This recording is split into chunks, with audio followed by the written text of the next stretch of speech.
PKA 722. We're rumored to have Ed Vinwicki coming soon. We'll see if he can make it. Taylor? Hope Ed can make it. This episode's brought to you by Blue Chew, Lock and Load, and our wonderful merch.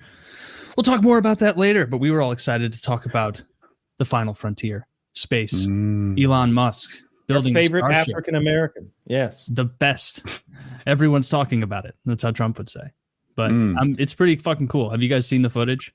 I think I heard about it. Did they land a booster? Is that the deal? Yeah, it's enormous. Like, it showed how big it was compared to the previous ones that they kind of had success with. Like, you remember, like, I think it was 2019 was the first booster that SpaceX like sent up, and they're like, hopefully it can land itself. And like, it was this little like module looking thing, and it like was, you know, it succeeded, but it wasn't like blowing anyone's mind. This thing's like 20, 30 times bigger. It's like a building.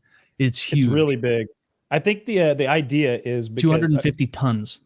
Because once again, they're able to like reuse the thing over and over and save costs.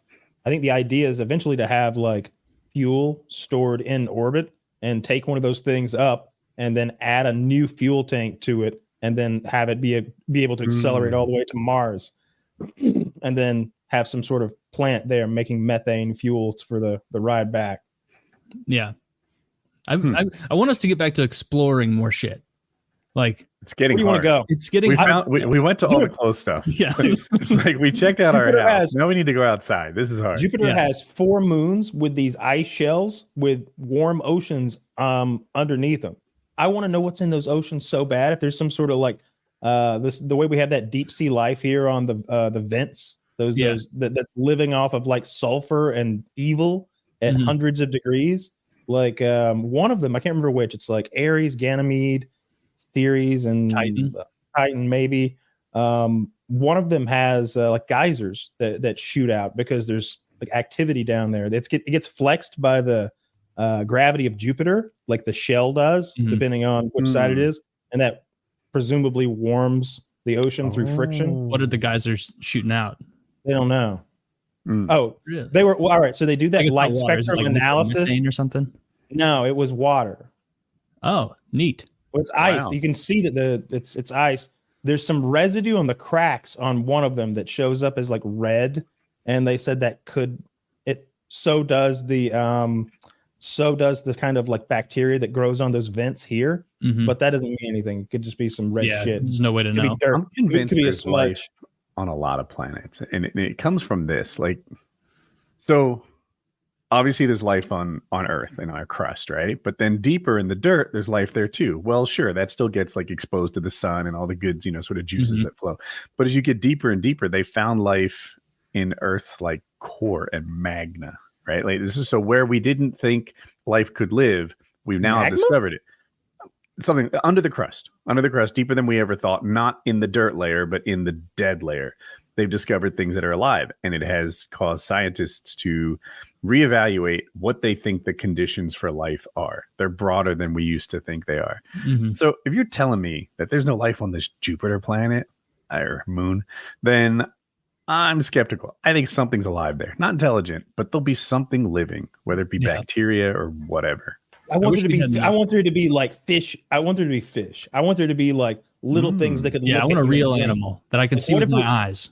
Dude, that would be so cool. If you sent an American up there to go and like drill a fucking hole and then catch a fish, he'd be the greatest fisherman in the universe. Be such a flex if I had one. Oh, can you imagine? like he brings it back, but Neptunian. He immediately guts it and like gets he gets it like on a plaque, like a bass. They train a fisherman to be the first to go to type. Like they did with the oil drillers in Armageddon. It's way easier to train an ice fisherman to be an astronaut than it is to train. I told him the whole time I'm more of a hobbyist, but they wouldn't take no. No, I'm super into that idea that there's likely to be life in one of those weird, awful, dark environments.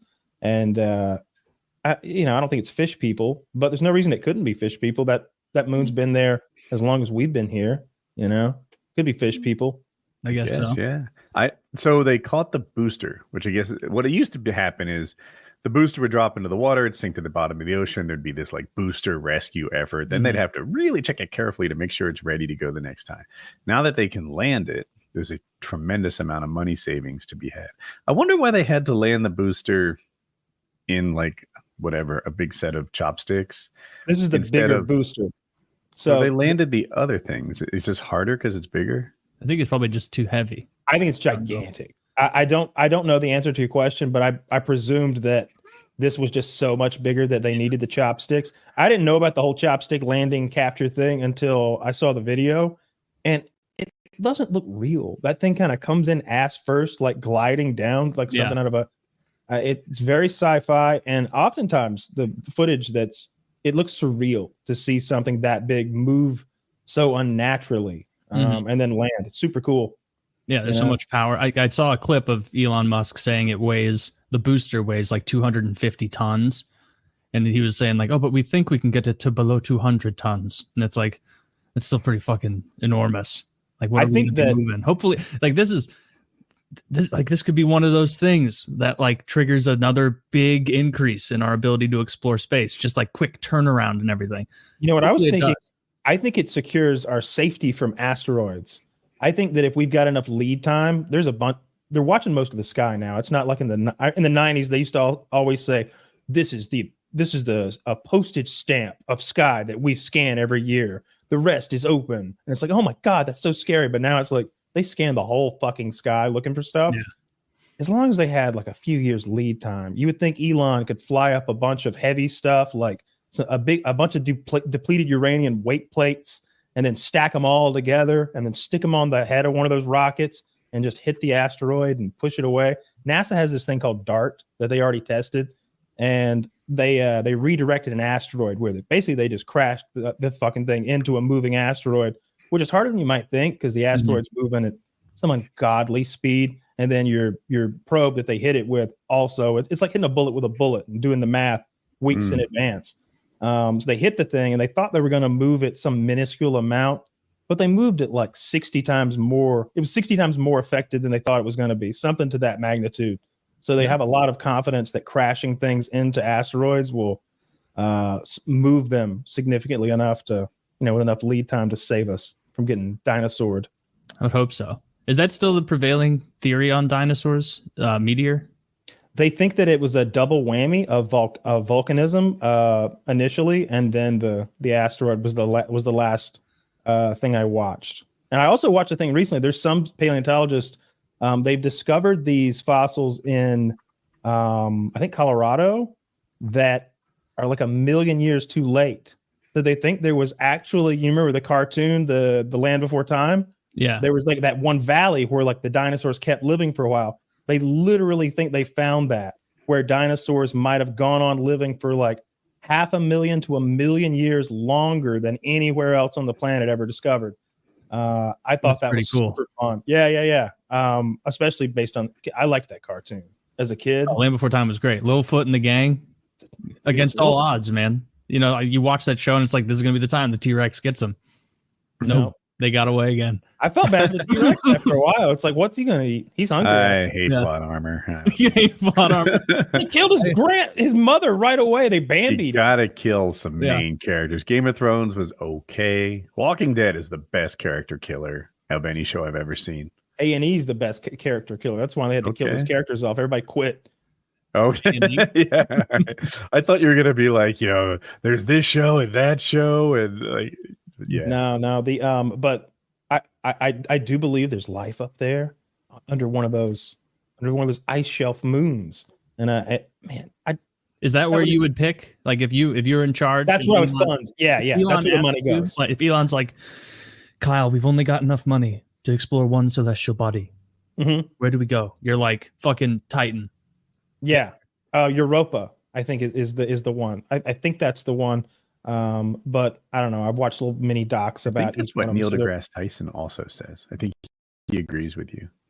I think maybe that's the one that had the visible geysers that they were able to spectrum analysis and see that had like maybe maybe some friendly chemicals for life or something. Or maybe start by sending some unmanned stuff there. Like it seems so like we could the do that. ice is really thick. I think I remember the ice being like a kilometer thick.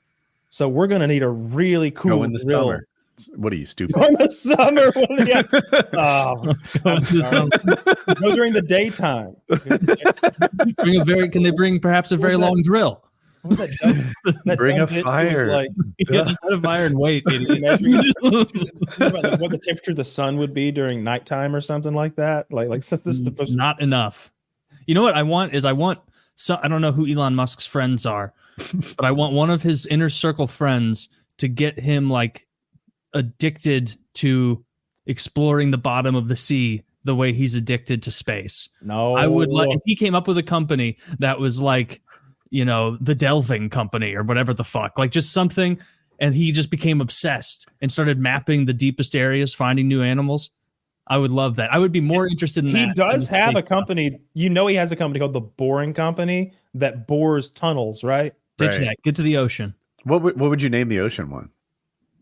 Wetworks. Wetworks. Yeah, that could be good. Sequest 2025. Ooh, that's good too. You just completely rip off that Roy Schneider TV show from the 90s. Wetworks was not an original concept. Nobody watched Sequest. Don't worry. You can rip the whole thing off. They had a dolphin that could communicate and stuff. I've seen it. Yeah, they had it was basically like a super advanced submarine. Roy Schneider was the captain, and they like patrolled the oceans, doing all sorts of good. Stopping all all that ocean crime, underwater crime. Yeah, they had a niche. Shark. Do you guys like very powerful submarine? Is your guys' curiosity about the bottom of the ocean even close to your space curiosity? Yes. All right. Yes. So there's so much space that I know for sure there's some shit out there. I think even in our little galaxy, there's got to be some shit out there. There's some people. I think there are some people, or there were some people, one or the other, like us, like that sat around and thought about us, that we'd be an alien civilization to them. I believe that fully, but I don't know if we're ever going to be able to figure that out. Like certainly not within our lifetimes or anything like that. But down in the ocean, there's a few weird anomalies, right? So that Challenger Deep is so fucking deep. It's deeper than the Mount Everest is tall. It's crazy, crazy deep. It's completely unexplored, really, what's down there. And you could have some smart shit living down there. You could have some sort of weird intelligent species of people living down there. Maybe that's what the UFOs are. Maybe it's the fish people coming up, and like the air up here is like their version of outer space. They can't even imagine outer space. That's like a level above. That's like a fifth dimensional being to them. They can't imagine outer space. I'm having a hard time letting go of space as being exciting. Hey, Ed. Good to see you. What's going on? We're just talking about space and the sea. And every time we do sea exploration and find some new fish, I struggle to give a fuck. It is not interesting. Look, here's an ugly brown or gray fish who doesn't go very far from this warm spot doing nothing his entire existence. I'm like, let's go to space. I've seen enough. The ocean is basically a wet desert and of nothing to see. Or lucky for you, Woody, no one is funding ocean exploration. No one is funding that. It should be funded. It should be funded. When's the last time you saw an aquanaut? You know what I mean? Never. I've never seen an astronaut either, or what it's worth. So the kind of question posed, Ed, was, are you as intrigued by like a bunch of missions trying to find what's like at the bottom of all the deep trenches in the ocean, finding all those creatures, as much as you're interested in space? I remember in elementary school, it was like 1 or 5% of the Earth's oceans had been explored. Have we increased that in the last 20, 30 years? Not enough. No. Not really. Not enough. They found like 100 new species of deep sea fish just in Chile this past year. Yeah. And so there's a bunch of cool shit down there and we don't know about it yet. And I want to figure it out. We're not going to find any, we're not going to get to cool space stuff before we're all dead. And so, I may as well see something cool in the ocean. Yeah, I mean, I would assume that there's just endless craziness out there that we'll, maybe occasionally see wash up over the next 100 years and be like, wow, I wonder how many more of those there are. But it's wild for sure. I feel like you're going to go a lot further in space before you find something that stares back at you. For sure. It's a denser area of life in the ocean, obviously. And it's right there. Like we know how to get it. It's not like space where they're like, but how do we get 20 billion miles away? And it's like, we're not quite there with the technology yet. It's like, we can get to the bottom. We can do that. We can go to the deepest place in the ocean and look around. It's just there's so much space. I mean, they're doing that. They do it. A little, and it's boring because there's no light there. So there's no energy there. There's no algae. There's no food chain. There's just a little bit of like sulfur leaking from the ground that they managed to survive on somehow. But they got cool stuff down there. We just don't know all of it yet. Yeah. Well, there's a good bit more available than there is in space. Yeah. We're talking about like Europa, though, where there's ice geysers shooting up or something. And Kyle explained that Jupiter's gravitational pull causes its moon Europa to flex, which gives it heat, which is why there is liquid water. I almost call it liquid ice. And that flexing is friction, which is heat, and there's water, and there could be fish there. Or amoebas or frogs or color. Or fish people with like big three-titted women. Don't bother me with your brown fish. That's what I'm telling you. If you find another gray fish at the bottom of the ocean, keep it to yourself. I don't care. What if we find this attitude? We never ever would have found the anglerfish, which is sick. There could be mer people. Crazy teeth. Yes. Yeah, the anglerfish is arguably the coolest fish in the whole ocean. I don't know about that. I mean, it's got its own lure. It's bioluminescent. It looks like it's got a demon face. I mean, it's an okay fish. I don't know. I feel like I just like mush it. You know what I mean? You know what's funny? Like if I looked it up right now and that thing was like a 2-pound fish, I'd be like, that's fucking gay. It does not weigh 2 pounds. It's got to be less than 2 pounds. I bet it weighs 3 ounces. Oh, that's not real. All right, well, that's not real. Well, this is Finding Nemo. Clearly, Disney rendition. This was startling when the movie. Strike that from evidence. Strike that from evidence. Yeah, it's a meeting. God. So, Chiz was telling us, Ed, that you recently came into possession of a Bugatti that's had like a nice celebrity lifespan, and now it's yours. That's cool. What's the story with that? Yeah, that's the red one behind me. It had kind of been a goal for quite some time to find the next crazy dream car, and this one was the Frankfurt Motor Show car, and then Birdman bought it of Cash Money Records, not the Miami Heat center with the neck tattoos, and he gave it to Justin Bieber as a present. Birdman.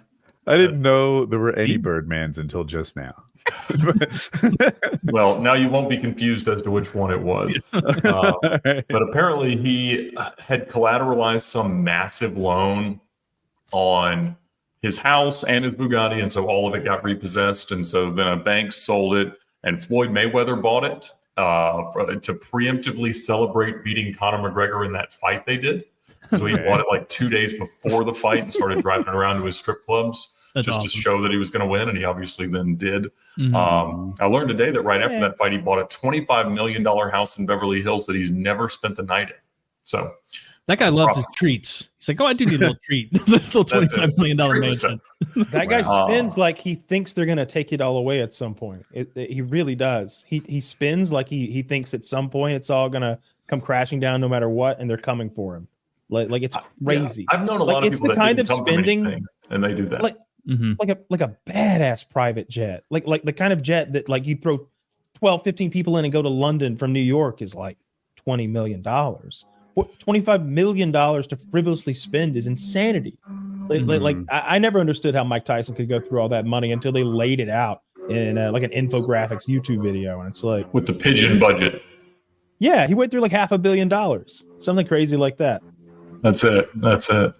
And then it kind of started to be transacted by this dealer who was he's the nephew of the Whittington brothers, who were some legendary marijuana smugglers and part-time Porsche racers in the 1970s and 80s. And so they actually won at Le Mans in 935. And so their nephew just got arrested for fraud, but he had sold this car a few times, including to a guy named Little Uzi Vert, who I don't really know who that is, but I was told he had a gemstone implanted in his forehead. Okay. Yeah, I've seen that guy. Okay. I don't like the little Uzi with the gemstone. Thank you for Yeah, disambiguating he's that. I'm like not a sure comic which. villain. He literally had a gemstone like between his eyes and his flesh. No, I know. Oh, There you go. He's got Lil a Uzi pussy Vert, head. of course. It's like he just lost the UFC fight. Yeah, we spent the last weekend buffing his footprint out of the hood because he used to take pictures standing on it. What an asshole. What an asshole. And at one point, the NYPD impounded the car because he parked it illegally. So there's a bunch of interesting social media clips circulating this week. There's one of Mayweather driving it. There's one of Lil Uzi Vert getting it in trouble. And he had it like wrapped every different color. And so it's always been neglected. And that's usually the kind of cars that I like to buy. And I always think the celebrity provenance makes it a little bit more interesting. Yep, there you go. What an asshole. So we had to do it, but the whole thing is red now. Red with a red interior and red wheels, which is not the way I probably would expect one, but you don't get to order them from the used car factory. Yeah. And Well, I that's got really a car cool. question. You've been around the most interesting cars for quite some time now. Are you becoming impossible to impress? You know, so many different things impress me. You know, the cars, the stories to me are always more fun than the cars. So if you could show me some Ponzi schemers, you know, not that interesting car that got in a crime or whatever, and I still think it's awesome. And so if it's got a fun story or it's got a really enthusiast owner that just loves using it, that to me is what's awesome. I mean, you know, we even amongst, you know, the spectrum of supercars and hypercars, the ones that are all rock chipped up with, you know, scratches and cracks and stuff like that, to me are so much more fun than the ones that are immaculate and ready for the show field at any time. I think the more you use them and the more stories you got to tell about them, the better they are. I like that. But as far as like new car technology, things that come out year to year, and you know, the whatever's in the Car and Driver magazine right now on the cover, like, does that stuff impress you? Because is there anything there that's cutting edge, that's new, that you care about? You know, it's interesting because, you know, I'll turn 40 next year. And so I live in kind of this MTV Cribs, DuPont Registry, Top Gear, Gran Turismo, Fast and Furious, Gone in 60 Seconds cohort of car enthusiasts. And so I like to look like I won the lottery 10 or 20 years ago because those are the cars that I grew up dreaming about. And the chance now through extraordinary financial arrangements with these banks to be able to own them and drive them, to me, is really the peak. So I don't look at like the Ferrari F80, which came out today, and it's the successor to the LaFerrari and the Enzo F50, F40, 288. And it doesn't blow my skirt up the way it would if for a 16-year-old today, because, you know, they think that is the new crazy holy grail thing to chase. And so I think there's always the cars that are going to resonate with you most just based on your age and how impressionable you are. But yeah, that car, they're going to make 799 of them. They're It looks like the Batmobile. $3.9 million. It looks like the fucking new Batmobile from the movie or something. That looks insane. It's nuts. Yeah. And McLaren just came out with their really W1, which is the successor to the F1 and the P1. And, you know, the performance is extraordinary. They're all hybridized. And so the long-term reliability is pretty questionable. That one's got a twin turbo V6 plus the hybrid assist for 1,200 horsepower. And so, I mean, that's awesome. And there's a huge market for it. But that is even less relatable in my current position than my cars were when I was 15 years old. And so it's harder to envision, you know, really what those become years from now. P1s are awesome cars, but they're really hard to maintain, and the batteries are failing on them, and it's $160,000 to replace them. That F1 that was right next to it, they're now $20 million, and there's only 106 of them, 64 road cars. And so it's a very tough thing to know, you know, what is going to motivate the next cohort of car collectors, because in general, what happens is that as they get, you know, about 15 to 25 years old, the people that grew up dreaming about them start to develop the means to buy them. And I have always tried really hard to leverage myself excessively and be able to buy them before I ought to. And that's treated me well financially because the rest of the cohort kind of catches up, enter the market, the demand increases and the values go up. And that was one of the reasons for going a little over the top and being too aggressive in buying the Bugatti, is that I think that they stand a really good chance. And the car's now 12 years old, over the course of the next 10 years to do quite well. That's pretty cool. So you figured out how to buy low, sell high in cars. I do the opposite. Yeah. It's fun because, as long as you have reasonably mainstream tastes for your age, that tends to happen, especially if you target rarity and things like that. So there's only 14 of those in the country, 58 in the world of the Targa version of the 1,000 horsepower W16 car. And so it's special enough that if anybody wants one, they go up. And fortunately, there for me as a buyer of the 14 cars, the worst 6 of them were for sale in the last year, and that's far more supply than the market could ever absorb of anything. And so it drove the prices down almost $1 million. And so the guy that I bought it from, that owned it most recently after Little Uzi Vert, he lost $1 million in 18 months putting 800 miles on it. I'm learning more how much about you paid for it. Is that a secret? Is that rude to ask? The bank paid $145, and as long as I satisfy my obligation, it needs to stay in my garage. Fucking note on a $1.45 million car.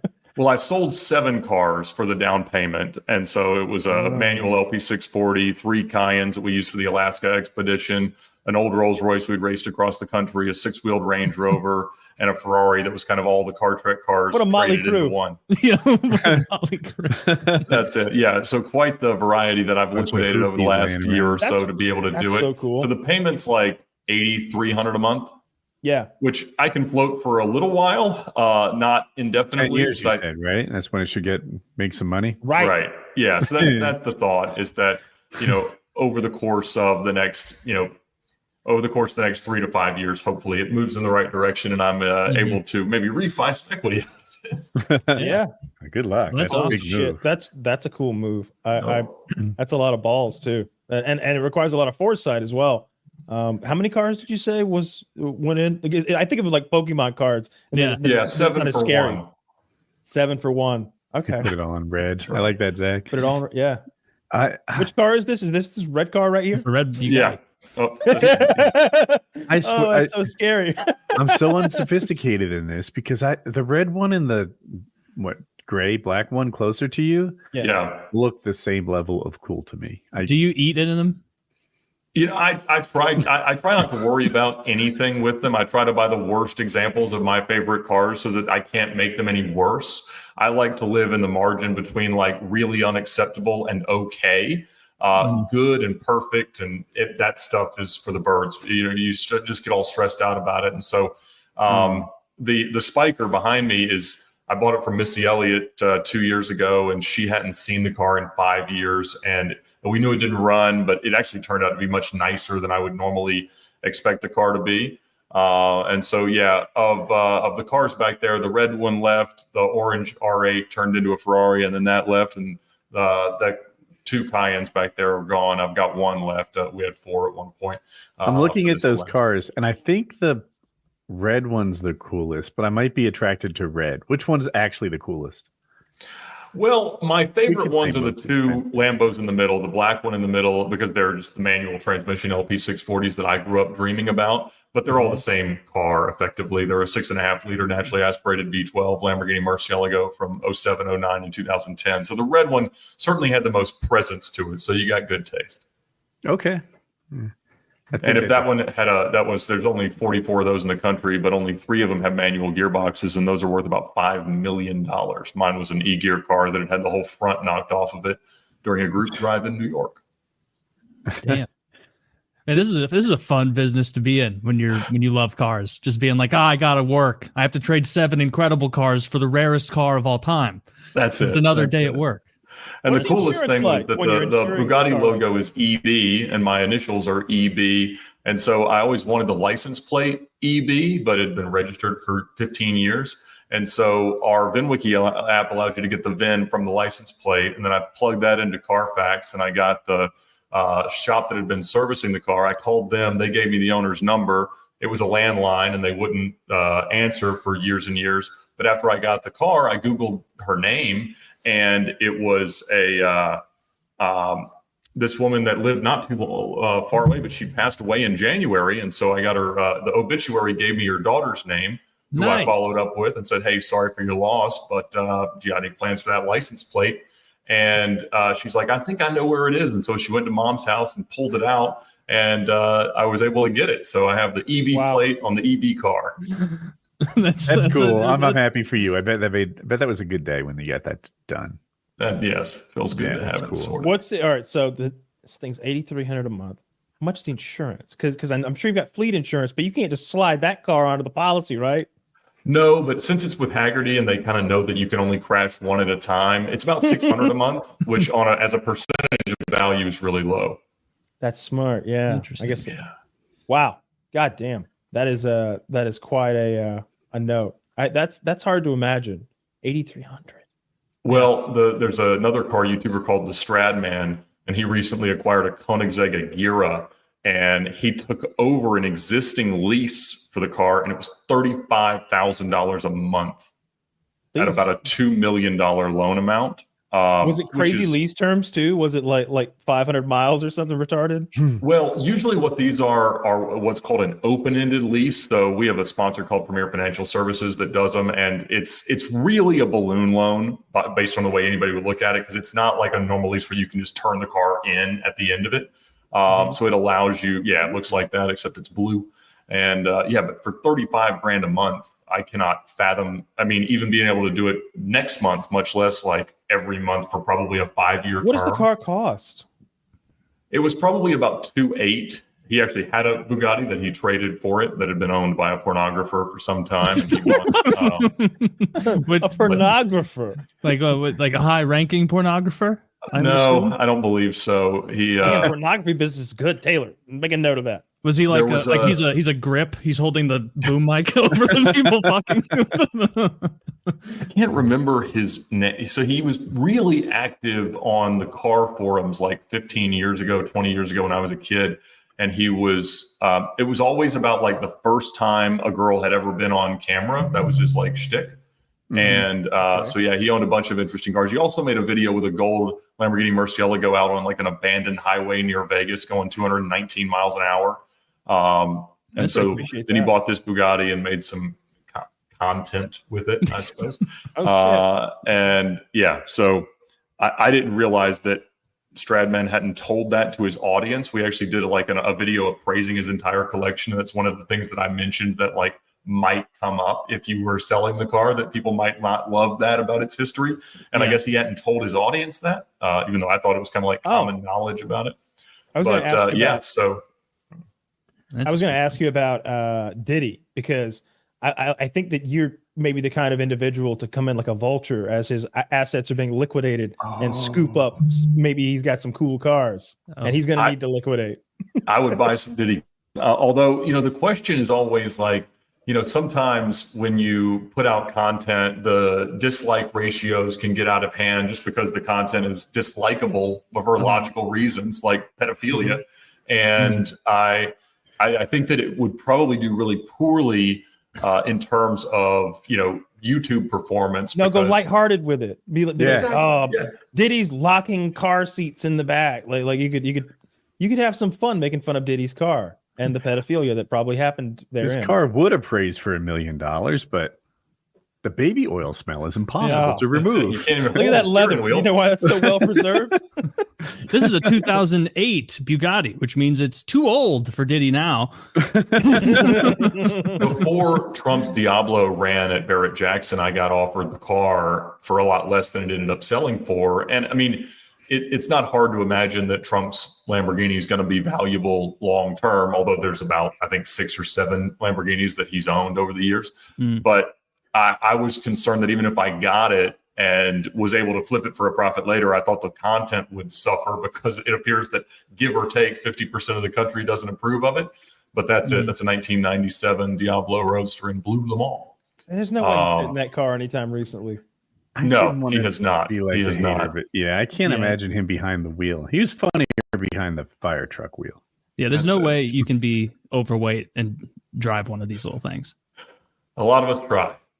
That's him. Yeah. So that was a 95 VT. All right. Oh, this is 1995. I was going to be like prime. Oh, this dude was grabbing pussy all day, air day. In that Look at that. Does he have a golf glove on?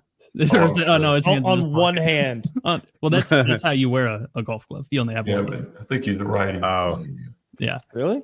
I didn't know that. I thought he was in the process. I of think some taking his people wear gloves two off. gloves. No, you don't. If you wear Zach, two gloves, fact people check- are gonna fact treat you check, like Taylor. a retard. Fact check, Taylor. Get it out. but be real. Be real one-sided about it. Make sure you find like Tiger Woods with two gloves on and like Nobody 8 wears different two We photos. agreed not to do that. We agreed no fact checking. No fact checking. I got the No reference. fact checking on my golf. It's so interesting how little. Ed, have you golfed? Like much experience golfing? You're not really into it. No, but I'm pretty sure you only wear a glove on your offhand. Yeah, like I'm not an experienced golfer. Like I know what I'm doing out there. I'm not good though. But Kyle and Woody, like I don't think you guys have ever once played, right? I own some clubs. I went to a driving range a few times, so no, I haven't really played. It's so interesting. Yeah, I think I went to the driving range 3 or 4 times. There was one not far from home, and we used to just like wail on balls off because my dad lived on that hill, so you'd really knock the fuck out of one out through the field. But I feel like I'm not allowed to golf. Like I'd be on the course impersonating a golfer, maybe even wearing the right stuff, maybe not. Being like, I don't belong here. I can't make the thing go. Like, how does one begin golfing? Yeah, you'd want to go with someone as a guest, or you'd want to like buy a lesson. Taylor, can you hit my ball for me? It keeps going sideways. That's how you this one's not round. And like if I were the best golfer in our group, we'd be in for a rough go. Because I'm the way I golf half the time when I'm driving is like, all right, I want it to go this way. So based on my previous hits, if I aim that way, it should swoop into the middle, and then I'll do that, and it's just a line drive for the first time all day. Right. And it's like straight into the woods. It's so frustrating. It's so Zach much says in the fact he fact checked him. Apparently, all the greatest golfers, both hands gloved. They said Tiger Woods quote here: "No slip, get a grip, 2 gloves." That's the direct quote. No fuss, no muss. From Tiger Woods. That's 2 gloves. Yeah, he's got 2 additional gloves in both back pocket. Yeah, nobody was.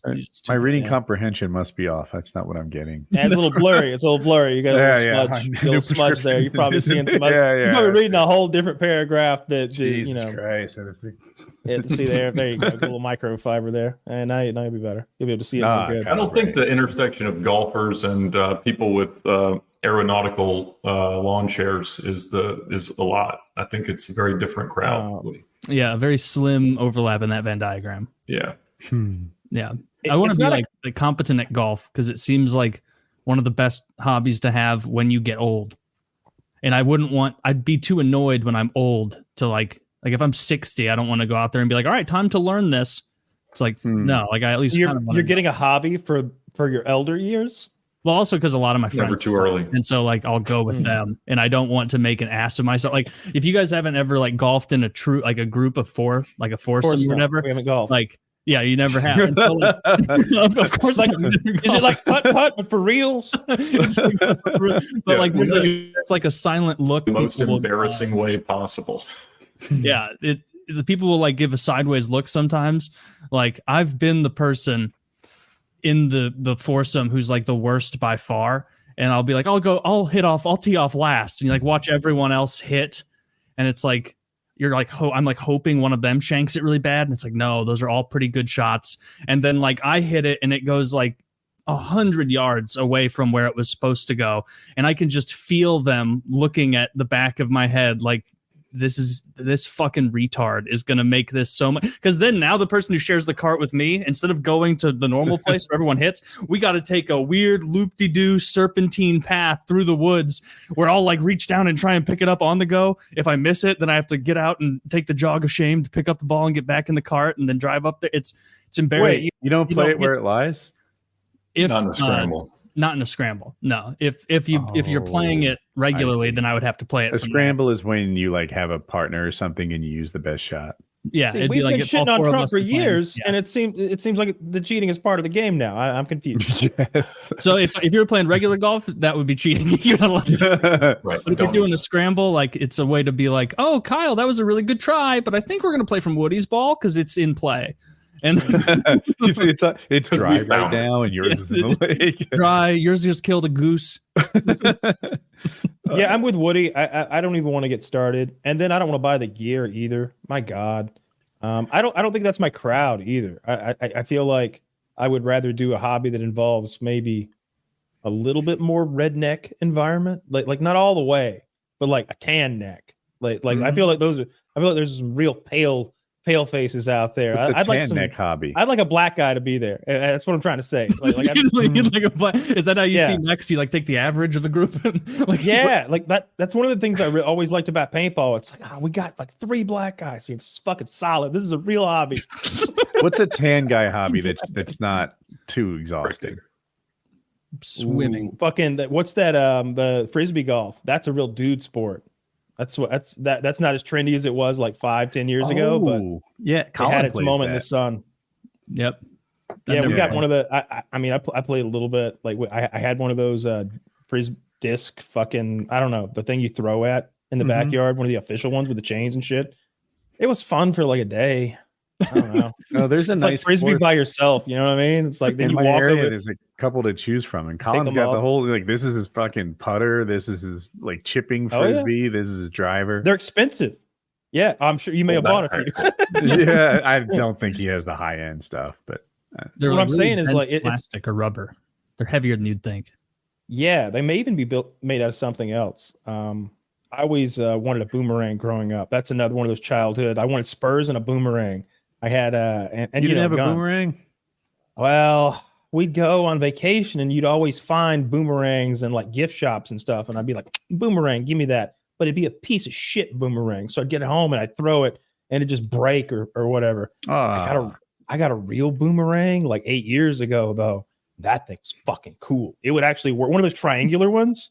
Mhm. Like I remember when Wings was staying with me, we were playing with that thing. Those are actually cool. Those are. I don't know. I how should you buy a use as weapon, boomerang. though. Because I like boomerangs, and then as a kid, I had a bunch of them. I had 2 ends, 3 ends, 4 ends. I think the boomerangs. Maybe they had a hula hoop phase in my childhood where they were briefly popular. Yeah, that does. I haven't thought about a boomerang in fucking 25 years, but I do remember getting one of those like just standard Australian looking boomerangs and just like heaving it into the woods as hard as I could, and it just not a semblance of turn. Right. Just a frozen rope of string. Was your technique right? No, I was like 6, 7. So I guarantee I didn't Probably not then. Probably not. No. There's a lot of technique with the standard one, like from the cartoons and like I don't know. I guess the ones that the Abos would have thrown. Is that where they came from? Is that an Aboriginal weapon / tool that they had? Yeah. I think so. I mean, how useful could it be? What else did they invent? Who's the Edison of the Aboriginals? Who invented the first Whoever the boomerang guy is.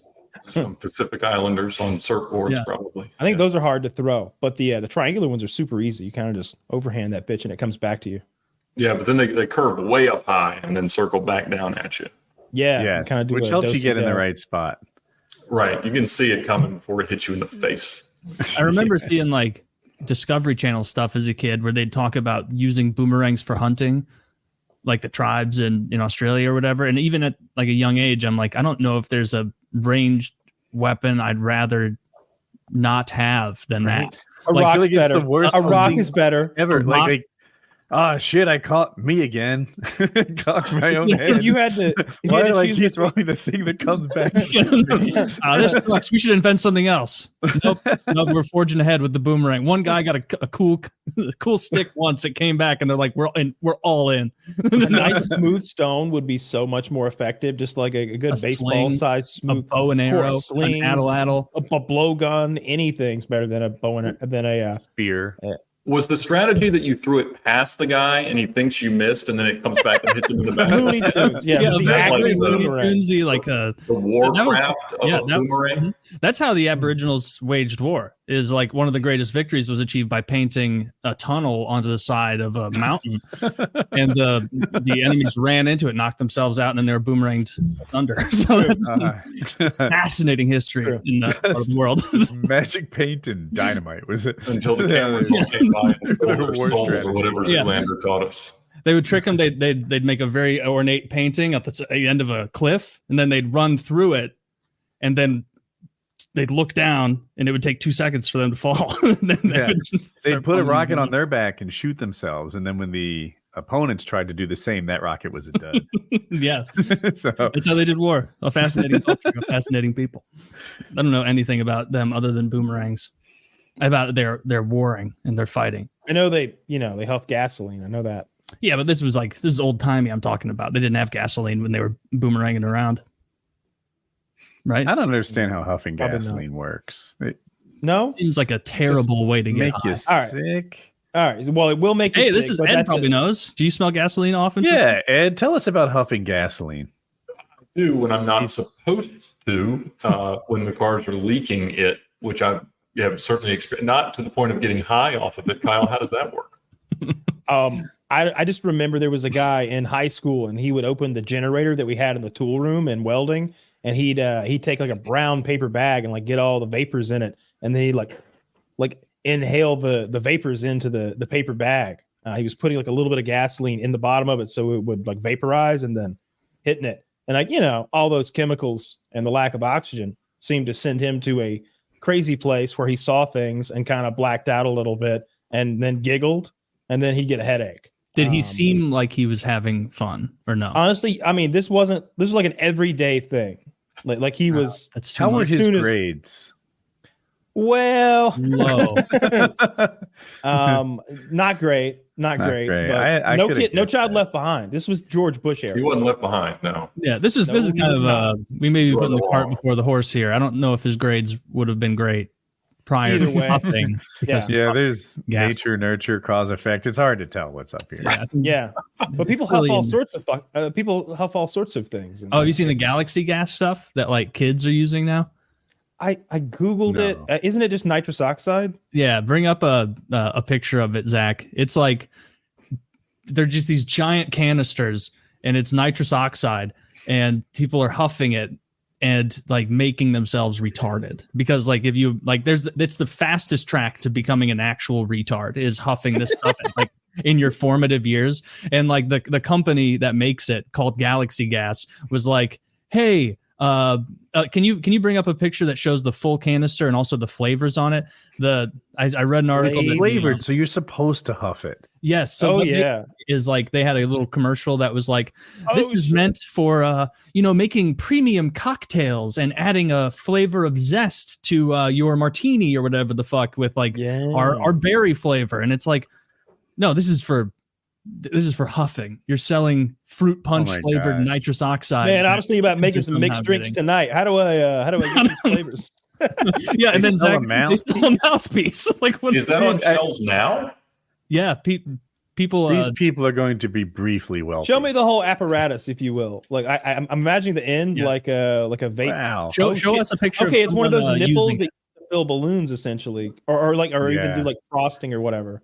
Maybe they don't call it a mouthpiece. It's one of the nipples that you like tip to the side and it goes off, or whatever you call that. Yeah, style. they don't call it a mouthpiece on your Cool Whip. Is it It's Cool for Whip, filling Ready Whip, balloons. whatever it you can is. share, right? You could just. I wonder how. It probably says how many balloons it fills. Man, that's crazy. I didn't realize it was. Look how big that canister is. Yeah, Is that- that's so much gas. Is that how big it is? Yeah, they're big. I saw like you see it, videos on social media of people hitting it, and then just like they'll be like, "Oh, how's it feel?" And he's like, "Oh, it was very good." And it's like just the size of these canisters, and it's got like a cupcake on it. They're trying to get kids. Is this from like their marketing material? That would be There's a hilarious. cupcake on it. Yeah, there's a fucking cupcake on it. No, this definitely isn't to get kids to huff a dangerous gas. I'm full boomer on this. The I one in can't the back. believe this is happening. I know. I was aghast too. I'm like, man, is this what getting older is like? Seeing this and being like, we got to shut it down, guys. We can't be having a whole generation of Look how retards. Look how dystopian that last screenshot was with the sterile Walmart with the LED lighting. Don't touch me. These two, like if you So- saw this thumbnail 40 years ago, you'd be so confused. Yeah, I'm just going to Target in my I love Latinas hat to get high on Galaxy Gas. Yeah, just my standard Tuesday at 1 p.m. Just gonna go get fucked up. You Walmart. want to put this behind glass or something, right? Otherwise, people just huff it in the stores, hypothetically. I see Yeah. behind the counter for sure. Yeah, I behind don't the even know counter, where yeah. you can buy this. It doesn't I've look seen it behind the in They counter. don't sell it at my my weed shop, or I would have noticed. They sell all the other like edgy stuff. You know, they sell nicotine vapes and THC vapes, but they also sell like kratom and that other thing that's like green powder or whatever. They sell mushrooms. I think now there are mushrooms that are psychotropic or whatever, but they're legal. At the same time, there's some sort of skirting the legal line with legal mushrooms now. But I'm not into mushrooms at all, so I have no idea. But yeah, they don't sell that stuff there. That seems like it'd be really easy to abuse way too much. I don't know what that drug does to you long term, but I've seen cop videos where a lady got pulled over and her entire floorboard was full of them. Like you couldn't see a square inch of carpeting in her floorboard of her vehicle because it was jangling with, they look like the CO2 cartridges from pellet rifles and CO2 guns. If you know those 12-gram CO2s, not these big, cool cupcake flavored tankards that we're finding now. But she had the jingle jangling in there. And they're like, ma'am, are you under the influence of anything? And she's like, no, no. It doesn't last long. Get the nitrous. Yeah, so they're hitting them over and over. You know, we're really going to town, clearly. I saw Walmart sells them, as we mentioned. I looked on Amazon. They don't sell them, from what I could tell. But they sold every competitor. You could definitely buy essentially this. I just found, I just linked Galaxy Gas's website, and like the recipes section is like, come on. Come the fuck on. No one is making Freedom Pop popsicles with your Galaxy Gas. I would, no, there's no, like literally no one's doing that. People are getting fucked up. Someone is. There's restaurants and bartenders who are making like, and I bet like chefs that because it's, you know, they could like floof up certain desserts and stuff. There's legitimate reasons to have that, but 99% of their business is people abusing it as a drug. And how old do you have to be to order those? How old do you have to be? Ooh, let's try and order. You guys want to get addicted to nitrous? No. I am not touching a new drug. Like that's not. No more new drugs. Like what if we Kyle, it's so nice they mail it to you. Get the fuck out of here! I have to be like, Kyle, you just haven't been the same since you got addicted to Galaxy Gas, and you're like, I'm fine. I don't even need it. Look at you, spacing, bro. What if I was convinced that it was? What if I was convinced it was opening my third eye or my chakra, and I kept like telling you that like seriously, like that's what you had to deal with as I abused the Galaxy Gas. That'd be tragic. What do you have to watch like you become retarded over time? You like just forget what you're saying, and you're like, no, it's because I'm making a sparkling refreshment watermelon lemonade is what I'm doing. It's like, no, you're not. That's not what you're doing. Yeah, I don't want any of that. That seems a little easy to abuse. I bet it's cheap. How old though? Did we ever find out? There's no age. You can just buy it on Amazon. That's messed up. News.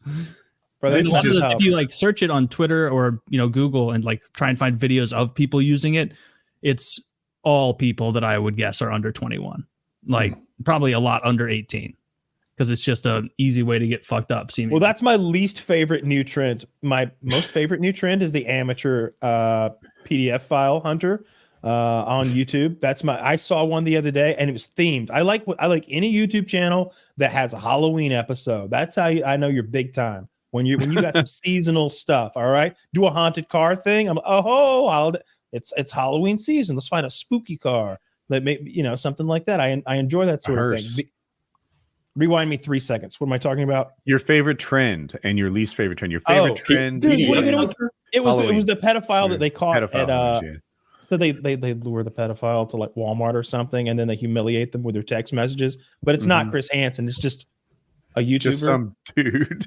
It's just some dude, and like 3 of his buddies. When they've got like chaw in their mouths, and they're just like, "Looks like you wanted to put your fingers in Roberto's butthole, huh, boy?" And he's like, "I just want to get out of here. Come on, Robert Stevenson from 37," just doxing him and shit. And then out of nowhere, a guy from behind, because they're at the entrance of a Walmart, has a pumpkin, like a 12, 15-pound pumpkin. And he overhands this thing into the back of the predator's head. and KOs him. The guy hits his head again on the hard fucking tile floor, and that was the end of the TikTok. Did they get him? Or were they like, all right, mission accomplished? Get who? The predator or the man who assaulted him with the pumpkin? Did they pay for the pumpkin? Dude, it's the internet. That's not how the internet works anymore. It just ends, and you get no you get no story. Yeah, I would like a follow up. I would too. I didn't see the video. That's what a TikTok's supposed to do. Lure you into the long form YouTube content. There's probably a whole thing. That was as long form as I could find. I delved. I couldn't find the full story.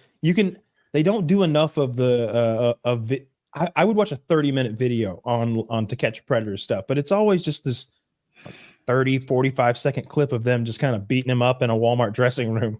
like I see a lot of that. I follow Rascal McGovern's, the guy on Twitter, and that guy is like seemingly putting up like Babe Ruth style numbers in the pedo catching game. Just all right. Just every other day, he's like, got another one. This guy was looking at some not so legal images on his phone. Watch me, and like he's like, it looks like an enormous guy, and he's just like, watch me just go bully this pedophile for 20 minutes and get really in his face and intimidate. And I remember the first video I saw of him. I'm like, oh, this like big chubby guy. This is years ago, and then I saw clips of him since then where he's like, just doing a little workout. This is a 575 squat, 5x8. And I'm like, oh, okay. So this guy's here to put fear in the hearts of these pedos. He needs to be ready if it ever, but thankfully for him, doesn't seem like these are very big guys usually kind of squirrely and small, or every single small and fat. One of the biggest complaints from the Chris Hansen days of To Catch a Predator was they kind of get off lightly or scot-free. In the early season, there were no police involvement. It was just sort of a public shaming and outing for them, which was months delayed because of the broadcast date. But these guys I've never seen what I'll call a modern day amateur To Catch a Predator, where it didn't end with them like whooping the guy's ass. It's usually a good solid slap. They'll start slapping him around and making him cry. They'll like humiliate him, start making him apologize and like pray. There's so many just random people doing it. Mm-hmm. They'll just beat the guy up. I mean, they'll hit you with a pumpkin. They'll pumpkin you. They'll pumpkin you, man. The vigilante system. They should, give the guy a fair trial before they pumpkin him. And I always say, like I'm glad they're pumpkining pedophiles. Like more the merrier. Like I can't wait to see what they do around Christmas or, oh my God, Thanksgiving with the frozen turkeys. Oh. You'll kill a man with a frozen turkey. You can't be doing that. Nah, there's got to be something to do with Christmas balls, right? One of those giant candy canes or something. Yeah. Yeah. Home Alone smashing glass on stocking full of coins or something. I know. I got a pedophile's address, and so I'm gonna put a hot coil on his doorknob. I'm gonna do epic. The reverse Home Alone. I'm going to pull an epic prank. I'm stealing his identity, and I'm applying for high interest loans from foreign governments, and he's going to get audited, and it's going to come up, and he's going to go to jail. Ultimate prank. Very distasteful things on some sketchy message boards. Yeah, I really enjoyed the new wave. There's nobody who's risen and like the cream of the crop amongst the new crew, but you're telling me Rascal McGovern puts on a good show. What's his YouTube channel? I genuinely want to see. I don't know what his YouTube channel is. I just see a clip every now and then on Twitter of it. And in fairness, I don't follow any other person that does this, and so I don't know. I don't actually know what maybe his aren't. Where it gets fake. I feel like reaction and things that happen with strangers start real. And then they need to top it and recreate it on a schedule. I think that faking this would open you up to all sorts of legal action. Like you recall the prank channels, right? Where at first I'm putting butter on the ground or something, and my girlfriend's literally slipping on it, and then after a while she's bumbling around the saran wrap like she can't. It's a little different though. We're outing people as criminals and then beating them and prosecuting them. Like the police are getting involved. People go to jail. Like you would have to frame someone's life up, publicly. If that's real, why if anything, that's what makes this so real is that it's as real as it gets. Like usually they go to jail. And some of them, it depends on the. Not in Sounds the like these pumpkining. guys are just wackadoos who hit people with pumpkins. Sometimes and they run just away. pumpkin people. Look, it's a mixed organization out there. They don't have an official. Don't do the league crime or if you anything. can't do the. That's what I'm saying. I want to find the guy, the one who does the. I want the guy who shows me the groundwork. I want to see. I want to meet the decoy. Like I want to meet this like 18-year-old guy or 20-year-old guy who's like, yeah, I know, I look 15. Let's get some creeps.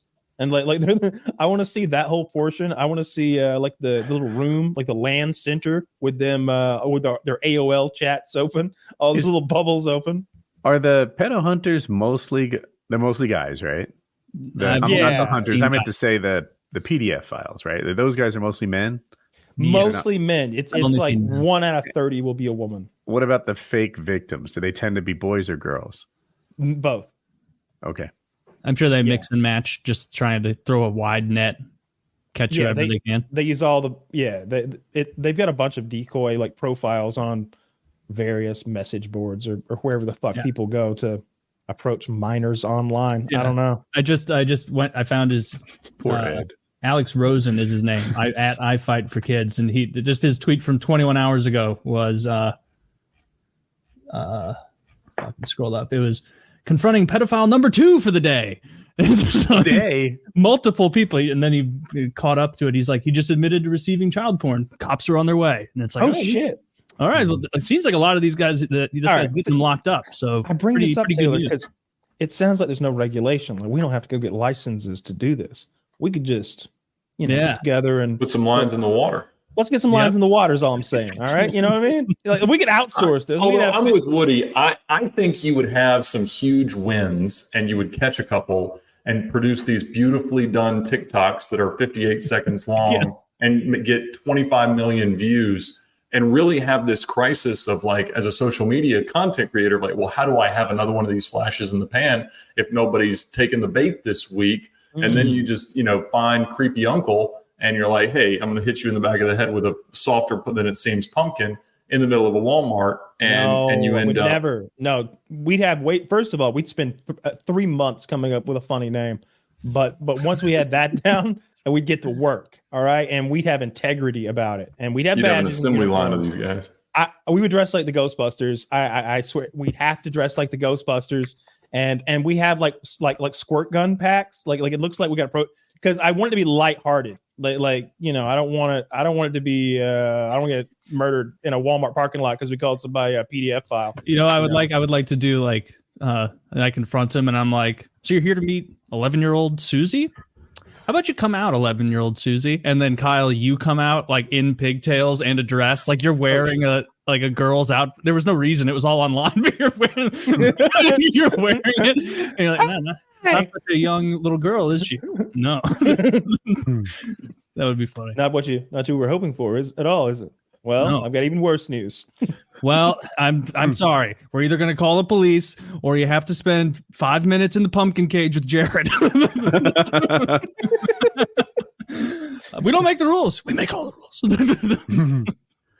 Wow. I mean, he's catching a lot of people, so that's good. Yeah. I'm glad somebody's out there doing it. I do always worry about the mentally disabled and the foreigners who don't understand age of consent rules and laws in the United States getting swept up in these investigations. That's on them, they gotta fucking learn the laws. It's fair. That's what's keeping you up at night is the wrong accused or the ones that's misunderstood. I worry about that one Pakistani guy who was just confused about the law and he had a concussion from the war and he clicked the wrong link or whatever, and all of a sudden he's getting domed with a pumpkin. He'd never even seen a pumpkin before, that poor Pakistani fuck.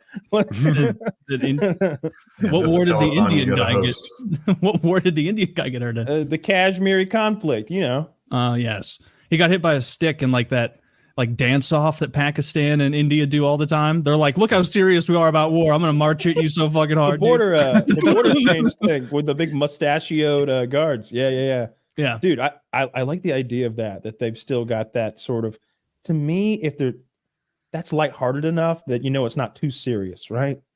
I think when they stop bringing the mustachioed guys out in their pompous uniforms, that's when it's for realsies. Like when Can you imagine how much more peace we'd have in the world if it was just like, Israelis and the Palestinians just having a little dance off down there? I want to see that conflict. You got served, Palestine. Right? I want to see Ray Gun from Australia teach this Y'all people ready how for to this? break. Dun, dun, dun. Right? Do the kangaroo, whatever it is. And she's an Olympic breakdancer. She would know what she's doing.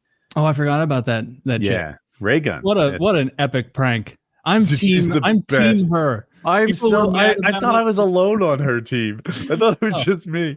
No, Now it's, just making a total mockery of a retarded event. It's like, you go, girl, just ruin it. And someone being like, she stole the spot from another fucking weirdo who should have been there dancing instead. And it's like, no one cares about this. This is in between commercials for Dude, I wanted to say all of this, but then Wolf was on that episode and he was like, yeah, I'm a breaker.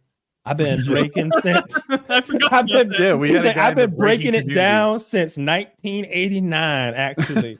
And so was he aghast at this ray gun? Yeah. Yes, he had like real feelings about it, so we couldn't mock it. He was like, yeah, like he was like, it makes us all look bad in the breaking community. Yeah, that's what makes you guys look bad. And we had to nod along. We were going to parties, we were getting prom dates. It was like a real thing in our lives, and now it's ray gun. No, he did it like semi-professionally or something. He was in like a troupe or something. Like he was traveling around breaking it down. Yeah, he's in the breaking community and he's serious about it. So we couldn't mock it effectively. I forgot all about that. It's so silly. It's the goofiest thing. It looks ridiculous.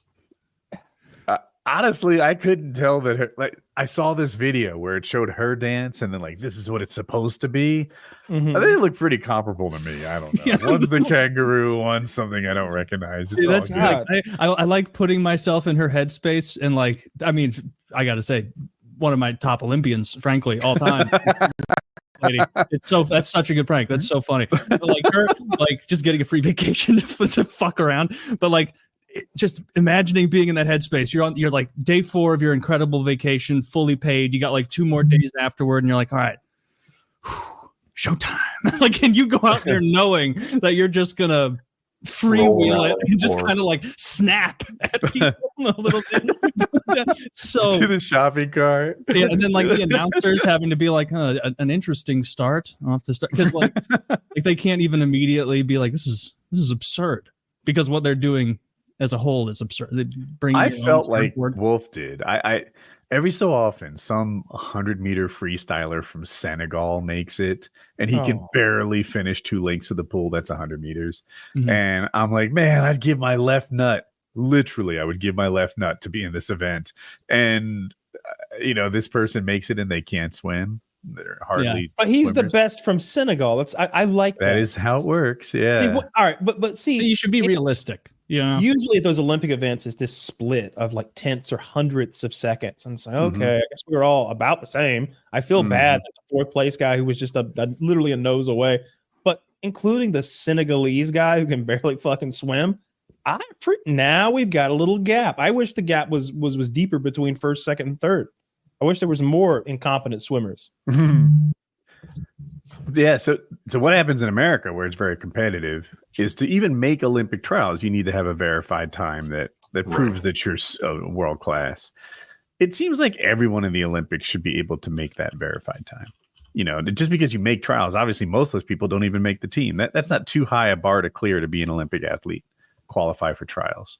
Huh. Yeah. Well, just because you're the fastest swimmer in Senegal doesn't mean that you get to be in the Olympics. Yeah. There's Turns only, out, that's not true. And so there are, yes, in most cases, there's not, one from every country there. You could get like a cool running scenario where the Jamaican, that's right. The Jamaican bobsled team pioneered such a. You got to take the water wings off, sir. I tried to find the story, and this must be the one I was thinking of. This like the Somali minister of athletics or whatever. They were sending for like the women's 100-meter, and they had like other people who could run. I don't know if that's one of the countries that like traditionally does well or not. And it was running, and he just sent his niece. And so like you see the lineup of the women, and it's like that bitch knows how to run 100%. That bitch can get going. And then you like get to her, and it's like, she like giving water to the competitors. What's going on here? And then she runs like it's slower than I would have ran it, and I would have got blown out. Like this guy was not literally built for speed. No, No, I'm too boxy. my big birthing hips. Yeah, but that almost. At first, I was thinking like, man, that must be his favorite niece. It actually might be his least favorite niece because that's humiliating. I just don't care about the Olympic athletes other than seeing the hot chicks. And then Reddit keeps taking those subreddits away, which is a goddamn shame. What I would like to see is some sort of, I know the Eagles did it forever ago, where they had some sort of tryout where maybe they picked a player out of like the best of the tryout guys or whatever. I think the Marky Mark might have made a movie. There was about that. An NFL lockout at the time. So they played games with all scabs and they were just like, all right, were you like a high school star? We need like 50 players. Mm-hmm. I'd like to see that. That would be a great reality show. Like if someone was doing a reality show for a chance to be on a starting lineup somewhere, that would be neat to discover some athlete who was, I don't know, like, drummed out of a league because of X, Y, or Z, just some Canadian football player who's trying to go again. I'd watch that. But I don't. Well, last time I was on here, we talked about the steroid games as. Of course. Yeah. Did that ever happen? That's the last time I thought about it was when we were talking, but that just jogged my memory. That didn't happen. I'm not going to do that. No, that would be so much better though. Oh yeah. So much more entertaining because I don't watch any Olympic sports ever. I'll watch some of the hockey in winter if they allow the NHL players to play. If they don't let the NHL players play, why would I want to watch lower it's tier supposed to players? take place next year, Zach says. Happening next year. There we go. That would right be after the Tyson fight. Yeah, right after we get back to the moon. Happening. Yeah. Told you that wasn't happening. They kept. But wait, it's not official, right? It's happening. I thought. I just don't believe it. I don't read about believe it it will happen. They keep saying it's going to happen. It seems to me it's been a win. But I think Jake Paul thinks it's happening. Like he's training for it and he wants to fight. I don't think he would be putting himself on ice if he didn't think it was happening. Does that make sense? Maybe so. Maybe I'm wrong. It just seems so absurd to do that fight. It seems dangerous. And it's less than a month away. Okay. I say Paul beats the brakes off Mike Tyson. I don't see it going any other way. And he might embarrass him and it might like damage his legacy worse than it already is. Like, I don't know. It's a terrible idea. I think that's possible. Yeah. I wouldn't bet against it, but it's not. I think Paul's going to win, but I hope that Tyson looks like a fighter. I sent a video to you on WhatsApp today. It's Steven Seagal. This is very recent, like this week or something. And he's doing his fake shit jitsu techniques. He's teaching Alex Pereira, the current light heavyweight champion of the world, the baddest man I can imagine. I get attached to these people. All right, so I think I'm 95% sure that what will happen is an MMA star will allow him to come into the camp so that they can basically mock him to his face by taking him seriously. It's like reverse mockery. By taking him seriously, they sort of draw attention to his nonsense, and then people like us see it and we laugh at him. It was hilarious. He's showing him how to like. He's like, oh, see how you hit with your knuckles like this and like that, and he's kind of like being a little bit too rough with Alex Pereira. Like you're like jerking him around a little bit. Careful. And yeah, right. The scariest man in the world right now, I think. Steven Seagal has always been. Remember when he took credit for Anderson Silva's teep kick that Chris Weidman maybe or whoever like knocked him the fuck out? Weidman never lost to Silva, but I do remember what you're talking about. Was it Belfort? Maybe. I don't remember who it was, but Anderson Silva kicked this guy like up in the chin, like straight up the middle, and knocked him out. And I guess Steven Seagal had been going over that technique in training, or at least he claimed he had. And so he immediately took credit for it. And Anderson Silva, to mock Steven Seagal, was like, oh yeah, that's Sensei Seagal taught me that technique. Yeah, he used the Seagal kick. That's the Seagal maneuver. And he even mentioned that when he was in this recent video with Alex Pereira. He's like, yeah, that's the reason Anderson Silva became a champion. What is it, China or Japan that he like goes to and like wears robes and pretends to be a guru? Oh, I'm glad. Okay, so apparently what's his martial art, Woody? It's fake. It's not. Akimbo, it's a real maybe? martial art. Aikido, maybe. Aikido. Right? So apparently he is an Aikido master for what that's worth, and he's a very big man. And he was always a strong guy who was way too rough with stunt guys and would actually beat people up and hit people so it would look better on screen. What a douchebag. He trained in Japan, and he has it's been exposed now, his lies about who he trained under, because he always claimed that he learned from like the guy who invented that martial art or something like that, but the timeline doesn't add up.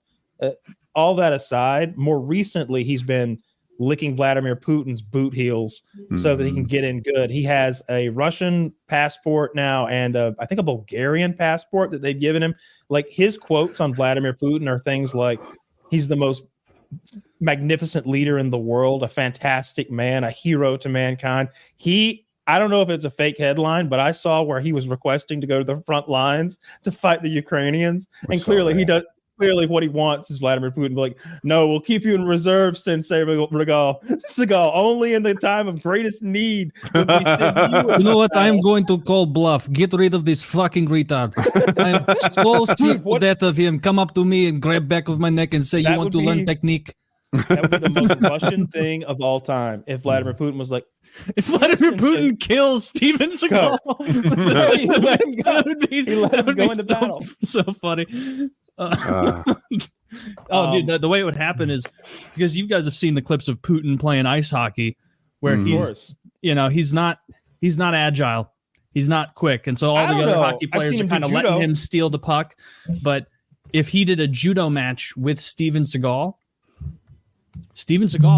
might kill him because he's like 7 feet tall. See if that's ever Putin's happened. like a 5'8" guy or something. Search for like Steven Seagal, Vladimir Putin grappling. See if that's ever actually occurred. If they ever actually like messed around with. That would be a true test of Seagal's like self-awareness if he went no holds barred against Vladimir Putin.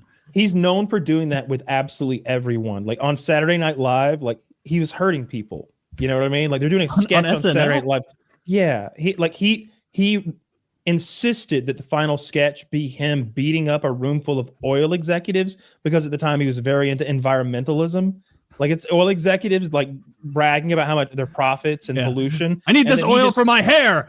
I wanted to do that to the wrong person. I wanted to do it to like Jonah Hill or something, then find out the guy's really trained. Well, the right guy? The one who used to be heavy? Yeah, well, he did it to that one guy, and that guy choked him out, and he pooped himself. Oh, was he a bouncer? Do I have the story right? He's a famous like combat person. Oh, okay. I can't remember what his deal was. A wrestler or something, and he choked Seagal unconscious on a movie set, and Seagal shit himself. Beautiful. I love it. That's the great story. And even that didn't tarnish the reputation of excellence. That's right. No. It's like, oh man, that was embarrassing. I got to move to Russia. He's got some good movies. I like Steven Seagal movies. He's always breaking people's elbows and shins are popping out. Aren't they good in the way? Because I haven't really watched them, but they're good in like that hokey, silly way. They're not actually good movies. So what happened was he made one good movie. It's called Under Siege, and it's basically Die Hard on a boat. And it's a good movie. It's genuinely good. I think it's got a famous writer, a famous director, and somehow they kept Steven Seagal under wraps. Tommy Lee Jones is the villain, and he plays like a wackadoo villain and outacts Steven Seagal so much that Seagal looks chill in comparison. But everything else that he's ever made is a piece of shit, like nonsense, goober craziness. Yeah. He's wanted for. Okay, I guess he's done a little maping of his own. I do remember there was this. Maybe he was hanging out with Diddy. Well, he was forcing women to stay. He was like hiring women under the guise that they'd be like his assistant or his something or another, like work for him closely, and then essentially kidnapping them, like you can't leave, sort of thing. And I think he was trying to, do sexual stuff to them as well. I remember him in a court proceeding having a blankie, like, and then them being like, "What do you have there?" And he's like, "It's my ceremonial shawl or whatever," and it's calming for me. He's got some Tibetan shawl that the Dalai Lama himself gave him. Like, he's so weird that he's got connections like that. Like, the Dalai Lama did give him that fucking blankie. You think any of these people like him, though? Or they're like, my Lord Dalai Lama, it's finally the 18th. Is he still that big of a star somewhere that we need to kiss Steven Seagal's ass for anything? No. I can't imagine that, like, Putin or any of these guys want to hang out with them. Like, there's no He way leans Vladimir into it. Putin is like, "Oh, you are from Under Siege, my most favorite movie." Like, no, he's probably annoying as shit. I think those world leaders like that, they love getting their asses kissed and they lean into it. You saw the way that Kim Jong Un leaned into it. He's like a big basketball fan, like a big NBA fan, and having Dennis Rodman start kissing his ass. Like Dennis Rodman goes over there and goes on some sort of world tour. You know, like he gets the creme de la creme of North Korea, whatever that is. And when he comes back, he's a misunderstood man. He's a misunderstood man, a great leader. That's what I call him. I call him great leader.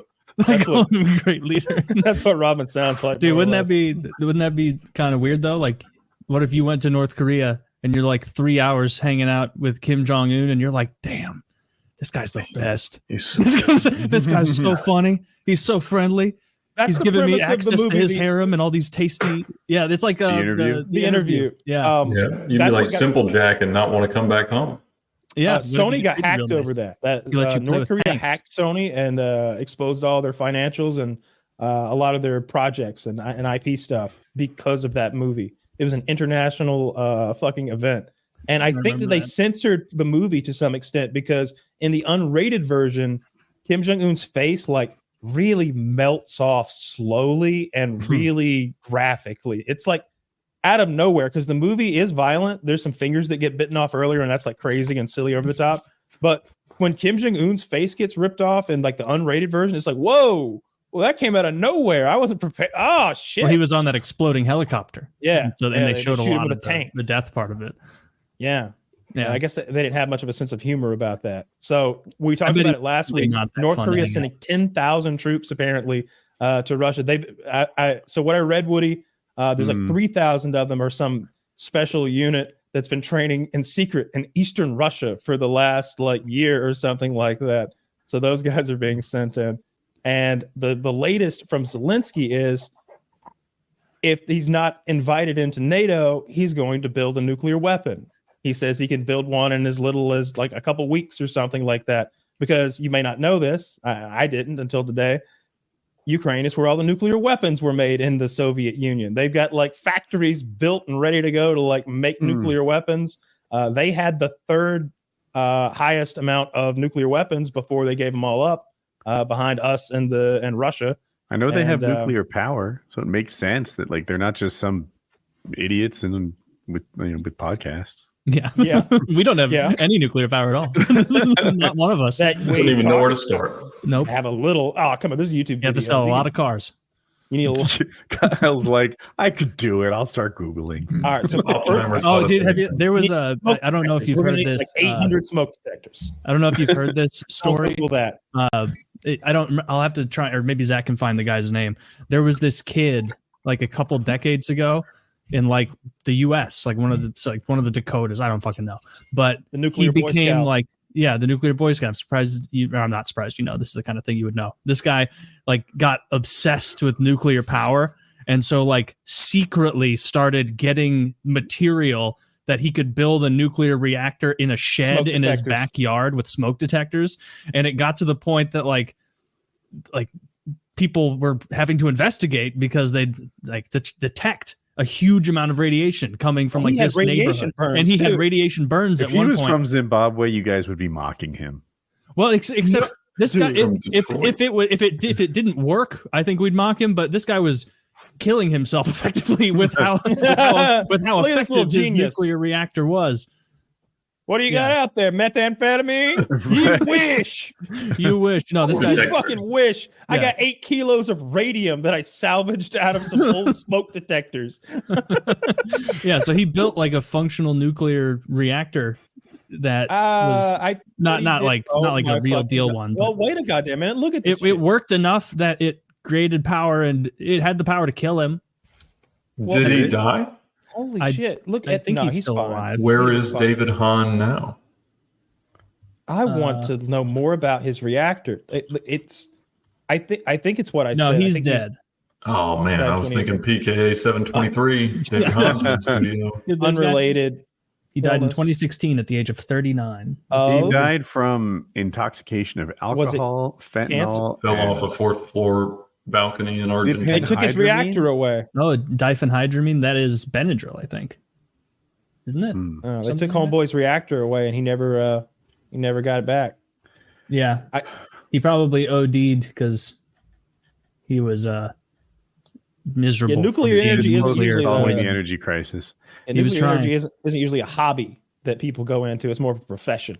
They sort of frown on you just dipping your toe into. That's a hobby. I'm okay with us legislating pretty stringently against. What happened to libertarian? Where's the freedom of speech now? I can't have a miniature nuclear reactor in my basement. I can't fizz a few atoms here and there. This is how I express myself. When you're right, you're right. The material is going to decay whether I'm harnessing its power or not, Taylor. It's going to happen. I didn't build that school there.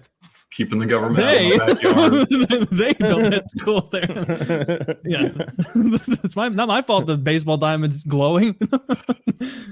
Yeah, I don't know nearly enough about radiation to start my own reactor. I saw a video of what the ladies' hands who used to like test the X-ray machines, like the nurses in the old timey doctor's office would like give themselves an X-ray and make, all right, it's on, it works every fucking day.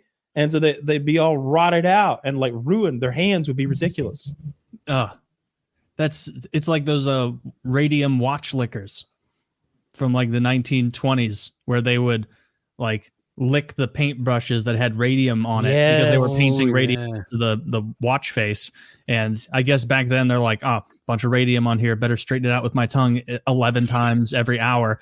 And they're all like, dude, that stuff is so cool.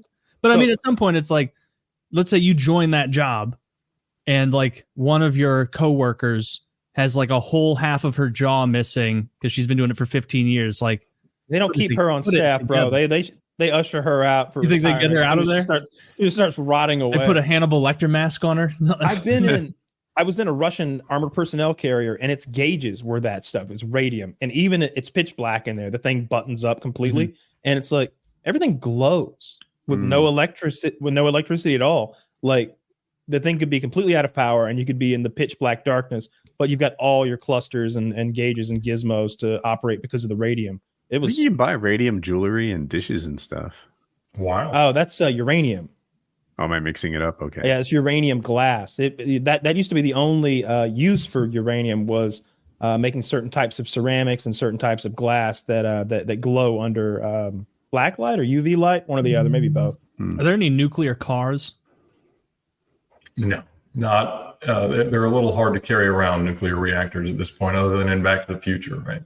Oh, and I appreciate how gentlemanly you handled that terrible question. I thought I saw something on Back to the Future. Are there any nuclear cars? We put them in submarines. And what is a car if not a land-dwelling small submarine? That's a great argument. EV cars. What is happening to the EV market? One of our producers said that it was crashing, imploding. Does that sound right to you? Yeah, I mean, it's been a wild, time, especially as they've adjusted some of the incentives and things like that. And so they might need to go nuclear because the incentives no longer apply to like the European brands. And so like in February, there was a massive miscalculation by Audi Financial versus Audi Corporate about how to set lease residuals. And so they ended up selling cars for more than Audi Financial was going to buy them back for in a year. And so effectively the leases were free. And so I leased my wife a $160,000 car for $250 a month, which is just the interest. We'll turn it back in because nobody wants it in a year. But yeah, it certainly seems like we've outpaced consumer demand there. They're not killing people with radiation burns, but people are finding that the long-term reliability just stinks and just not necessarily a thing. What breaks on an electric car? Well, there was a story this week about a Tesla that had 1.2 million miles on it, but it was on its 12th motor and 4th battery like that. Oh.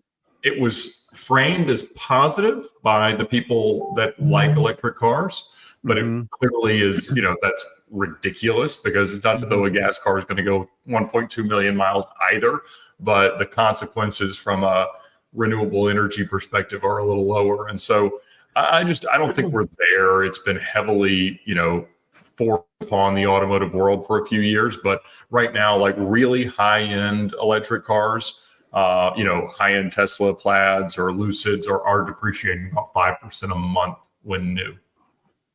Damn. That's rapid. Yeah. Yeah.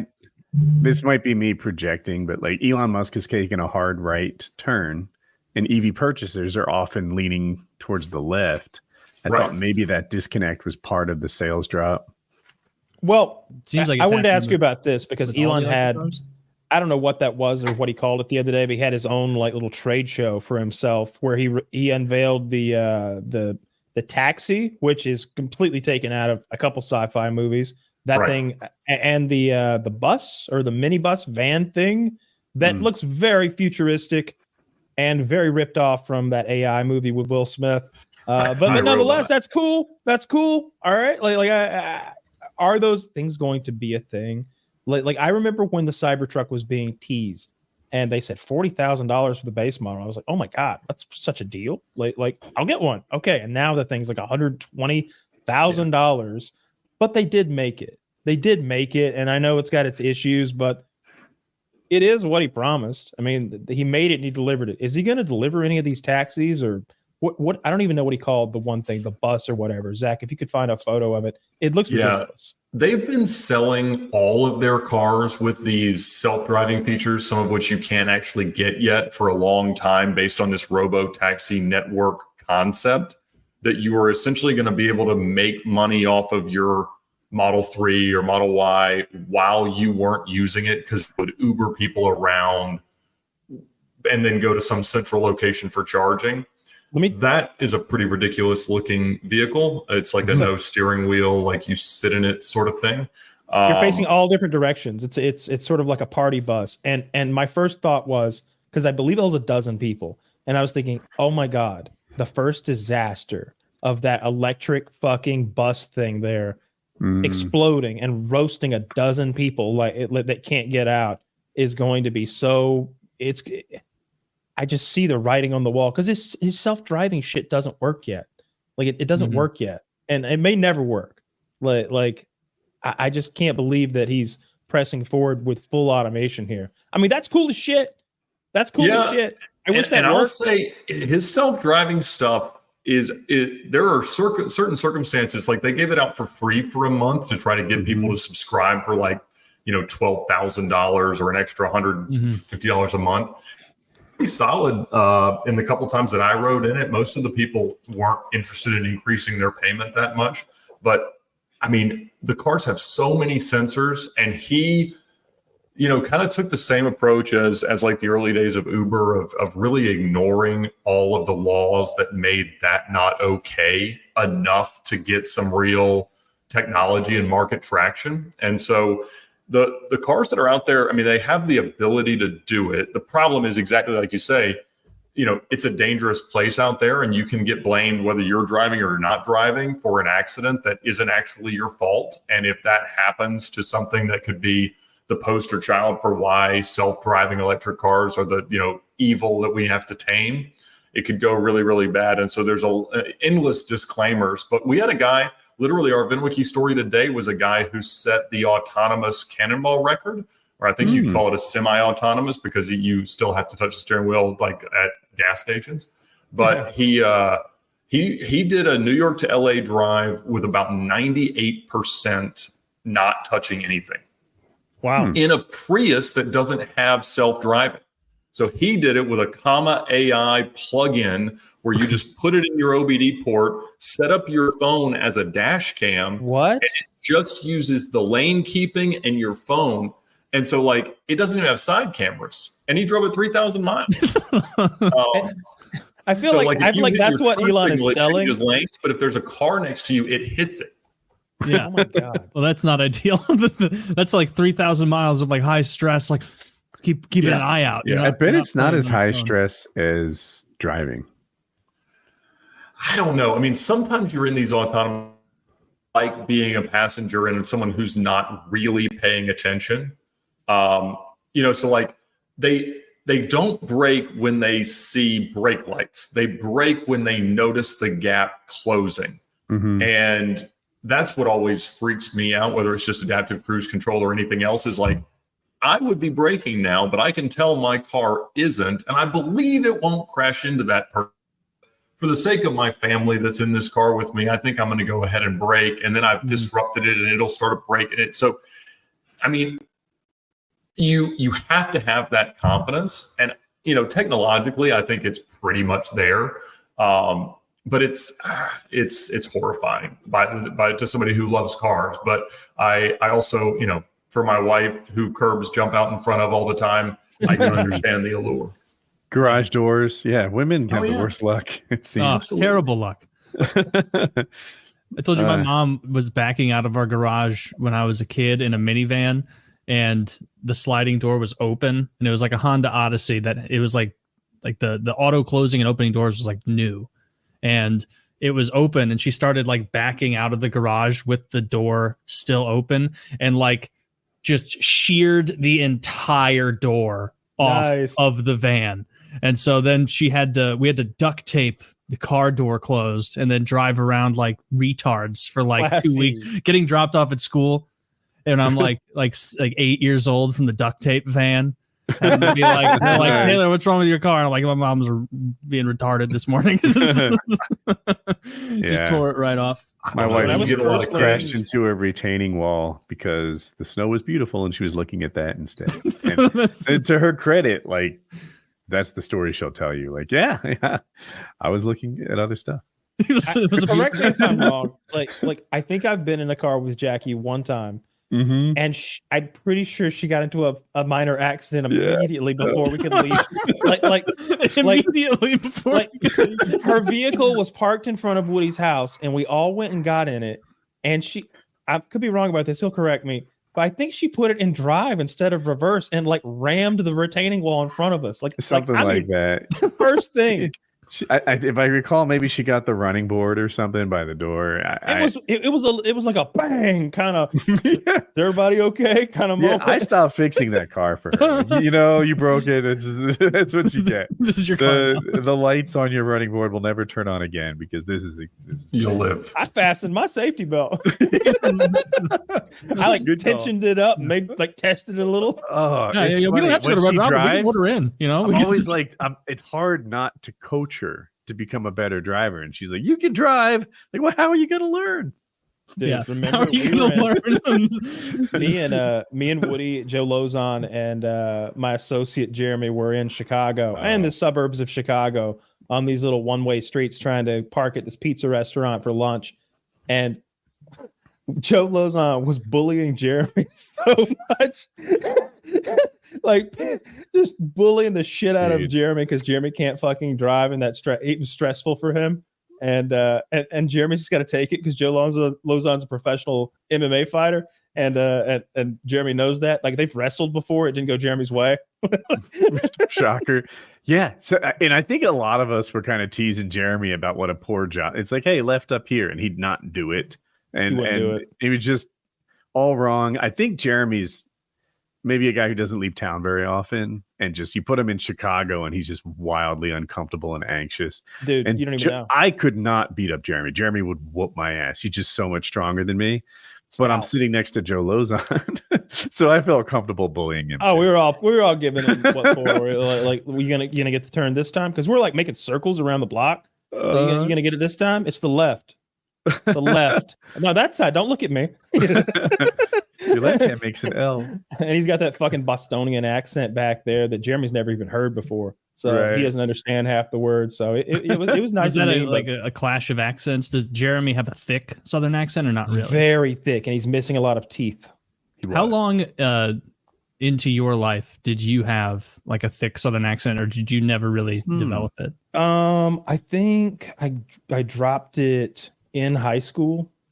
I think I dropped it in high school, or like maybe right after high school. Certainly by the time I was like moved out and working in Atlanta, I dropped it. I didn't want to. Is the story you heard somebody else in a thick accent and thought, nah, that's not who I want to be? Well, that's a little bit of it. It's not that I heard one person and I was like, oh, that doesn't sound intelligent. It's like, every time I've ever heard it, it was like a Cletus. I mean, look, I watch The Simpsons, right? Who's the one guy? There's like two guys with Southern accents. One of them's a cowboy who like has Confederate like upper stickers and then there's Cletus for a living, and then there's Cletus. And Cletus is like he's an idiot. He's the moron. He's the bumpkin. And so that's what you sort of associate with that accent. If someone's got too much of a drawl, let's pronounce things a certain way.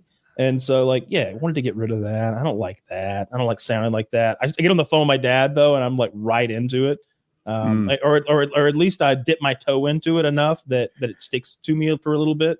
Anytime I visit, same thing, especially if I hang around with too many of them. Like if there's like seen it. Five or six. I was jealous.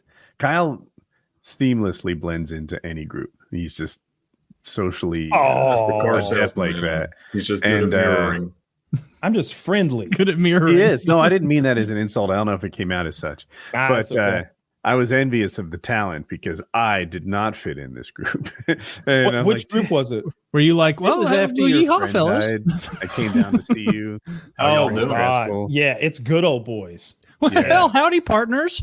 Like, you just going like that. Yeah, he's all like, I don't fellow know. kids. And I'm like, I could never pull that off. They'd know I was imitating them. Hello, fellow Southerners. Yeah.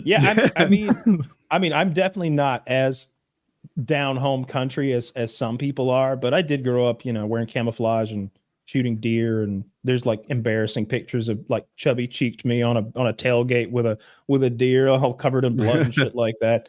I did all that stuff. But I was never like into that. It's sort of like a lifestyle or like a clique. It's a clique. That's what I mean. Like in high school, especially, it was like there was like a clique of Carhartt wearing. Their truck would be a piece of shit, but god damn if it would be jacked up. Got to get that thing jacked up, and we've got to put some tires on it so that it gets 8 miles per gallon. Like that was your status symbol for a certain clique of people, and I wasn't into all that. I just like shooting deer and lived on a Where farm. did you grow up, Kyle? Livonia, Georgia. Livonia. It's northeast Georgia. It's on Interstate I-85 on the way to Anderson, South Carolina. They're right on the border, really. You're from Georgia as well, Ed, aren't you? I am, about an hour south of where he was. Did you like have Elberton, a Georgia accent when you were a kid?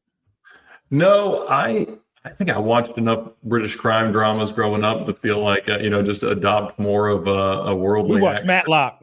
Yeah, I still throw out the y'all occasionally, but it's I don't know, for some reason, and I never really when my voice changed, it became this great, and it hadn't really sounded any different since then. It's great. You guys both sound like good Midwestern boys. The perfect accent.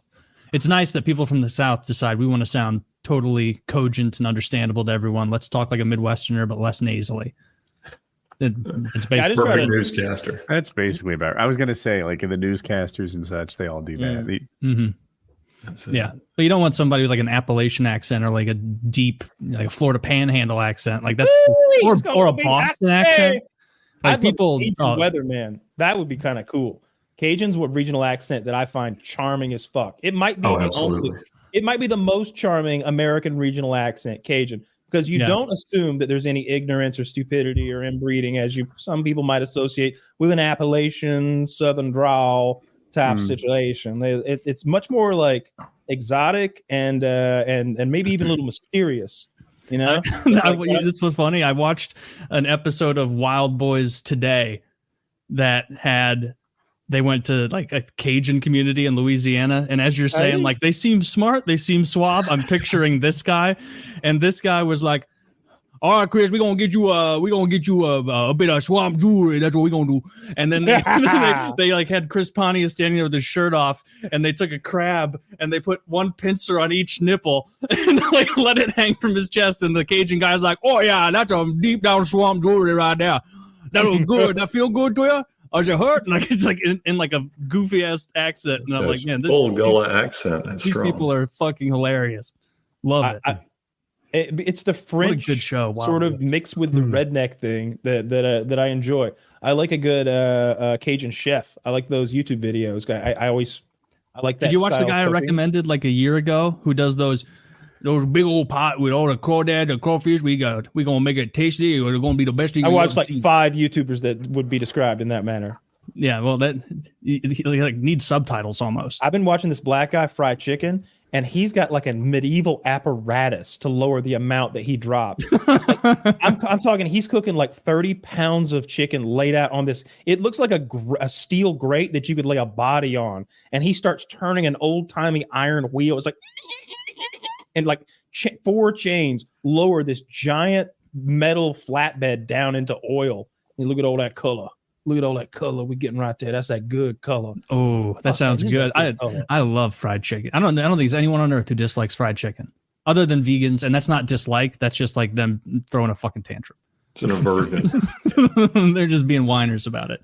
Yeah, fried chicken. I was like, I keep forgetting all these streaming services I've signed up for. And so like I'll click on one to find something and I'm like, oh fuck, how long have I been paying for this? And like I found Wild Boys, and like you guys are all probably a little too old for it, maybe like barely. I was meaning for like prime, like middle school and high school age was like Viva La Bam and Wild Boys. I was a grown man, so I had cable. So you saw all of it. I love Jackass so much. It was a big part of like my 13 or 14, 15-year-old like formative years. I made my own Jackass video for a school project. Like I was really into the show and a fan of all those guys. So later on, when they each made their individual shows, I had some brand loyalty for Bam. You know, I wanted to go watch his show with his weird, creepy pedophile. Turned out to be a pedophile uncle. Remember that creepy guy? Don Vito. Don Vito turned out. He died, and they're like, you know what? This guy was like being creepy with little kids, and it's like, yeah, checks out. 100%. It checks out. Gross. Have you seen Don Vito? He always had one eye on the children. He only. It's because he had a really bad lazy eye. Yeah, he only had one eye, pop-eyed over there. But I was watching Wild Boys today and like seeing drugged up Steve-O. Like I'm so glad Steve-O's sober and his life is improved. 2 thumbs up to Steve-O for that. That's wonderful. But like seeing him like fucked up doing the old stunts is so much better than any new Jackass. That he was like there. This is Wild Boys. Yeah, that's Don Vito with the lazy eye.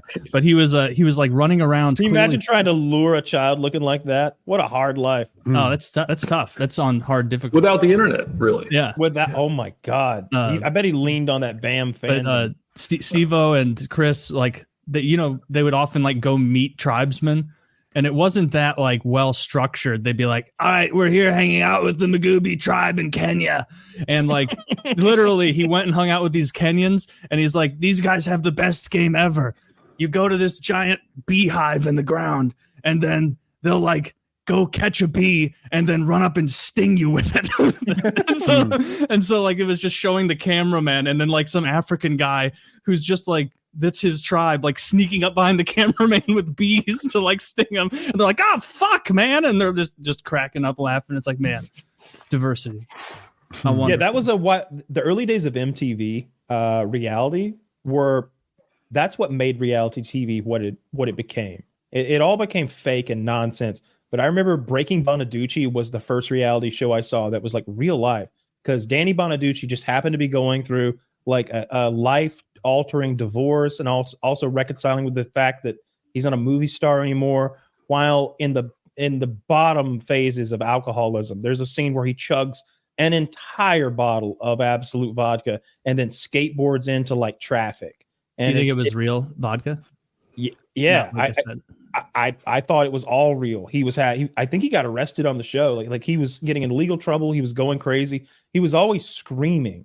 And this is like maybe 2000, 2001. That and the Osbournes. That was one of the OG. Seeing Ozzy Osbourne and his family go through all the nonsense, like that was fucking cool. And Flavor of Love. I didn't watch that one. So glad you said Flavor of Love. When I was working in Atlanta, all my coworkers were black. All of them were black except for like one guy. And so I'd go to their house parties. Not really parties, but just like hangouts after work where we drink and smoke and chill. And we would watch that shit religiously. If we'd either be playing some like NBA 2K game. Was it a dating show? What is Flavor of Love? It was a dating show featuring Flavor Flav. And the prize was a relationship with Flavor Flav. Every week they did this? No. You there were several seasons. It didn't last. Yeah. So you eliminate women as you go. I see. So every It's week, like The Bachelor, but the prize is Flavor Flav. This was a huge show in like 2005. It was massive because there wasn't a lot of competition. It's early days of cable still. At some point, the proliferation had just gotten there. And did he wear the giant clock the whole time? Yeah. Oh, absolutely. Yeah. Oh, yeah. And he gave all the girls nicknames at the beginning, and they went by the nicknames, which that was before they could even be promoting their own social brand. But it was like the most genius thing ever that like your name is now New York. Tay. And that's it. I'm gonna name you Doo-Doo because you shit yourself first thing. My God, that happened. Where they one of the girls pooped her pants, and it falls down her leg. Like she's wearing a skirt, and there's a turd in the floor, and they're like, "What the fuck is that?" And I don't mean in some random corridor. I mean everybody's there in a big group. It's one of those early parts of the recording session for the TV show, and all the girls are congregated, and this one bitch has shit herself, and the turd is in the floor. And I don't mean like a prop turd. I mean this turd rolled out her pants, and everybody's like, "Ooh, it's doo-doo." What was she wearing? A skirt with no underwear? Yeah. Yeah, okay. just fell on out. Yeah. That's so rude. I'd kick her off the show. So then they did a second season, and I don't remember exactly how it came to be, but Brigitte Nielsen came to be with Flavor Flav. She was a supermodel and actress in the 80s. I know you've never seen Rocky IV, Taylor, but Woody, well, I need to see the first three. Do you remember? I know Brigitte Nielsen. Yeah, she was Sylvester Stallone's wife. She is in the 80s, she was like a 10 out of 10 gorgeous woman. She's like 6 feet, six, maybe 6'1". She's like a way taller than Stallone. She's like a master race, gorgeous blonde in the 80s. Was she Dragov's wife in that? Yeah. No one can defeat Ivan Dragov. His punch will destroy. She was always hyping him up. It was great. Mm-hmm. Yeah. She ended up somehow involved with the Flavor Flav reality show, and they like got together, and maybe it might have been the third season, and it became Brigitte and Flavor Flav, and they sort of traveled the world in love. Like they would be in bathtubs together, and the juxtaposition between this 50-something-year-old 6'1" blonde woman naked in a bathtub with this 5-foot-tall troll man wearing a clock and a bubble bath was hilarious. And it went on for I don't know how many seasons they did of him doing his dating show, and then him and Brigitte. But it went on for far too long. Yeah, right. 2006 to 2008 was the Flavor of Love run. I never liked that. Those were really the templates that are now followed by most social media content creators. Is just would you do if you were allowed to do whatever you want? And the template that we had was Bam Margera, and to me, it's wild just, how they figured out, like, we just give these guys $250,000 worth of production budget a week, see what happens, and see it. Then they somehow don't die. Yeah. But it was a wild thing to watch as a very impressionable mind. Oh, yeah. I think every young boy who was in middle school, high school, whatever, when those shows were coming out, had the urge to be like, I want to do this too. I want to jump off a roof in a shopping cart or whatever the fuck silly thing. And then we didn't ever end up making, like, I'd think that, and then I'd watch more of it. And I'd be like, man, these guys are like getting really hurt. Like, I didn't know. See, it's even worse because I didn't have any way to edit. I had this like it was my teacher's camera. You're making long form jackass content. Well, no, I would do a thing, and then I'd stop recording, and then I would like do another thing, and they were like back. All the things were like, and they had intros and outros. Like I'd be like, all right, this is bush jumping, and then I'd jump into a fucking bush, and it was like, all right, this is this is the office chair, and I was like tied to an office chair going down a driveway, and it was like, this is the electric fence, and I'd get zapped by electric fence or whatever, and I made this whole video. And like I guess 10th grade or something like that. How did any of them good? Yeah, were any of them good? Were they all like a little? You're not exactly Bam. Like this is curb jumping. It's just Oh, I just completely copied the jackass. I'm all in a bush now. I just completely copied the jackass. You're just like Steve-O. You jump in a bush and then you're like, blah, blah, and just start throwing up. I got pretty fucked up. I rode a bicycle down a dangerous hill, like a silly. Yeah. I mean, I was really, I really wanted an A, I guess. And I didn't want everybody to make fun of my video, when I did my presentation and everything. Ended up deleting the video accidentally by touching the tape. like just sitting there like futzing around with the little tape, and I touched the exposed magnetic do tape. that? It just deletes the whole video. The whole thing. I would have guessed it. Just Not only that, broke her camera. Somehow broke her camera. So I returned her like $800 camcorder in 2001, and she was like, "This is my personal camcorder, Kyle. What have you done?" And I was like, "Why did you loan it to me? I'm come on, like why would you knew loan this that was to the me?" risk you took. I'm an irresponsible person. Yeah, I told you I was going to do I just Jackass. wasn't trained on camera operation. I don't know what happened to it. I didn't do any fucking thing. I really didn't. I was careful with the camera, but it was destroyed. Did you watch Wild Boys also, or just the Jackass stuff? I didn't like the Wild Boys as much because it seemed like it was a lot of painful stuff and a lot of like gross stuff, and that's never been my favorite Jackass things. I like the big form stunts. I like the shopping cart stuff. I took you for a ride one night in a shopping cart. That was literally me thinking about Jackass, thinking about sending you for a ride. You did. I don't think I launched you or anything. No, I fell out of it, but I was fine.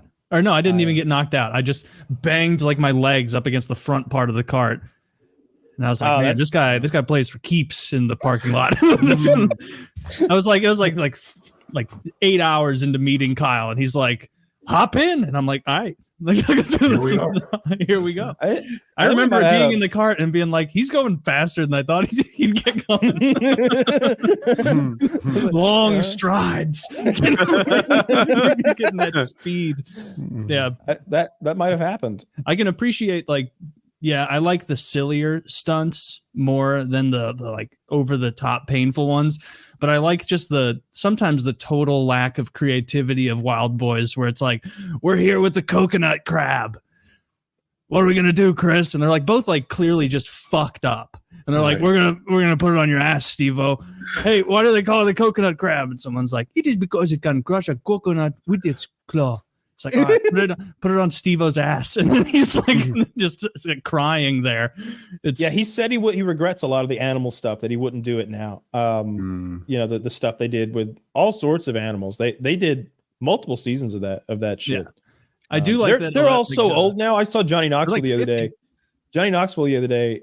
He's so old. He looks 70. Like he's he looks 53. I checked it earlier today. Does he? I had it on TV. I always thought those guys aged pretty well, especially Steve-O.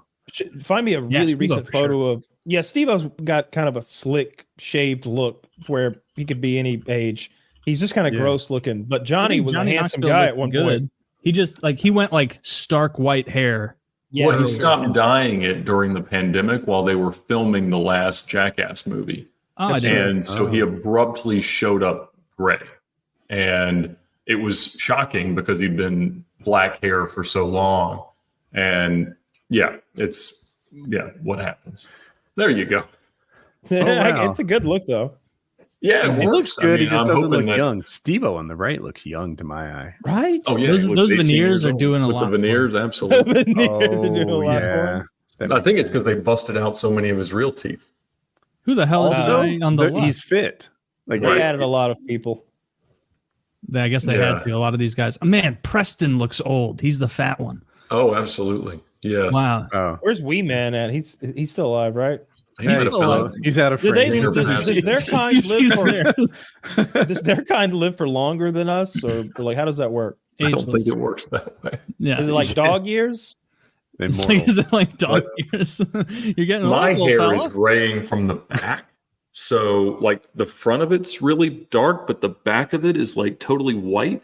And so people, when we do VinWiki stories, I sit in a chair and stare at a camera in the dark, and I look very dark-headed. But people see me in person, and they're shocked at how old I look, and they are not good at not saying that. So I hear it sort of every day, and it's fun. You're like, yeah, thank you. Yeah, that sounds great.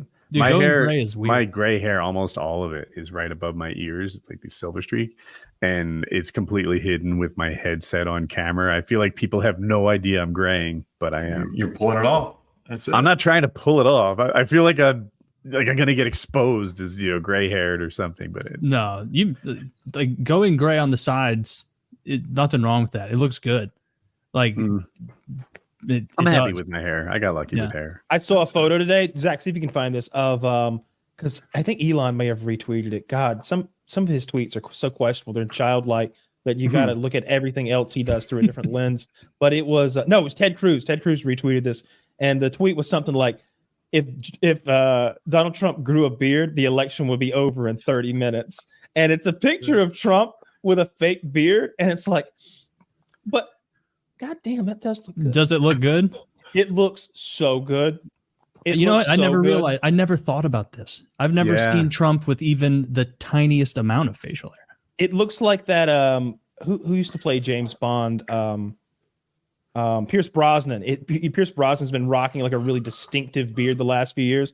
But see if you can find that Ted Cruz tweet of him. Yeah, that's not the one I saw. No, there was a better one. I saw it too. It was from an angle.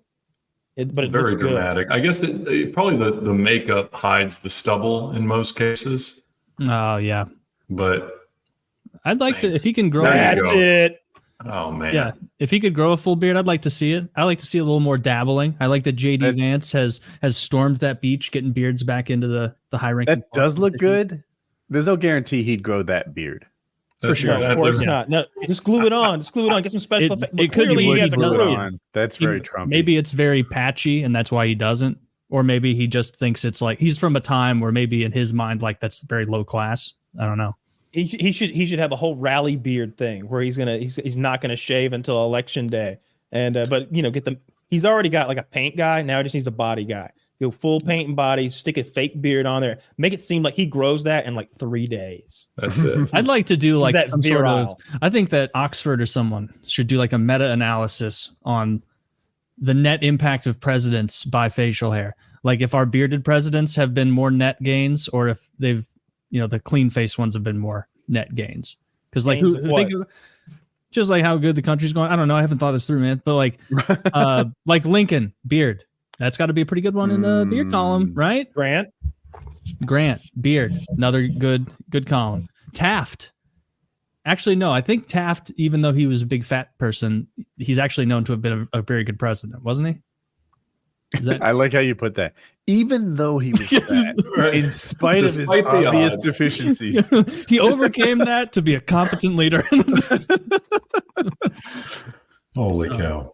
Yeah.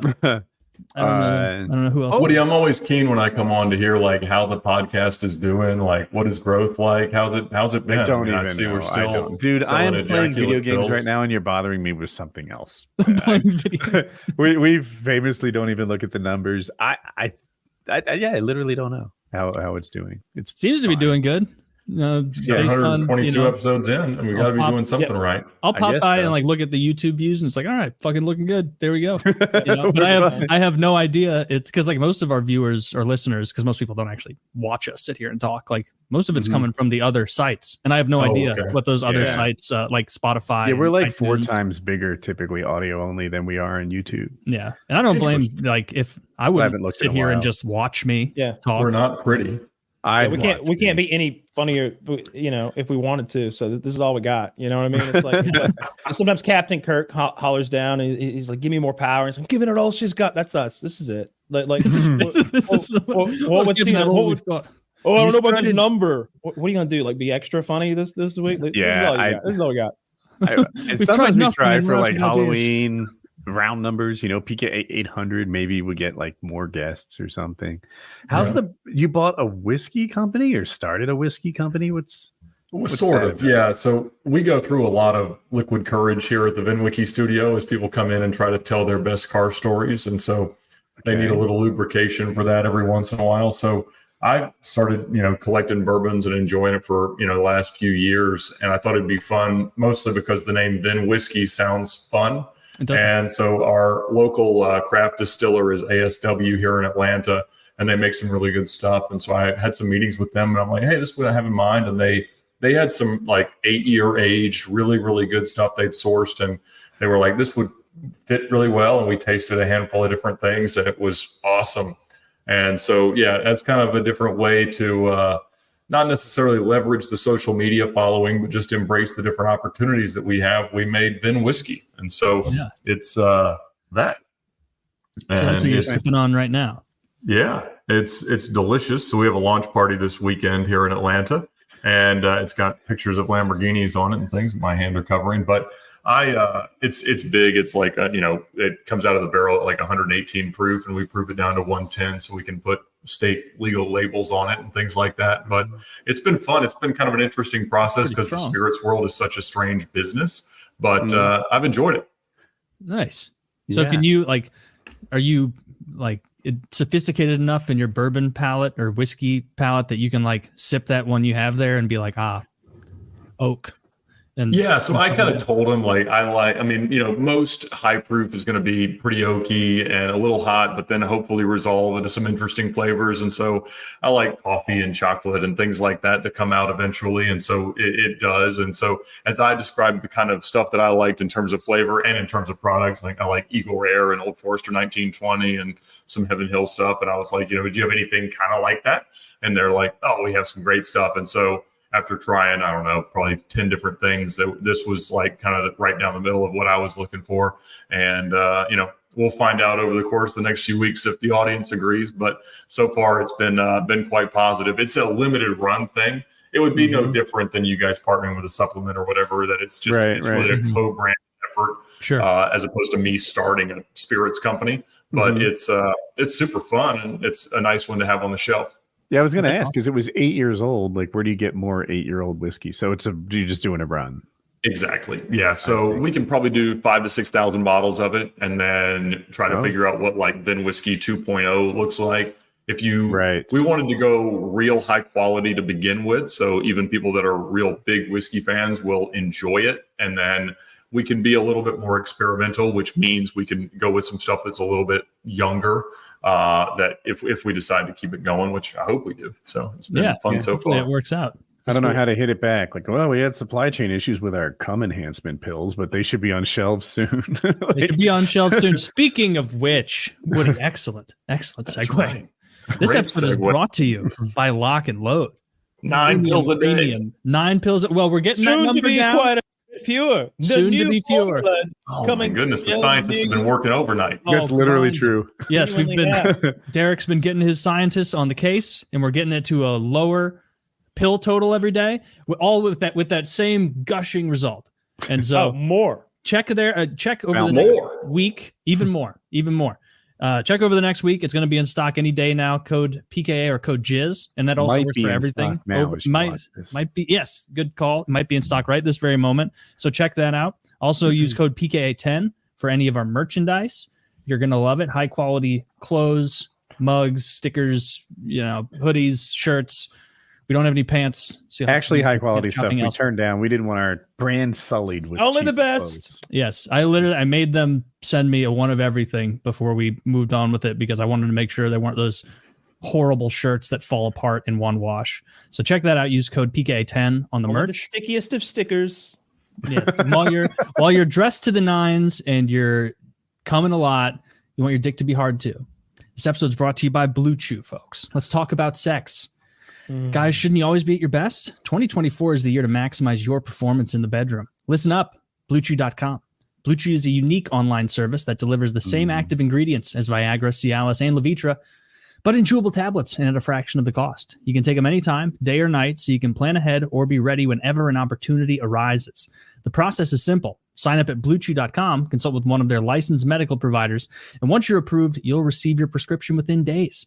The best part is it's all done online, so no visit to the doctor's office, no awkward conversation, no waiting in line at the pharmacy. Blue Chew's tablets are made in the USA and prepared and shipped direct to your door in a discreet package. Blue Chew wants to help you have better sex. Discover your options at BlueChew.com. Chew it and do it. Special deal for our listeners. Try it for free. Try Blue Chew free when you use promo code PKA at checkout. Just pay the $5 in shipping. That's all? Blue Chew. That's all. Try Blue Chew free with just PKA. Untouched by inflation, Blue Chew is. That's BLUECHEW.com. Promo code PKA to get your first month free. Just pay the $5 in shipping. Visit BlueChew.com for more details and important safety information. Big thanks for sponsoring the show. Again, that is BLUECHEW, code PKA. Just pay the $5 in shipping. Get a nice hard dick. Don't worry about shrinkflation with Blue Chew. No, your dick's not going to be shrinkflating. Your dick's going to be inflating. Catastrophically. With blood. In a good way. Your capillaries are going to be gushing full of blood. It's going to be just pushed to the limit. Your dick's going to be there proud, erect. Feel your pulse and your gooch. You're gonna feel your pulse in your gooch. I feel like you could probably feel your pulse anywhere down there if you're quiet enough. No. You ever like bang your like foot or your so hard that you can like feel your pulse, and you're gonna feel it like that. You don't have to check. You're just gonna feel it down there. Yeah. Is that did you finish the read? That's the end of the read. That's all of it. Also, invest in our new crypto coin coming around the corner, PKA coin. We do not have a coin coming up that I know of. We're not doing the pump and dump. We wanted to strike while the iron was hot, so we're releasing a line of NFTs. That's right. Like the cool kids, we've got our smoking apes. Yeah, we've got our bored yacht club apes. Man, that's Trump's so funny. still doing NFTs. He did it like a month ago. He's dropping really his crypto coin like any day now. Yeah, he is. Trump What coin? is it called? No, it's like Faith and Truth or something like that. Like it says a really good name. Holy shit. Donnie Dollars. Not Donnie No, Dollars it's would not have a goof name. Here, I'll look it up. You know what the problem with that is, Woody? Like, I haven't read anything about this, so maybe I don't know, but it's the beauty of crypto, but it's also kind of the worrisome part. Okay, so he introduces this crypto coin, right? What's to stop, say, some Saudi trillionaire from pumping it up and putting huge amounts of what I would call dark money into his coin in exchange for political favoritism, should he become president? Literally nothing. World Liberty Financial Crypto Project is the name of it, something like that. World Liberty Financial. I think I have the name right. And when's it coming out? Super soon.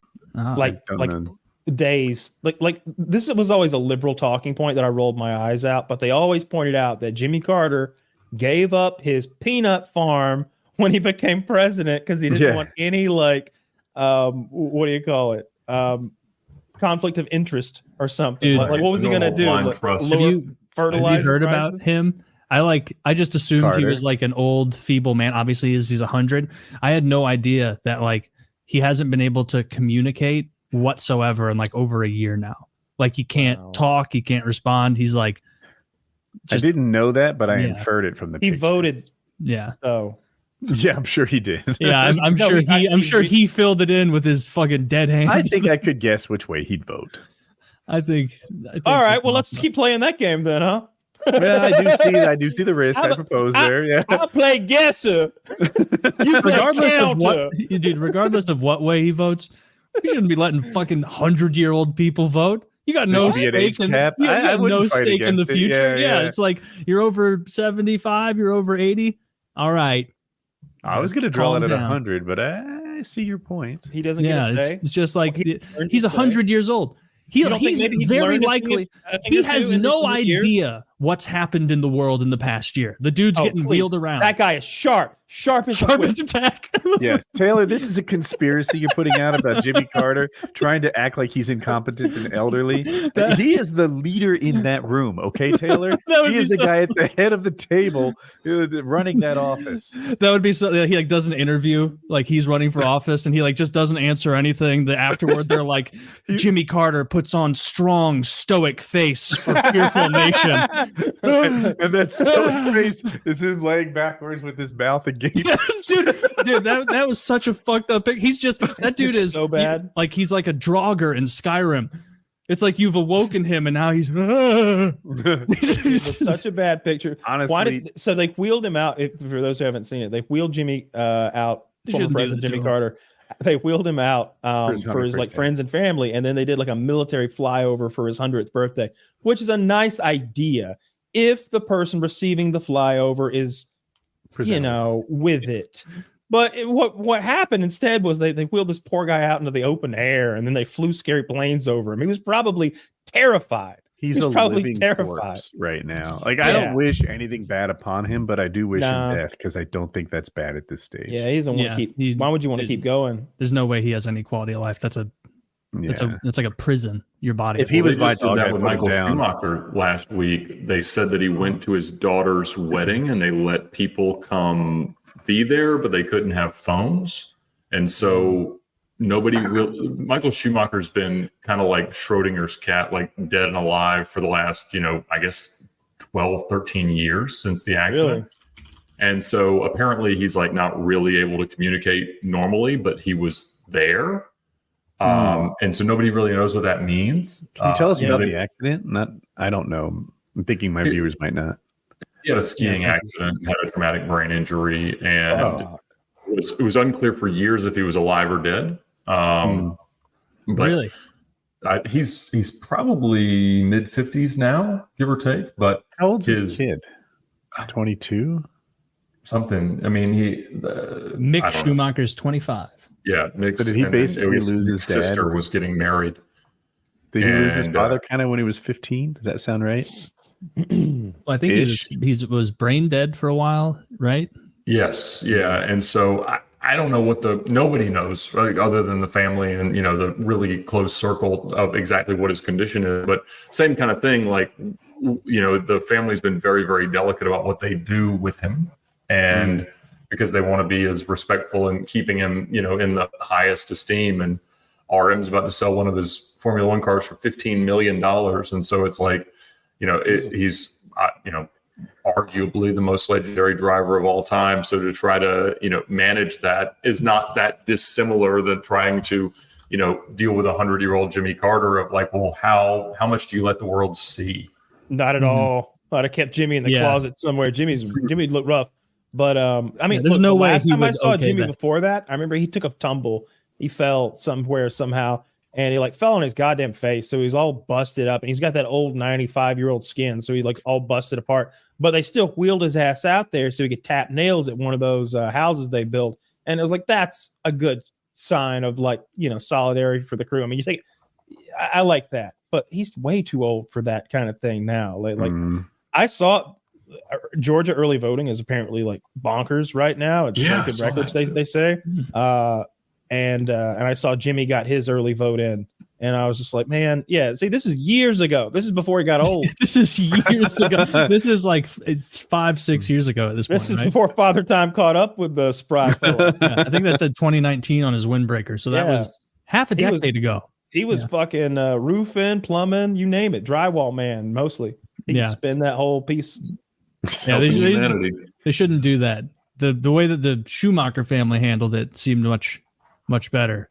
Let everybody remember you in a positive way, not like, oh my goodness, this guy's borderline dead. You said he was the most legendary driver. I'm a newbie F1 fan, so for me it's Hamilton. Who is your most legendary driver ever? There's so many criteria. You could say I think the most gifted driver was Senna. But Schumacher's presence was kind of Jordan-esque, that wherever he was, you just sort of expected him to win in a different way than with Hamilton, where you just knew that he was the best prepared to win. And so I think that you didn't see Hamilton, especially in recent years, overcome adversity the way that Schumacher and some of the others had to. But when you watch Senna drive in the rain or anything like that, it's unreal. And I think that's where you'll see some differentiation. But it's one of those fun things to debate because everybody's got a great opinion. Can you tell who's a good driver? And I asked that from my own position where I can tell you who's winning, but since the cars are not fair, they're not equal, the guy who wins isn't necessarily the best driver. Heck, George Russell as a rookie walked into Hamilton's car during COVID and for all intents and purposes was going to win that race. I think it had a mechanical issue or something in the last lap. But so it's like, oh, well, shucks, is Hamilton the best driver, or does he just have a car that's far and away the best that a first-time driver can win? Can you tell who's good? No, because they're all extraordinary. The ones that are in that league are all good enough. Even the ones who manage to buy their way in are still good enough to qualify for the chance to buy their way in. And so the average investment in a racing driver's career to get up to Formula 2 is approximately $20 million today. So you'd have to spend $20 million to have the chance to figure out if you're good enough to go into Formula One. And there are ways that you can buy your way into Formula One, but you still have to be so close to the cusp that it doesn't matter. You can't buy your way from my garage to Formula One. You've got to qualify, because everybody's dad was willing to buy their way that next step into Formula One. They just couldn't quite qualify. And so, even the guys that are spinning cars, crashing cars, missing everything, they are still that good. Except Mazepin. And if you gave them the best car, they'd have a shot. Except Mazepin, right? We agree with that. That Russian, he's not the same. but he's still good enough to win Formula 2. Did he win Formula 2? No, but he could, given the chance. Okay. Yeah. So he's there, especially now that he's driven faster cars, and you go down to a slower car and you're infinitely better, right? So I think that they're all close enough to that level that, there are standouts in that there are like world-class phenomenal talents in the same that there are in every sport, where, everybody that's on an NBA roster made an NBA team, got drafted or got signed as a free agent. And so it's the same situation where, you can certainly get the deck stacked in your favor, but you still have to get to the doorstep in order to qualify. Okay. Yeah. I think we lost Kyle and Taylor. I'll stop Formula One talk, but I have Ed Bolian on the show.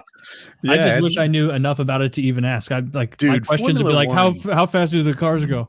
Real fast? Fascinating, this sport. It is not fair. Every other sport is designed to be fair. They put some people in good cars, some people in bad cars. The engineers behind the scenes are part of the team so much more than like coaches are part of the team. Yeah. And he mentioned pay drivers is the term for people who buy their way on. Taylor, if you're 1% better than me, but I have someone who will give the team $20 million to give me your seat, I'll take your job, even though I'm not as good as you. Yeah. They're like, I think we win more with Woody and 20 million in R&D than we do with Taylor. Yeah. Or we don't, and I don't care. Yeah, because we got $20 million.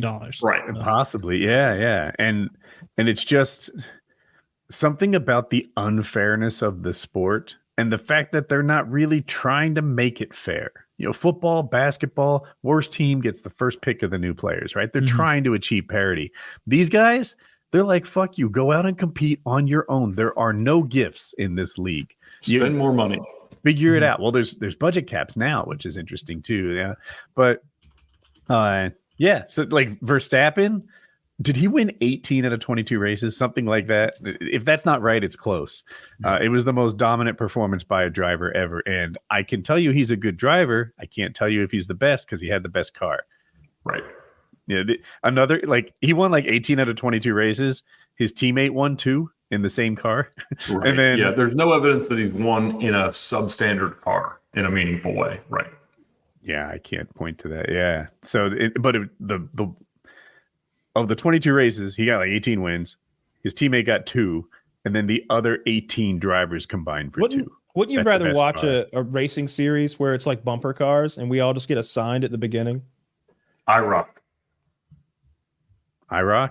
Yep, the International Racing Champions. So they did that they probably did it in the 90s. They definitely did it in the 80s. And they would just build, it was a spec series, so that everybody got the same Camaro, prepped the same way, and they just put a different name sticker on the front, and that's the car you got in, and that's where you went. And they had the best of NASCAR, the best of Formula One, the best of IMSA, everything. And they would just go all the way out there. And so to me, that's incredible right now. For the same reason that it's only rookies in the NBA slam dunk contest, it would be a hard sell today because it's too costly to lose versus the benefit of winning. But that would be a blast if we could get them to do it. I would watch that because I don't care about the engineering of the car, and it's clear that cheating is part of the game. And I don't care who's figured out how to sneak some extra fuel into their fuel lines or whatever nonsense is being done. If I knew it was like bumper cars, or not like bumper cars, but like go-karts, you just, I'm number 13. Hope that's a good one. Like I'd like it. I would like that. I could watch that. Like an even playing field. And I don't know, like something about the way that the racing is filmed isn't all that inspiring to me. Maybe if I was on board more with the driver, I always enjoy that more than just an aerial view of them going round and round. In F1, it's mostly onboard footage, I think. But, you only get to see the race so well. Honestly, as a stats and stories guy, I don't watch the full races. They do they condense it to 8 minutes, and I get to watch all the interesting parts and feel like I'm on top of it without spending that much time. That makes sense. Well, and they figured out with Drive to Survive that it was much better as a story arc off the track with slight fulfillment coming on the track than it was elsewhere. And I don't think any other sport has managed that. I haven't watched the Netflix starting five thing for basketball yet, but the golf one wasn't all that great. But to me, like Drive to Survive is a brilliant media product of just an opportunity that nobody even thought about. That's what made me a fan. I got into it with Drive to Survive. So was it 5 years ago, something like that? Yeah, I think so. It's complicated though. I still feel like I don't understand it well enough. You know, they mock some team's idiotic strategy, and I was like, well, I could have made them. I don't know. Who could say? Yeah. I like when the sport gets a little trashy too, and Okay. I don't see that coming from F1. But like the WWE occasion of like various sports, I think is always a good thing. Like that, I like that about the UFC. I like that it's a little bit pro wrestling in the way they promote, and the way that sometimes there's full on conspiracies about, like, do they really have beef? Like, is that they'll have a fight? Like, guys will get in a fist fight seemingly before an event because they like bumped into each other. They're so goddamn hard. Neither one of them could take a shoulder check, and they just throw down in a hallway. And it's like, was that real or was that business? You know, and you want to know and be like, oh yeah, that was real, but know that it wasn't. But I can't tell sometimes. I can't tell if it's real or not. With Daniel Cormier and John Jones back in the day, there's this private moment on ESPN. They're doing a simulcast. They're remote locations, I think. And after the thing cuts and they're off, it's still rolling, still recording. And Daniel Cormier's like, or John Jones is like, "You still there, pussy?" And Cormier's like, "Yeah, I'm still here, John." And they going back and forth. He's like, "I'll spit on you, John. I would spit on you." He's like, "You know, I'll kill you if you ever spit on me. You know that, right?" No, you don't understand. I would literally kill you. I'm not going to beat you up. I will take your life away if you ever spit on me. You understand that, right? And they have this really like, Daniel's like, "You think I'm just going to sit there and let you kill me?" Like, this is the conversation they're having. They don't know they're being recorded. They think this is all fair. Yeah. It was pretty good. It's famous in MMA memes. Yeah, that's one of the greater rivalries ever. Yes, it was really fun to watch. They hated each other. The juxtaposition of the sweet teddy bear family man with the drug doing rock star, like fake good guy, like the most villainous fighter ever. Maybe like he's a piece of shit. He is a terrible person in real life. You don't want him in your life. Scumbag. But you do want him on your TV. Fuck yeah. So when you think about showmanship as an element of sport, right? Okay. Because obviously it's a professional game. And so, you can look at, guys like Jordan or Schumacher or Senna or Brady or anybody and say they were the greatest of their thing. But like, who was the greatest showman athlete that made it fun to watch them win or lose or whatever? Mayweather's made a career out of being hated. So he feeds into that a little bit. Muhammad Ali was the guy who would show up with the gift of gab and just have these clearly prepared like little raps that he do that was very entertaining. He had great relationships with the media. I'm sorry. I want to add though, did anyone else have prepared like raps or poems before Ali? I feel like he invented that. Chael Sonnen did it too, but of course he didn't invent it. Right. Yeah, I don't know. He was probably I don't know. I don't know where he got that from. Maybe he was just completely pioneering it. There's a thing where he talks about how fast his punches are, right? And he tells the reporter to hold his hand up. Like a bee. And he's like, "I hit so fast. Put your hand up." And the guy's like a little nervous. He's like, "Put your hand up. I'll hit it twice." He's all right. Are you ready? You want to see it again? Right? He didn't do it. That was like, I totally fell for it. Yeah, I usually don't like those cheesy biopics, but Will Smith played Muhammad Ali in a movie called Ali, and it's pretty good. He definitely took some steroids or something. Will Smith got real big and bulky. Yeah. And he did that Kentucky accent, that Louisville slang kind of thing really well. It was a pretty good movie. So like someone like that. And then in MMA, it's Conor McGregor. Like he talked his way into almost everything that he did before him. Chael Sonnen, who literally talked his way into fights and championship fights, main events that he had no business being in. He just talk enough smack from a different weight class that it would just, and then he'd say yes, and he'd end up in these crazy fights and get crazy opportunities because he was the best at talking shit. He would tell, and sometimes he was picking on people who didn't speak English, so they can't really, they have no retort. They just have to sit there and look stupid while he says that they thought when they first flew to America, they thought a bus was a giant horse and they tried to feed it a carrot. No, it's true. I watched it happen. And that guy's sitting over there. He speaks Portuguese. He doesn't know what's happening to him. He's getting made fun of to his face. Everybody's laughing at him. Showmanship. Yeah. I like showmanship in sports, and social media has helped it a lot. I got into basketball. Again, I barely watch any games. I do watch like 8-minute recaps of games where you see like some of the more interesting parts of it. But I read about it every day. I read about the trades, who's hurt, how it's going, who has beef. I watch YouTube videos. I saw Jimmy Butler. Jimmy Butler is a little bit hood. So they put him in the woods, gave him a life vest, and had him in a canoe. This man can't swim. He can't swim. His canoe tipped over in like 18 inches of water, and the panic was hilarious until he realized he could touch. And it just endeared him to me because this guy is really good at basketball. Right. And social media, Twitter, stuff like that has added an aspect to the entertainment ecosystem around sports that didn't used to be there. Yep. You know where the hole needs to be filled in reality television, and that's someone needs to be following college football athletes now that they've got that real money. Dude, if you were just following the UGA Bulldogs and like you like picked 4 of the stars or 4 of the main characters or whatever, you'd see some shit. Because I don't know if y'all follow the headlines. I get it gets sent to me. The UGA Bulldog players are constantly getting into trouble for these crazy reckless driving charges, and then all sorts of other crimes I don't want to get into because this is my voice, but who's to say what they did, right. I wasn't there. I didn't see them do nothing. I didn't see them do nothing except catch a fucking ball, make a touchdown or 2. That's all. These are heroes as far as I'm concerned. But if you had a reality show that was following those cats around, because some of those guys are making hundreds of thousands of dollars and they're 18. They're 18, 19 years old, and I've seen pictures of like the fleet of cars that rolls up over there.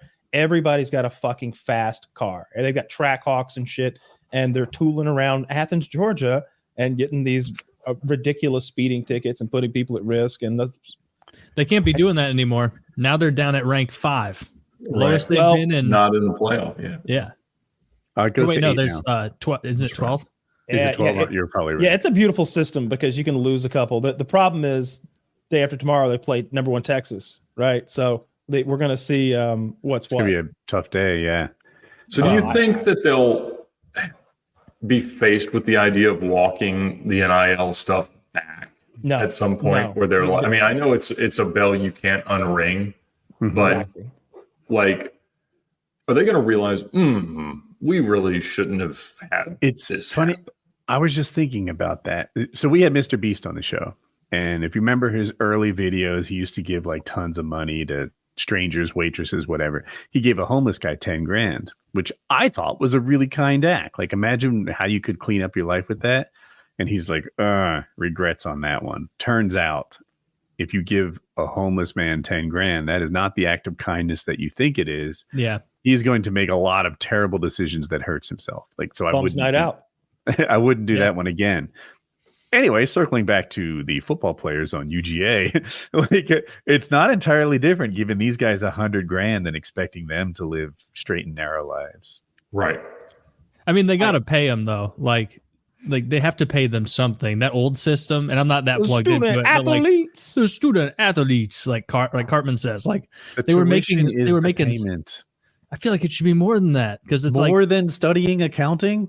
None of these guys are like they're all there for football. They're not. Those guys are selling millions of dollars worth of merch, jerseys, and video and games. Like their their likeness is in all the games, and it's like they don't need to be making an absurd amount of money, but like they need to be compensated in some way for that. They're going to make absurd amount of money no matter what. What you've got to have is a coach and a system that instills some sort of integrity into them about it. Like, look, I want us all to have track hawks. I want us all to go to race days. I want us all to like spray champagne on hookers' buttholes. Yeah. But let's win another championship. I want to see a whole parking lot of Ford Raptors for each of my guys. I'd be fine with that. But I'd be like, guys, you get a speeding ticket. Like that's it. You can't do. There should be an environment where like if you saw one of your teammates going off speeding, you'd be like, whoa, you need to slow down, bro. Kirby's smart. Brother. What would Kirby think? Arrive alive, brother. Arrive alive. How would you punish a football player? Like, could you just have him do wind sprints for 15 minutes? No. Remember what the Romans did? Professional athletes. No, you can't punish him that way. You can either take his playtime away, or you can say stop doing that. Well, now you're hurting the fans. I just want the player to be. You want him to be all tuckered out on game day? This is the most easily solved problem ever. Hit me. So, because all you do is make the rule of NIL money be that it goes into a delayed payment trust. All right, these guys have no living expenses. They have scholarships. They have paid housing. They have paid food. They need no money. So if we just said that they get all this NIL money that they will have access to in their future, that they will appreciate and want to seek out, are we just giving it to them to figure out if they would actually be okay professional athletes when we pay them more money? I think that's a pretty decent solution. I haven't thought about the externalities. I think they're going to sue for their money. Makes sense. I hope they're watching. Oh, they're just going to borrow against like the money and like get cash. Like all you got to do is go to the bank and say, you see this contract right here? Yeah, I got $4 million coming my way in 18 months. How about running me up a line of credit real quick? The good old Allen Iverson deal. Yeah, I didn't know. Did you do that? I didn't know that, but I was just Allen Iverson. We can get some money out of this. Reebok did Allen Iverson the biggest favor that any athlete's ever been given is they delayed a huge portion of his payment until he was 50 years old. What? Wow. And he only got it a few years ago. Mm-hmm. And Iverson was like separated from his wife, and he was living out of the Embassy Suites in Buckhead. And they were playing, he and his boys were playing Monopoly with like real cash in the lobby every night, and it was all his money. And I'd have to write him temp tags every month for his Lamborghini because he was like, he would never pay the taxes and register it. And it eventually got impounded, and it had like, I used to write all our temp tag. In Georgia, we should like handwrite the dates of the expiration on them. And it could only be like 30 days out. And I always did it in calligraphy. And so like I saw a darn picture and I'm like, oh my gosh, that was one I did. And we had to go through it. I've got the darn title to his car upstairs because they lost it in the mail. But he had taken out so many loans against the money that he was going to get when he was 50. The only thing he got to keep was essentially the risk spread, because he actually did get it and he paid him all. But it was so. He's all right now, I guess. But I mean, he got like not arrested, but like moved away by the cops for panhandling once. Really? Yeah, I know his wasteful spending was wild. So he had a really, really nice home that he couldn't keep. And when he moved out, he had 120 pairs of Timberlands, which are expensive work boots, just in the closet. They were the fashion at the time. And like $100 a pop, though, right? Like yeah. So that's like $12,000 worth of Timberlands. Do they even make 100 types? Oh, you're probably boots? right. You're probably right. I was driving home when Carmelo went to the Knicks, and he was on the phone yelling like, "Bring me back! I've been playing in China. I'm going to do it. I'm going to be there. I'm going to be right there next to Carmelo." And he was trying to get the Knicks to pick him up, and I mean, Alan's awesome. I enjoyed every conversation I ever had with him, but some of his entourage was a little iffy. But it was honestly, it saved his life that Reebok had enough forethought to structure the contract that way. Mm-hmm. And if we do that for NIL kids, we'll save their lives. 50's old though. Yeah. It is, Well, yeah, not the but 50, not like, if make you're it 5 years. making 9 figures in the league. No, make it till they're out of school or something like that. Like put it somewhere to accrue. Most of these guys interest aren't or- going to make the league, though. Yeah, make it to That's out of great. school. So let them live off of the interest until they're 25 years old, and then let them have access to the principal, and they'll be fine. And you can build the greatest hedge fund of all time, managing their money in the Players Association, because you can run it through the NFL, and they could be eligible for the pension because Hey, they do you have were. a character who would manage the NIL money? That's a problem, but it's a solvable one. I don't want to do a. he'd be of a certain persuasion. I keep a close eye on your money. I'm the money guy. That's in my name. My name is Jonah Yeah, Money I would- Coin. I would be a little scared of like a situation like that where like who's watching all that NIL money, but I would be for maybe delaying it till they got out of school. You know, yeah. I Just but at the manage it same through time, can you school's imagine a endowment. scenario? The school's endowments are all managed perfectly. But what would by- happen? What would happen inevitably is you'd have one of these players who should be sitting on $10 million or $2 million, whatever, and his mother would be like dying of congestive heart failure, and she can't get good medical treatment because they've got his money locked up and he can't get it, and he's suing for the money. They would sue for their money. I think they can't unring the bell because they're getting. You're right. They like- cannot unring the bell. At some point, the bell next should have been generation will be rung like, in a yes, much more elegant don't give fashion. us that money. How many We'll years wait. into this is pretty recent, right? Like it's only the past few Couple years they've years. been getting this, right? It's Yeah. not 5. Yeah, it's 2 or 3 years. It's a cool scenario if you ask me. It's like, dude. You know what sucks? what Like, would happen if you gave like they're like fighter pilots, right? Like they're like alpha male, like college athletes, number 1, number 2 team in the country. Can you imagine what heroes they must be when they walk around that campus or whatever? Like how as long much as they're ass- winning, yeah. like the way their asses must get kissed. Like they're on ESPN every day. They're getting interviewed. They're doing all sorts of cool stuff, and they're millionaires. And they're 18, 19, 20 years old. It's Mhm. crazy. Yeah. Yeah, no lock and load for those boys. There's Don't worry, they won't no- stay Oh, millionaires. they need some lock and they load. won't Gotta stay millionaires, full. and there's a 0% chance those plums they've learned full. even one thing in college. Oh, don't say that. Oh man, at Georgia Dude, if Tech, you're- they used I to give them wouldn't have- fill in the blank notes. They Yeah. would make the professors give them fill in the blank note sheets for all their classes. Yeah, like I'm putting myself in that situation.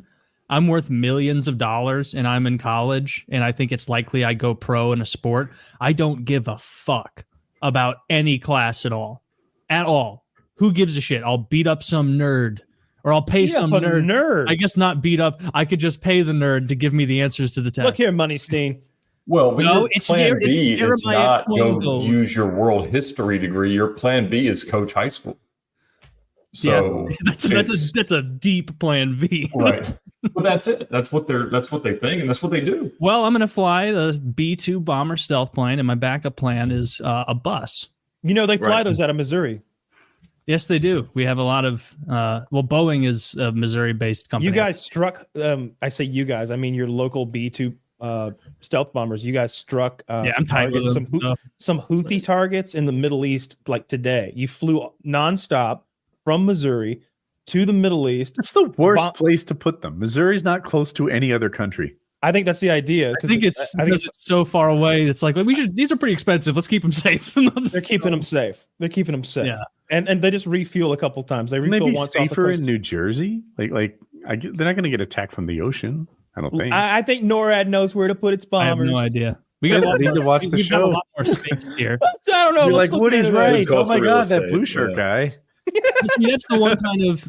See, I'm a Missouri nationalist, so I'm happy to see Missouri giving them what for It's over the there. focus for foreign affairs. Yes, the focus is Boeing out of Missouri.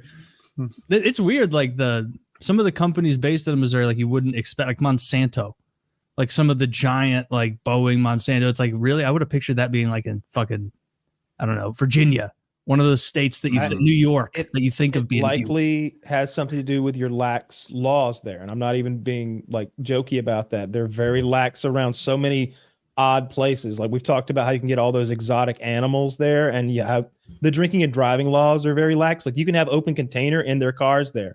Yeah, like- as long the driver. Not only open container, everyone in the car can be actively drinking and drunk except for the driver. They pull you over, you can have there can be a keg party in the back with headstands. As long as they're buckled up, we're good. That's true. College rocked. Yeah. And honestly, that seems as like long the as law is it's- correct. Yeah, as long as you're not. I don't remember if this was a rumor or Am just I something crazy? that like one of my friends said to like keep it more calm while he was driving and everyone was drinking in the car. But he Right. was like, I can't have a beer like in the cup holder near me. Like I can't have any alcohol within arm's reach of me because I'm driving. You guys can all get hammered, but like it's got to be clear that I'm not. And I thought that was normal everywhere. I didn't know other. No, states couldn't we do have what's called Yeah. an open container law, which means if there is an open container, and look, they'll be shitty about it. They'll go in your like the back seat of your car and find an old bottle of wine with the cork like stuck back in it, and they'll lock your ass up. Oh, yeah. I know New Jersey better than others because that's when I learned. A 6-pack with a missing bottle is an open container. Fuck. Even if- Really? That's crazy. Even if That's- the bottle is not in the car and all other You could are throw the sealed bottle up. out the window if the 6-pack has been like opened and one of the bottles is gone. Shit. Yeah. That's like They're all- declaring rape they're all if the condom closed. wrapper was open. Like That's like you're crazy. inferring a lot here. Yeah, that's absurd. Like you can't. Maybe you I drop- dropped you- the you're- beer and it you're on the broke. way. You're on the way to the parking lot. You drop a beer. Oh fuck! Got to go buy a brand new 6-pack. Can't drive this home. That's yeah. ridiculous, That's a wild one. man. But yeah, so Missouri, land of the super free, home of lax the brave. with their Here in stuff. Missouri. All those cool animals like that. Honestly, it's one of the more appealing things about your state because I like cool animals. I genuinely would get a capybara if I like had a. Like I really want one. Move to This thing's Missouri like- and your dreams can come true. dude. I could have a At least capybara one of farm. them. Dude, we have legal weed. We I have, wanna the, be a we, have cat- the, we have the loosest gun laws in the country and legal weed, and I guess you can buy whatever animals you want. Yeah, I would take it too far and I'd become a capybara breeder, and I would be, but no one would buy them, so I'd be pawning them off on you. Yeah, guys. no I need one- a cappy guy. And you're just putting them down. Your accountant, just You're like, Kyle, I've done a market analysis and there's quite literally none. There was no data to pull. No one's buying these. No one likes them. They're rodents, you know. They're rubbish for I keep- leather. Yeah, they're I keep terrible. sending Woody capybaras, and he keeps burning them. He's just throwing them in the fire pit, Oh, but it not has even that nice opening the smell. poor little boxes. Yeah. Capybara would not be my go-to exotic might be animal. It's the Cool. next American poodle. Okay, Dude, it's you think doodles were big? It's still a you don't rodent. even know. The It's gonna capybara is taking smell over. like a rodent. Look, I've Yeah, got some friends there's- in Congress. Okay, a few right-wing colleagues who agree with me about the capybara, and if we can You get know, some stop bragging that you know federal David Duke. with a little, look, he's dead. Isn't he dead? I don't fucking know. If we could get some Um, federal legislation to allow capybara ownership, I think it could take off. I think it could be the next ostrich burger. The The next next ostrich? ostrich. Remember- Oh my That's god. the Remember whole how dream that of the took over? capybara industry Dude, is when we get ostrich level.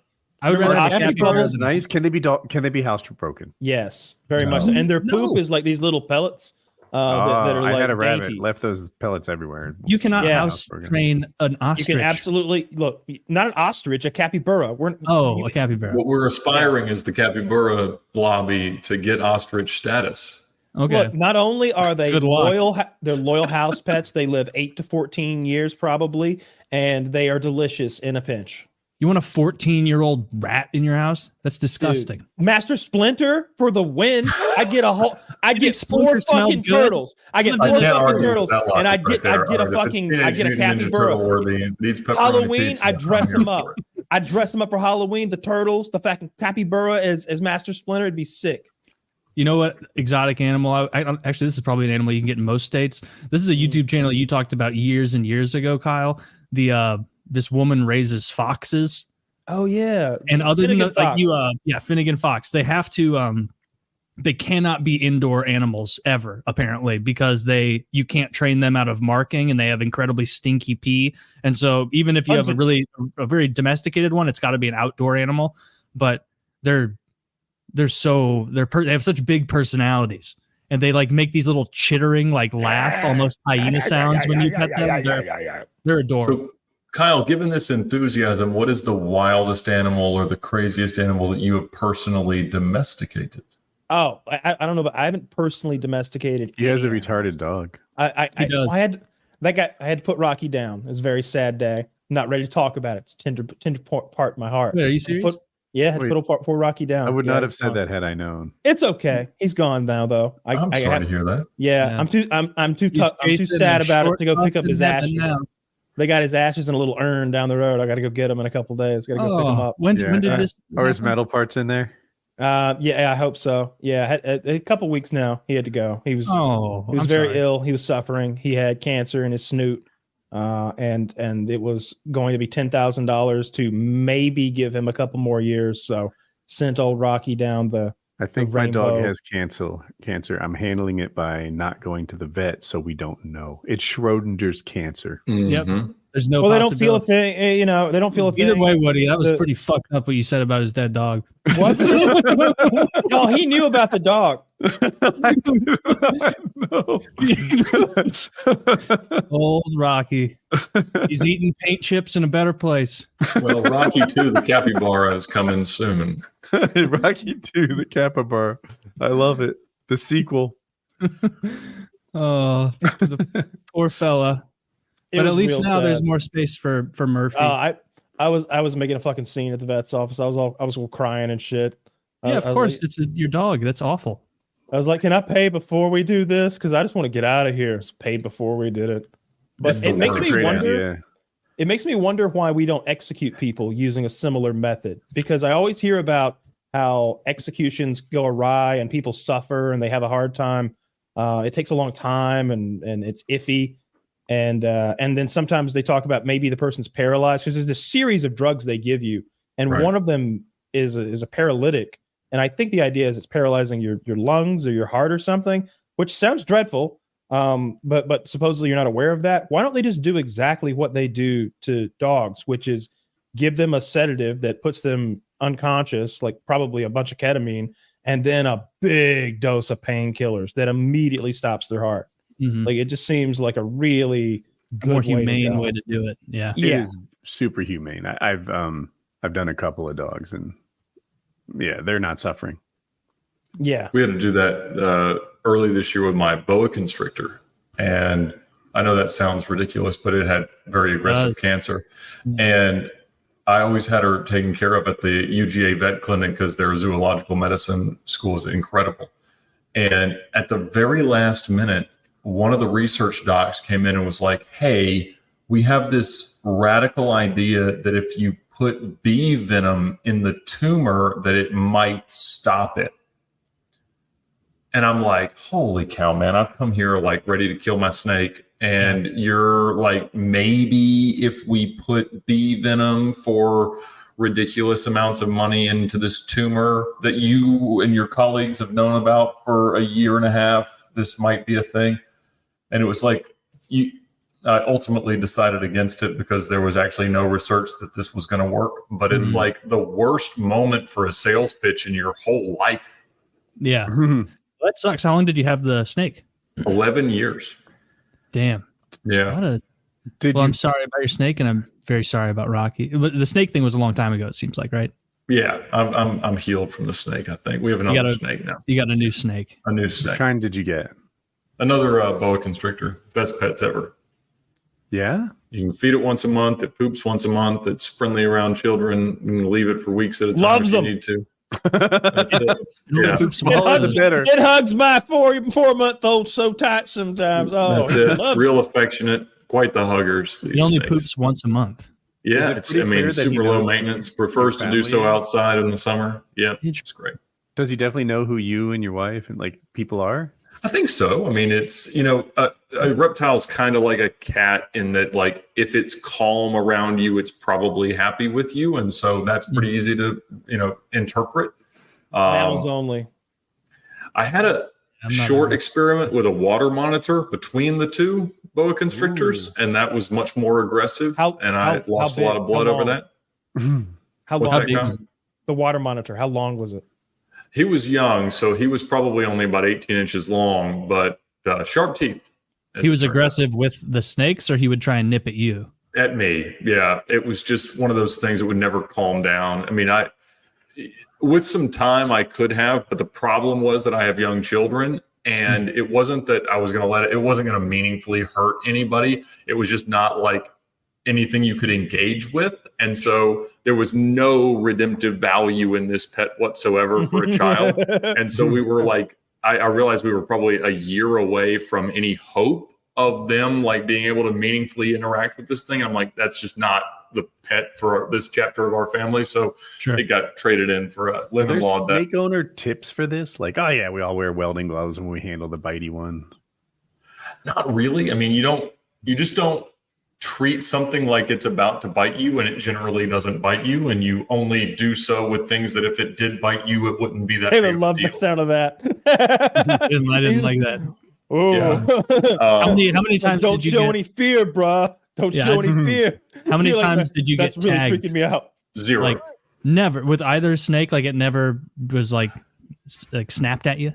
One time, well into the cancer, the snake got mad at me for taking it inside, and it tagged me on my elbow, not to like, just to say, hey, stop it. Yeah. But it was, I didn't even realize that it had done so until I looked down. There was a couple drops of blood on my arm, but it was, just because the thing was so uncomfortable, and it was not like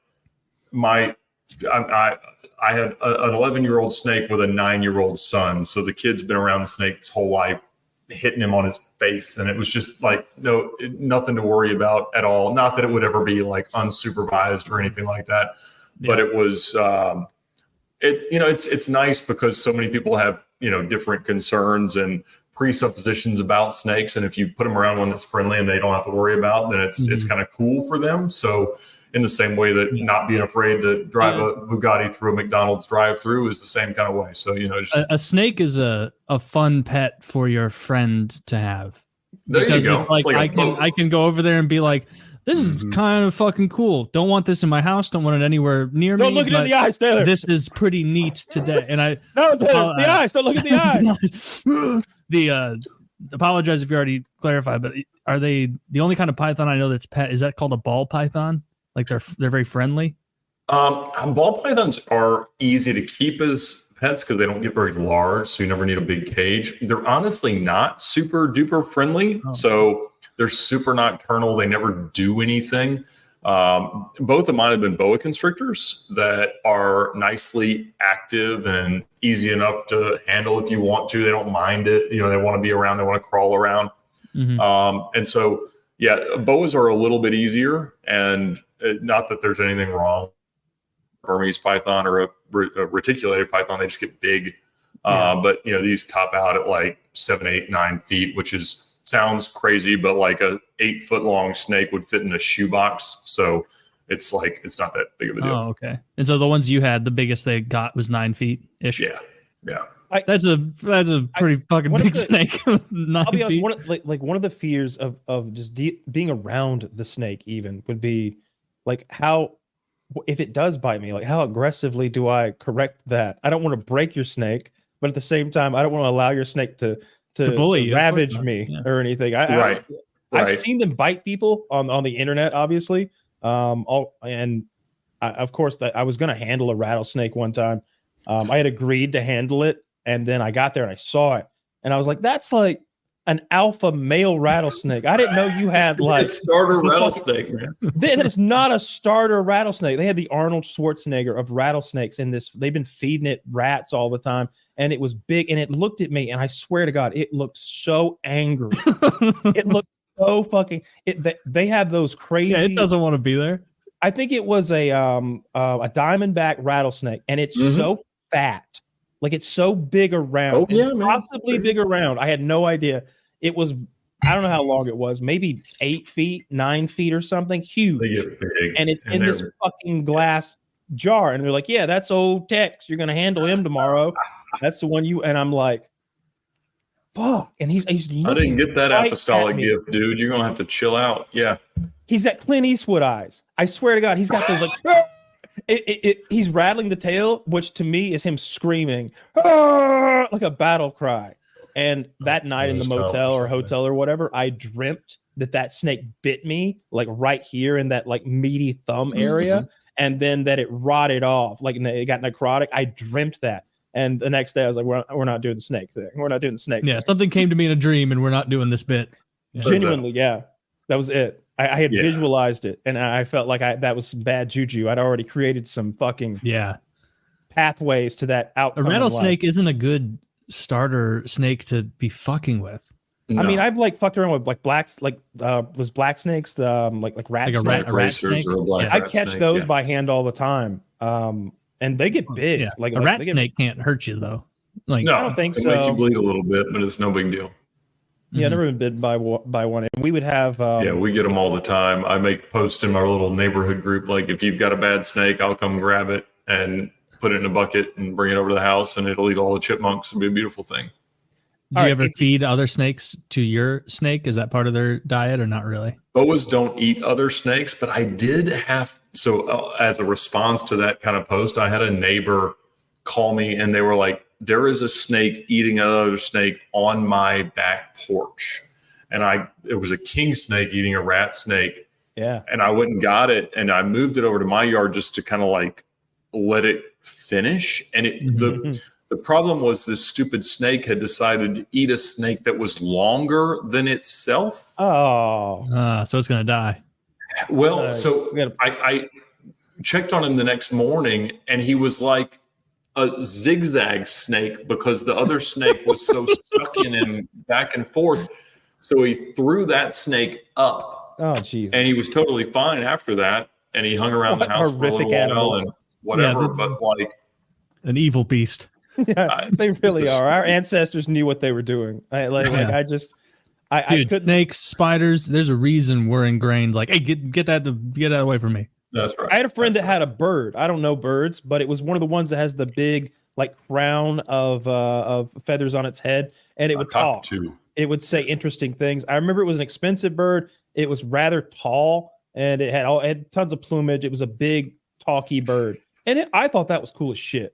Like it was hello, hi, close the door. Like, that's awesome. I had the told me to close the door. Bird experience. My father's friend had a bird, and this bird chewed a hole in the middle of a door and then used that hole as its perch. I mean, the hole was like 18 inches tall.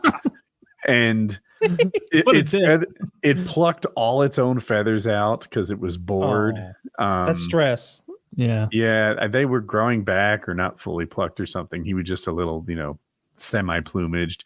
But the destruction in the house and the fact that they all sort of had to organize their lives around the bird made me not want a bird. Yeah, that bird should be out there flying around in the world. You know what I mean? Birds don't belong in houses. They should be in the jungle somewhere, like flying around chasing jungle birds. There's a scene in The Wire where they're talking about the detective. It's the black woman detective, and he's like, "You're an outdoor cat. You don't belong behind a desk." Right. And there are outdoor cats that just shouldn't be inside. They won't be happy there. Yeah, for sure. Other than the thing about expensive birds is they're expensive, or you can have any of them for free from people that have them.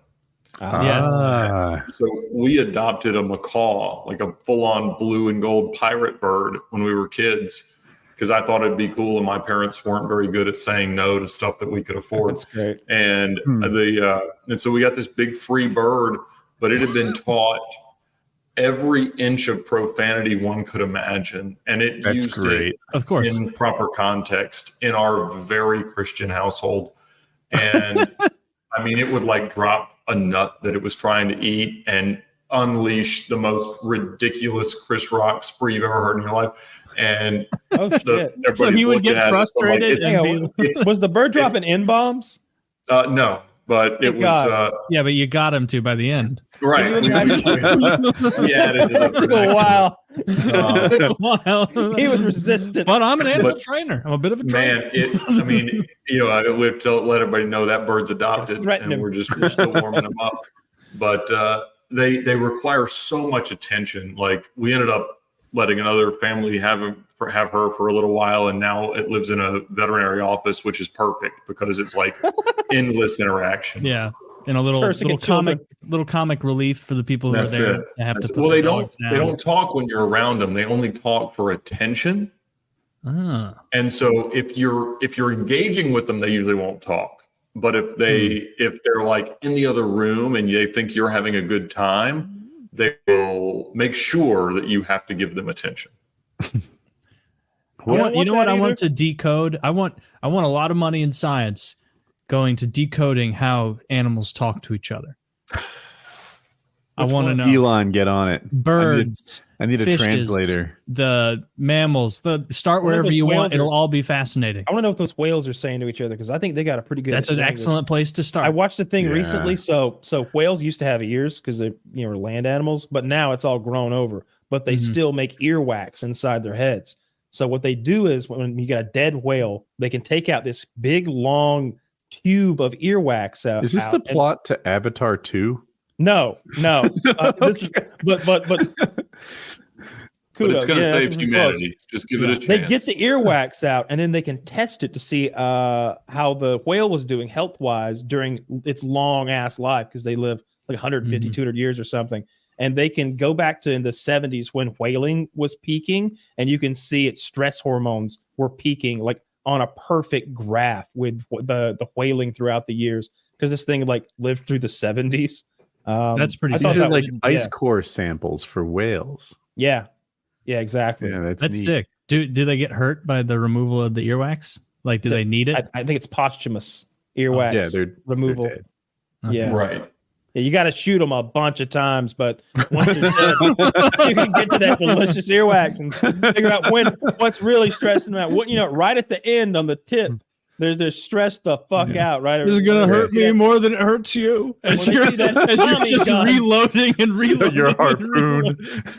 Yeah. But does that make any sense at all that there would be a correlation between whaling and whale stress, given the fact that the ones that got whaled didn't get to reproduce or talk to the other ones about how dramatic it was? Get them all. I bet they talked about get them all. They cut out the big ones. They could talk like huge distances, right? Oh, they're like, oh man, they got me. I think they got the news. Yeah, or at least say something like, "Hey, danger's over here. Stay away." SOS. SOS. Because they're definitely talking, like they're communicating. And I want to know what they're saying. For many years, it's a superior lubricant to modern oil products. Yeah, that's what the Bugatti uses. All whale oil. Honestly, that's why. I'll be honest. That's why it's so expensive. A whale oil car, dude.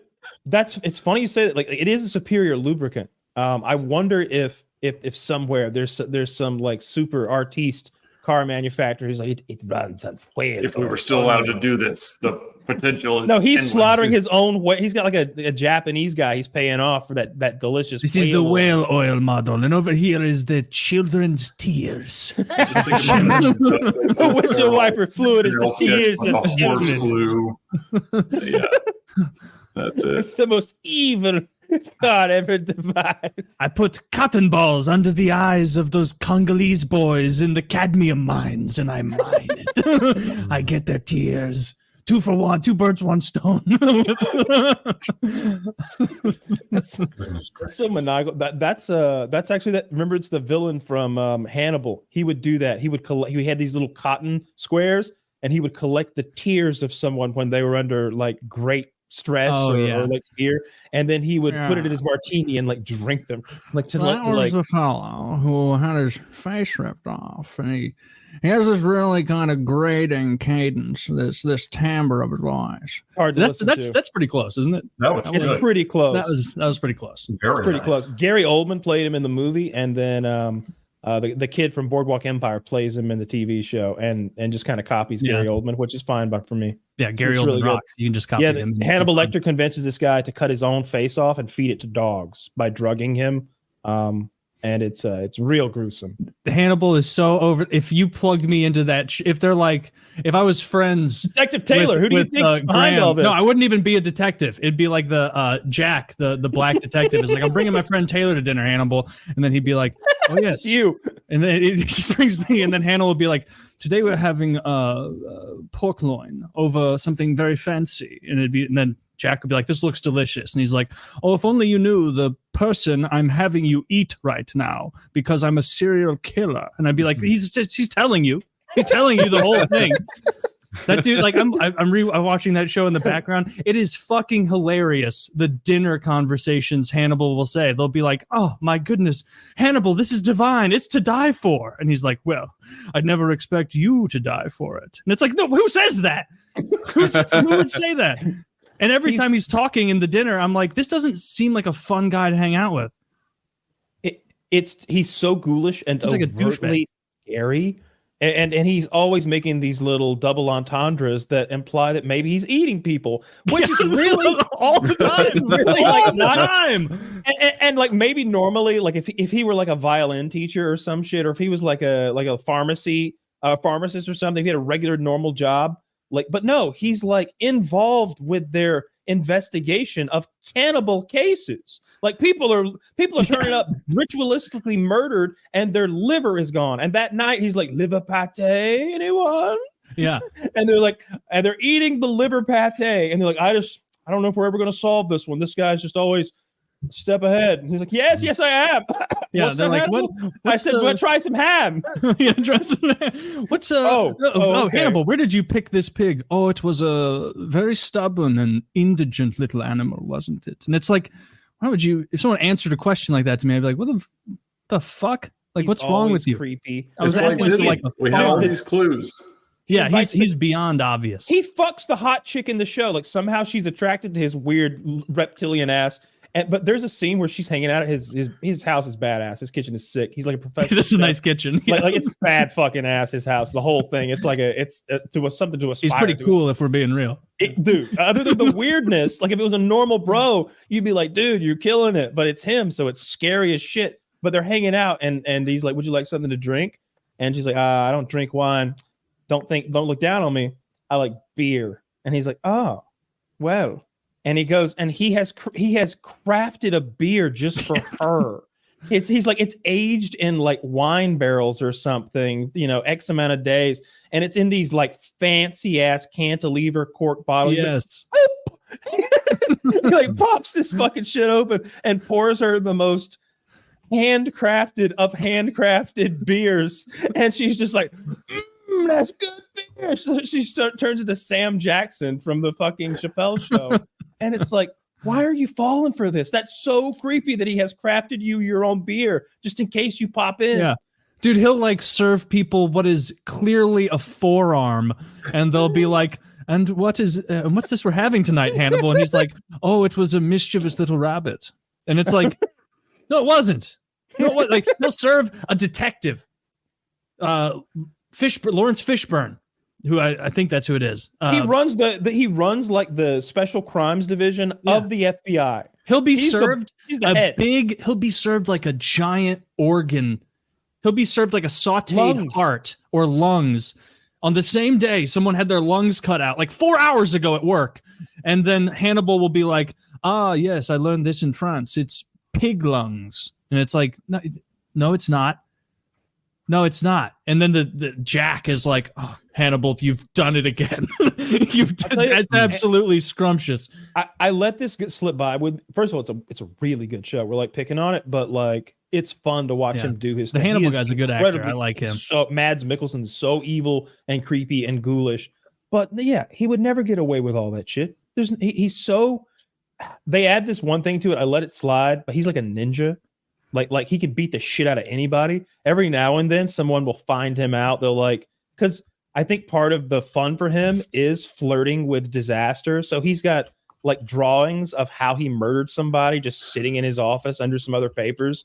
But if somebody discovers him or somebody comes after him, he always turns into like a goddamn Jedi or something. He knows like ninjutsu, and he's breaking people's arms and choking them unconscious and stuff. And he hasn't lost a fight in the whole goddamn show. No, he wins consistently.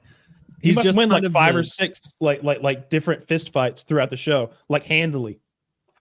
No, I like when he like cuts that one dude's arms and legs off and like keeps him around, like slowly feeding himself. And it's like, it wasn't even that impactful, like from a sad standpoint, because the guy he's doing it to is another serial killer.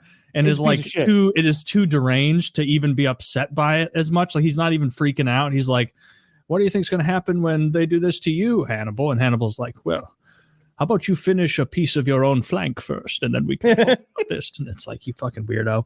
Yeah, he couldn't have been a more obvious serial killer. There's no like that's the worst part about the show. Really, is that the idea that all the most like first of all that fucking all these people in what city are they in? Baltimore. Like they're in Baltimore. They're around the FBI. And there's in Baltimore. There's anywhere between 60 and 80 concurrent serial killers all the time. Not normal serial killers. This show. Not normal serial killers, the kind who like turn their victims into works of art. Yeah, the kind who like take their some criminal in Baltimore totem pole for 25 years has been burying people on a beach, and then he assembles them all one day, and then Will Graham, that autistic idiot, the main detective, has to show up, and Jack will be like, was the killer insulting the bodies? And then fucking Graham has to be like, no, it wasn't an insult, it's a legacy. And then fucking Jack's like, you've done it again, Will. Wow, you've really figured it out. And meanwhile, Hannibal's there, and he's like, "Not the tastiest of images, is it, fellows?" it's like stop with the double entendres. You stop it. Like you'd call him out right away. You'd put 24-hour surveillance on him. You'd be pumping his stomach randomly and shit. You'd be testing him for human. Like he's so ghoulish and scary, so evil. I'm afraid of him every time when I'm watching the show. I'm like, the first time I watched through it, it was kind of like Game of Thrones in that. You knew at any moment he might just cut the person's throat and eat them because he's kind of a reptile person. He's a great actor. Yeah. The good serial killer, if you wanted to be an actually successful serial killer, you wouldn't be drawing attention to yourself by working with the FBI. You would just be like randomly killing people and not making a big to-do about some ritualistic thing. Did you like it, Hannibal? Like he loves the show. Yeah, he loves killing people, and I also like the show. Did you like the show? The first 2 seasons are very good. The third season where he like goes to Italy is kind of ridiculous. I like it because he moves he flees Scully from the X-Files. Gillian Anderson is like his therapist / girlfriend, and there's this scene where they're having dinner in Paris. They fled from the law because they finally figured it out. They found like a human head in his kitchen or some shit, and they figured it. They're like, "What are you doing with this head?" And he's like, "I think this is a clue, guys." Ignore that. And they're like, "Oh, okay." But they find him out, and he flees to Milan or Rome, maybe, with Gillian Anderson, and they invite like an inspector over or something like that, and the guy thinks they're there. He's there for like a 3-way or maybe to bang Hannibal's wife. He thinks that's what he's been invited to.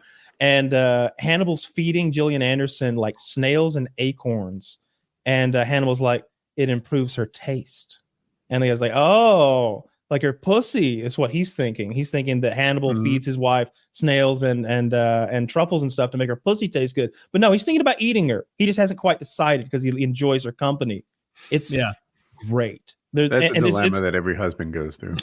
Whether or not to eat. It's a normal part of life. Dude, he gets to Italy, and within like 3 days, he's killing multiple people from the only group of friends he has in Italy. And it's like, what the fuck? It's an absurd show by the end. I really enjoy it. I think it's tremendous. It's a little gay between Hannibal and Will Graham, though, right? There's a lot of like coded gay stuff going on. It's like kind of like Top Gun or something. They're don't get much real gay stuff between. He sniffed him a lot, dude. Yeah, but that's because little meals. He wants to fuck him. It's because he wants to eat him. Dude, they're so like he wants to be like, I don't know. There's some gay stuff going on. Like I don't think he's like fucking him or anything, but they're like in love with each other or something in like a not in like a chill kind of way. Though. The sniffing is a little odd, Taylor.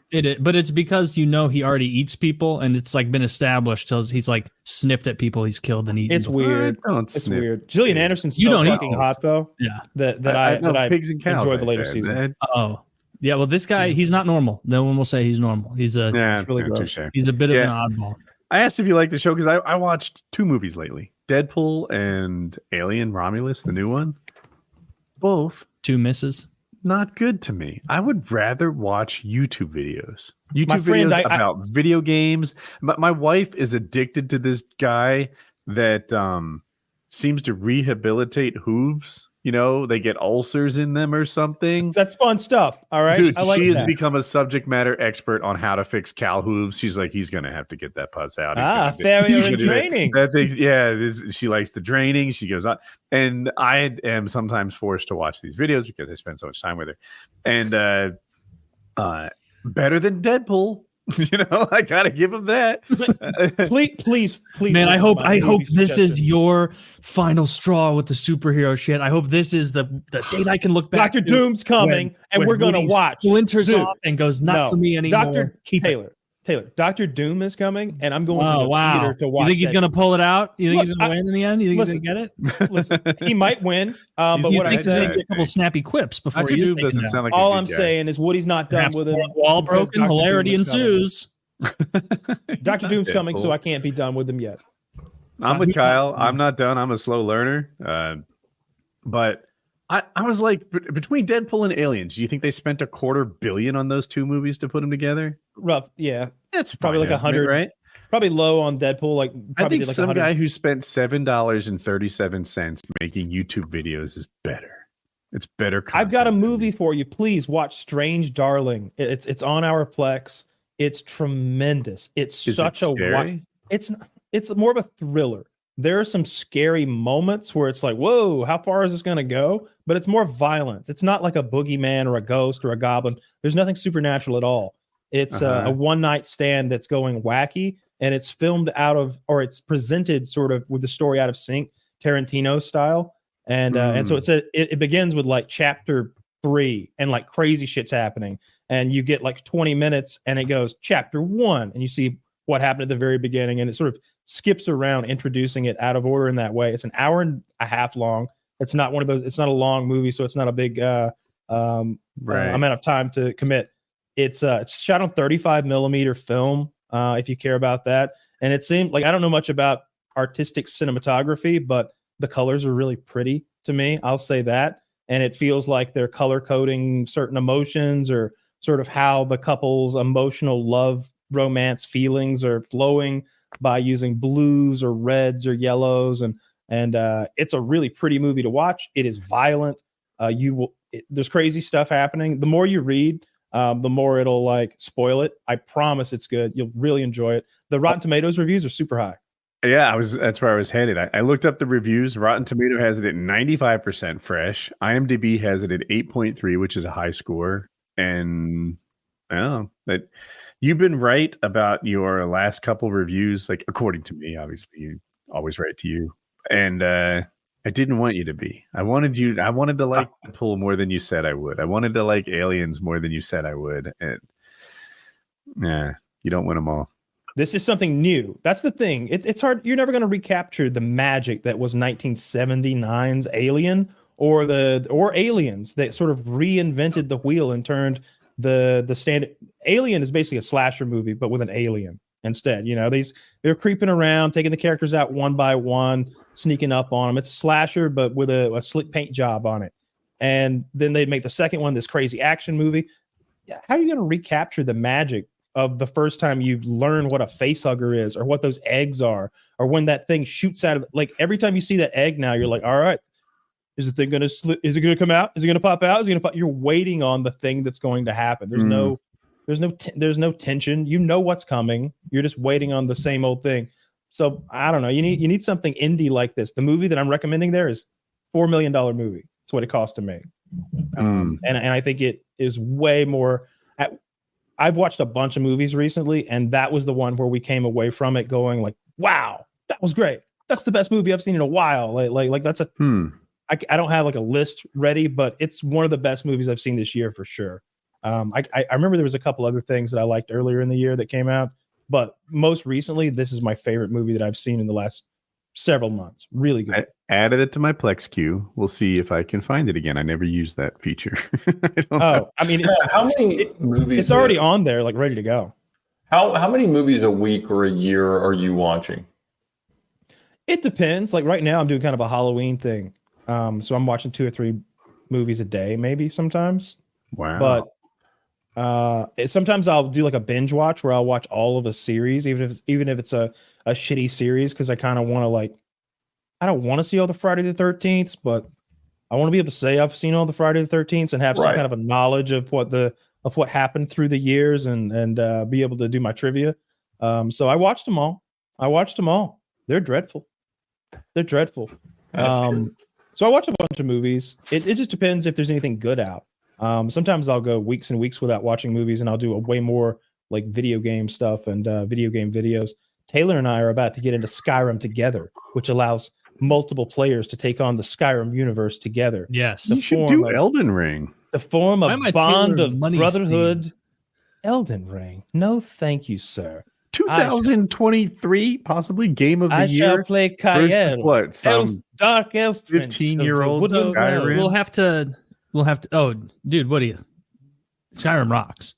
Like the fact that now you've played Elden Ring and you kind of enjoy that more I'm open an world. elitist now. I It's think on my level. I think you would jump. I think you would That's enjoy a starter video like game. going around Skyrim and exploring stuff. Yeah, you started it and left because it was too hard. It's a starter video game.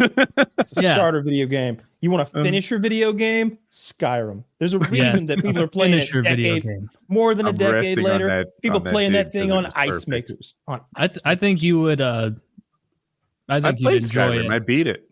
No, but I mean like the different paths in the story. What I like so much about it, more than what I saw of Elden Ring, is like that the world is active. Like the NPCs are always wandering. Like when you're in a city, it feels kind of real. Like the people aren't always in the same spot. You have to know, like, oh, this person hangs out in the pub We're gonna after add like some 5 mods too. p.m. That's This gonna make it so person much more hangs out here. immersive. Oh, I would We're gonna love make to. it so And much more what we're immersive. really going to have to do, Kyle, is we're going to have a little discussion because we're going to have to play complementary character classes and styles. I'll be what you need me to be. You just tell me what the groove is, and I'll This is slide going to right go in. great because I was about to say the same. I'll play with anything other than I don't want to play a two-handed sword melee. I'll play I don't want- I two-handed. don't- I I'll don't do wanna that. it. No, The neither of us mod- need to do that. I think what the mod's going to allow is for us to balance things like that out. Why is that bad? More than the It's vanilla not. game will. It's not a fun build. The I- the archer builds, the sneak builds, the mage builds. Yeah, mage is so fun. Sneak If archer. you don't is want so magic, fun. I'm going to take magic because I would enjoy that. If you take magic, My I'm going to go. game's the opposite. I'm going to go Magic stealth archer. blows and two-handed swords. I don't know. It's not the most fun to me. I like the dexterity builds that dodge a lot, but it's the easiest build.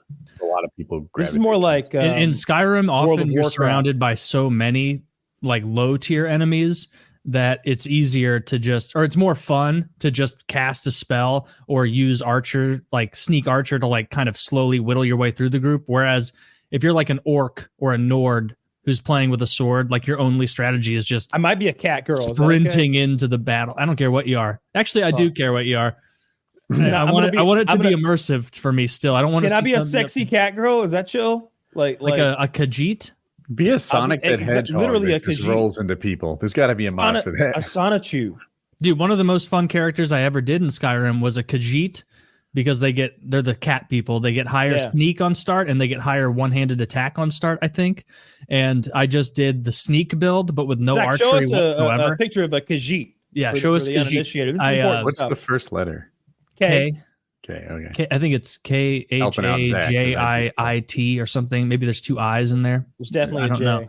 But yeah, I had done the stealth archer thing enough, and like the stealth archer gets a little broken, just like magic gets a little broken. And so I did a stealth build with a Khajiit where I didn't use bows, I only used daggers, There you go. where you had to sneak up really close. You know, And then furries kill aren't them. completely wrong. They definitely are. They're wrong. Show me some of that Khajiit pussy. Please don't. Because I know I bet it's readily available on the internet. Yeah, I Wait, bet Kyle, it is. Kyle, I need to know what From your What- own private stash, Zach. Show me the good stuff you've commissioned. what style of magic are you going to be building into if you play as the magic? character? Fire. I got to do fire like destruction. Destruction, fire, and then like I think you do like a secondary thing. So probably some sort of manipulation to like make everyone afraid or something. So in case you don't want to kill everything, something like that. Yeah, I was thinking you can go like restoration or not restoration. What's alteration? That's the one where you can like paralyze people. And That's so, my like, dream. you can Like just paralyze if them I could be any of those things, like to be a mage was always like I do that thing as a kid, and maybe even like last week where I'd look at something and I'd be like, come on, move, like try to move like an aluminum can with your mind or something. Just a Dude, little that's bit not of embarrassing. horsepower. This is a How podcast. often do you try? How This is often a do you try? podcast run by guys in their late 20s You know? Who just like to try silly things sometimes. I laughed out loud the other day at your joke from like 2 weeks ago, Kyle, where you were like, it's just something we do, just something all of us do, guys in our early 30s. I was sitting on my couch and I remembered that joke from you, and I laughed. I was like, that's so funny. Oh, that killed me. Yeah, dude. I hope we get Skyrim together. Dude, I don't know if you told them our little endeavor with Skyrim together yesterday, where we were trying to get it. We were trying to get it set up, and before we even got to the part where you install the mod, you had to log into this mod with Discord. It was either that, or you had to, download, Shunji's Happy Time Super Safe mod, which was like some Asian-based, like, I'm not gonna fucking give them some sort of screen-sharing Japanese program called like Kamichiwa, and we were like, was talking like as he's doing it, and I had to do the same thing because I didn't remember my Discord password, but I guess my phone was on there, so I could have him text me the thing, get it set up quickly. Kyle didn't have that, and so he's like, okay, it sent me an authorization code, now it's telling me to plug in my backup drive. What is happening? I don't have a backup drive. I don't have a thumb drive for my Discord. So let me put in an authenticating thumb drive as it was my sole remaining way of authentication. It took me, like, I think part of it is like because we were on a call together. I feel added pressure to like hurry up and get the shit going because I know I'm going to be the one I've done more modding than you, so I'll be the one to kind of take the lead. So I feel like you're waiting on me.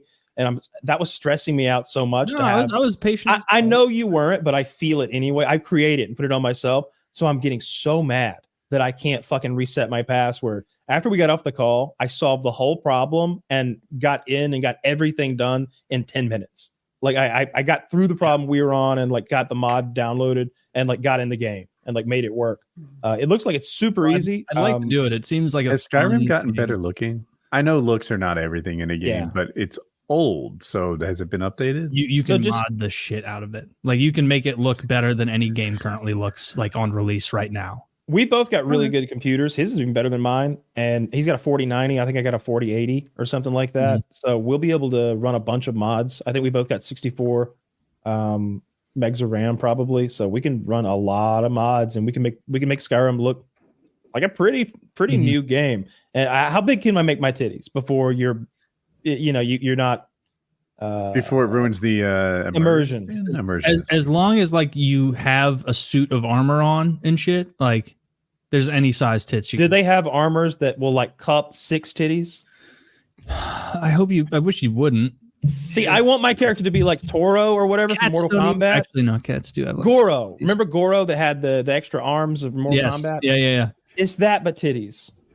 Okay. Well, as long as you're like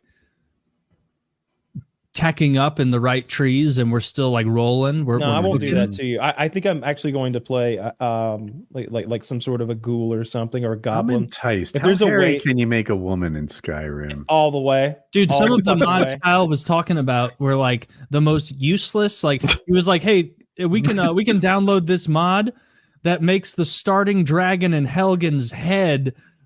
Macho Man Randy Savage. Oh, I've seen that one. So he's gonna be like, "Oh yeah, I'm gonna execute you right now, or I'm saving you from execution."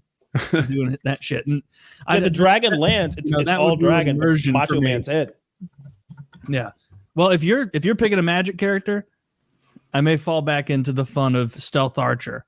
Now, are we gonna record this? Chop it up into 8-minute YouTube ready clips and then upload it to a 2008 style YouTube channel?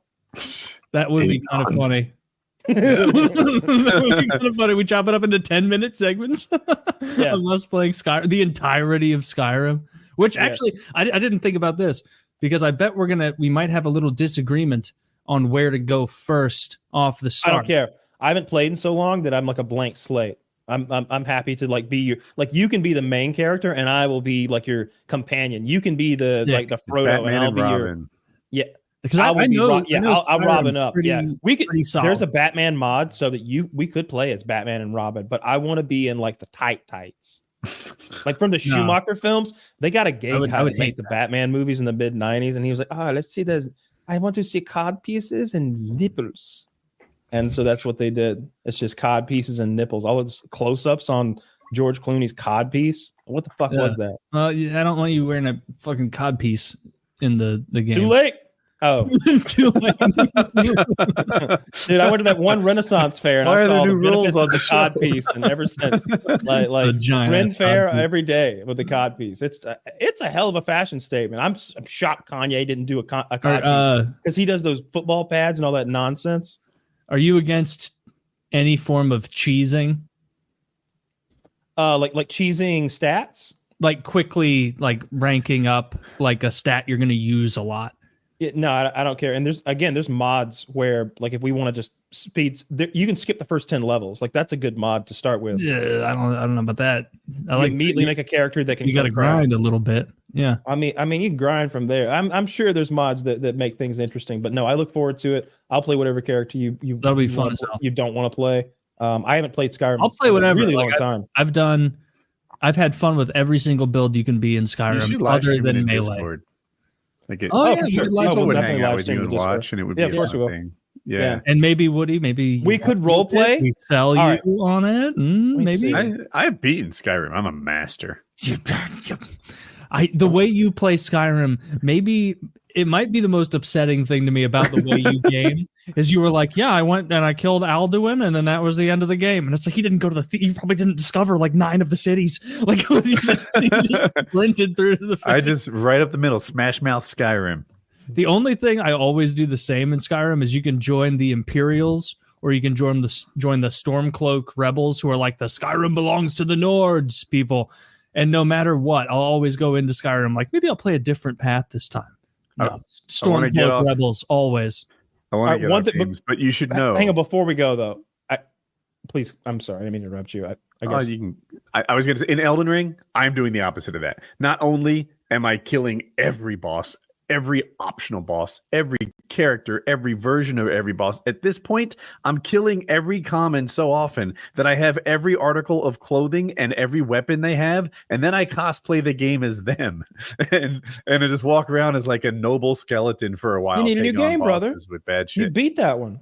I am loving it. I am making this game my bitch at this point. I was about to say that game is your bitch. Yeah. Like if the keep grinding as long as you're enjoying it. That's great. I'm glad you found a game you're really enjoying. Yeah, but no, this is fun. We can play as the Fellowship. I just checked that. That would be cool.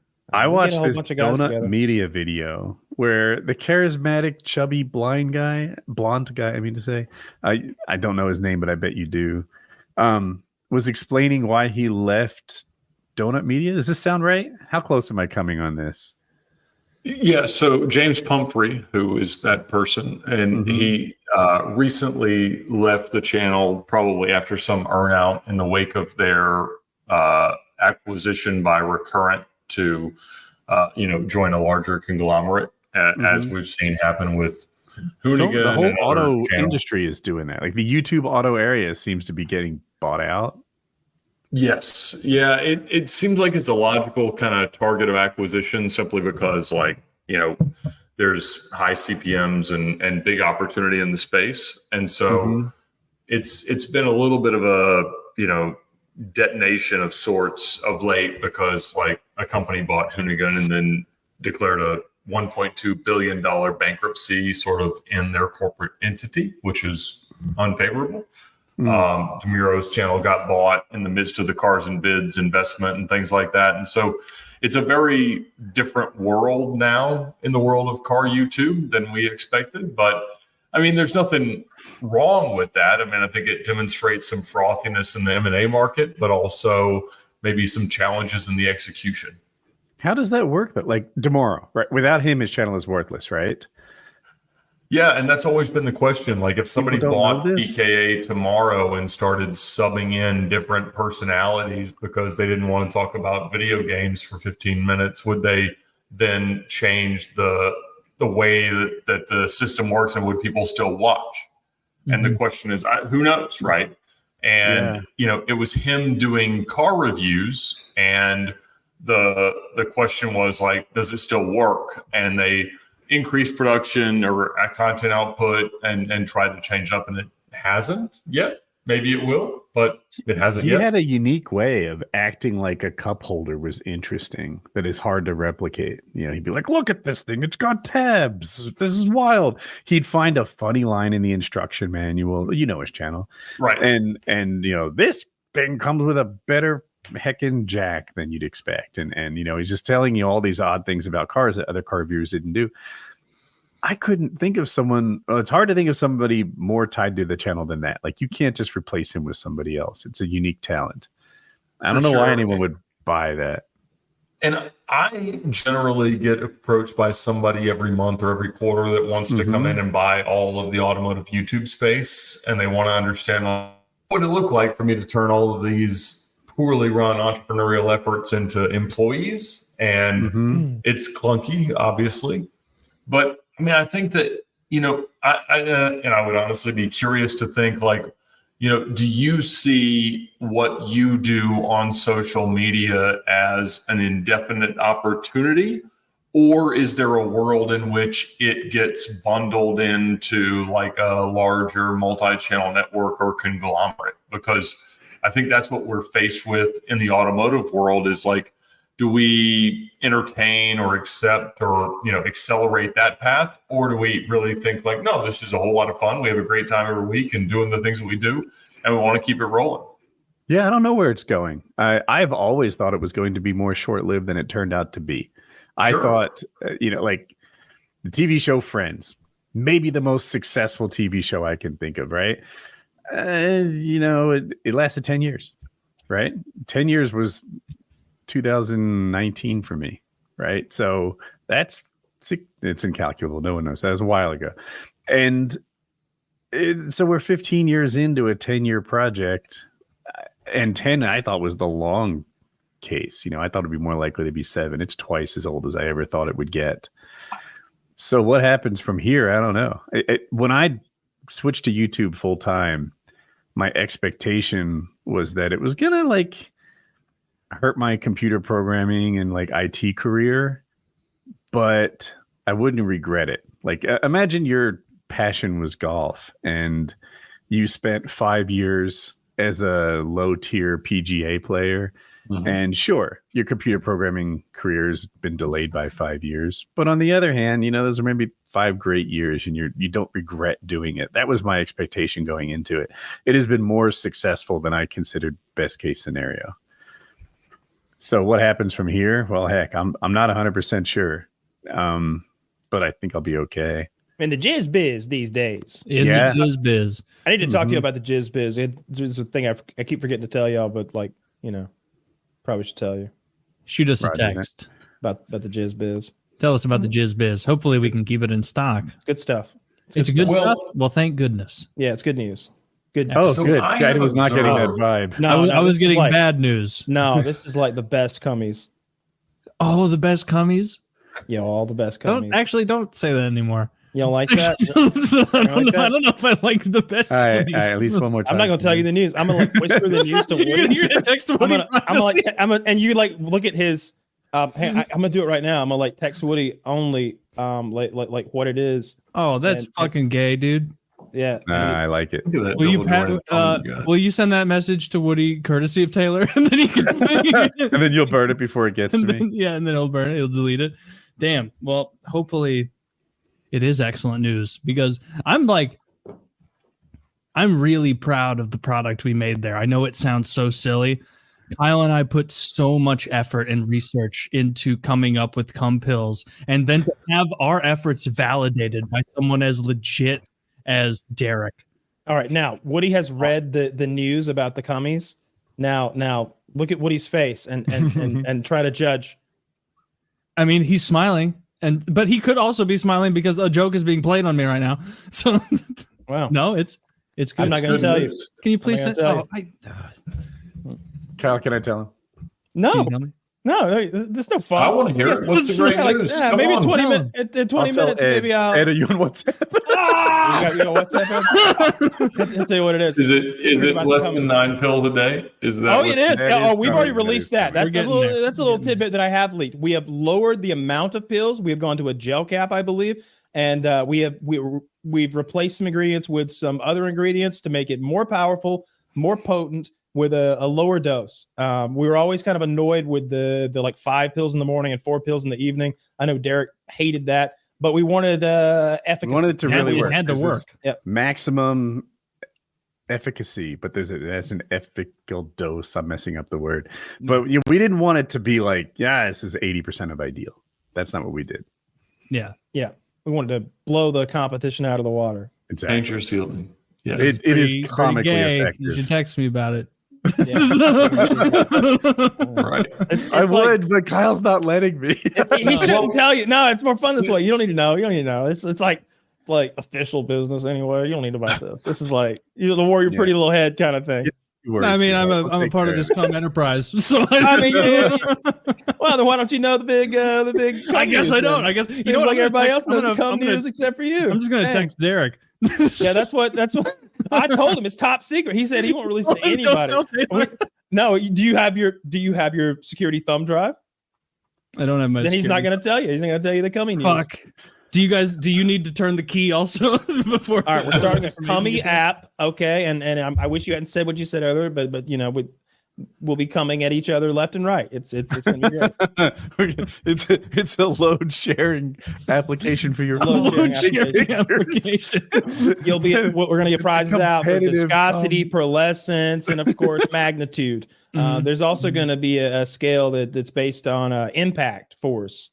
Where we're coming up with a sport based around the people are going to be coming like on pressure plates to see. That's right. We're going to be measuring the force produced by loads, and there's going to be a championship. There's going to be live streaming of it. So tiny bat speed phenomenon is it's Are we going to have a cum Special Olympics? All the competitors have been jacking off all morning, Tom. They're ready for this. Look at that one going to town under his sweatpants right there in the middle of the field. We attract so many sexual predators. Yes. That's how we reveal it was all a big sting. We just round them all up with a big People net. like to think it's easy, but it's a lot of training. Not one non-pedophile would show up to the Cum Olympics. I promise you. Everyone there would be a goddamn creep. We just cast a wide net. Of course they would. All the volunteers are giving those hugs where like you stick your butt way out like to make sure you're not touching there. Yeah. No, big Cummy news. Glad to share it with you. I'm glad to hear Cummy news. Yeah. Yes, I'm excited. I will be glad to hear it. Yeah, pumped. And pumped. But it's honestly amazing, and I don't know how much grasp your audience has for it because they've obviously been along for the ride, but that you guys have made a career out of this for a decade and a half. And you just keep going, I mean, that's talking to people, telling that's them that's unheard of in the automotive world, right? There's no channels with that kind of longevity. And I think that as we look at this as a career, which is something that didn't exist as a career when we were picking careers, I think it's a lot of fun. And I having surveyed kind of the world of social media content creators from a business perspective, I actually really enjoy you guys as a success case because y'all get to show up on a Thursday night, record for 3 or 4 hours and go nuts and just talk about what life's going on. And that's really, really cool in that you've got the opportunity for such reach, for such effectiveness, and also for all of these side endeavors that you so choose, some of which, our Cum Empire. Yeah. Right. Yeah. Right. Yeah. We never would have known. You're so right. Like we've got, insane sometimes thinking about, I want to see a painting of Taylor as Scarface, but instead of with a mountain of cocaine on the table, it's just a big like puddle of cummies. Just a big cummies. And you're snorting all the cummies up, all them cummy dollars.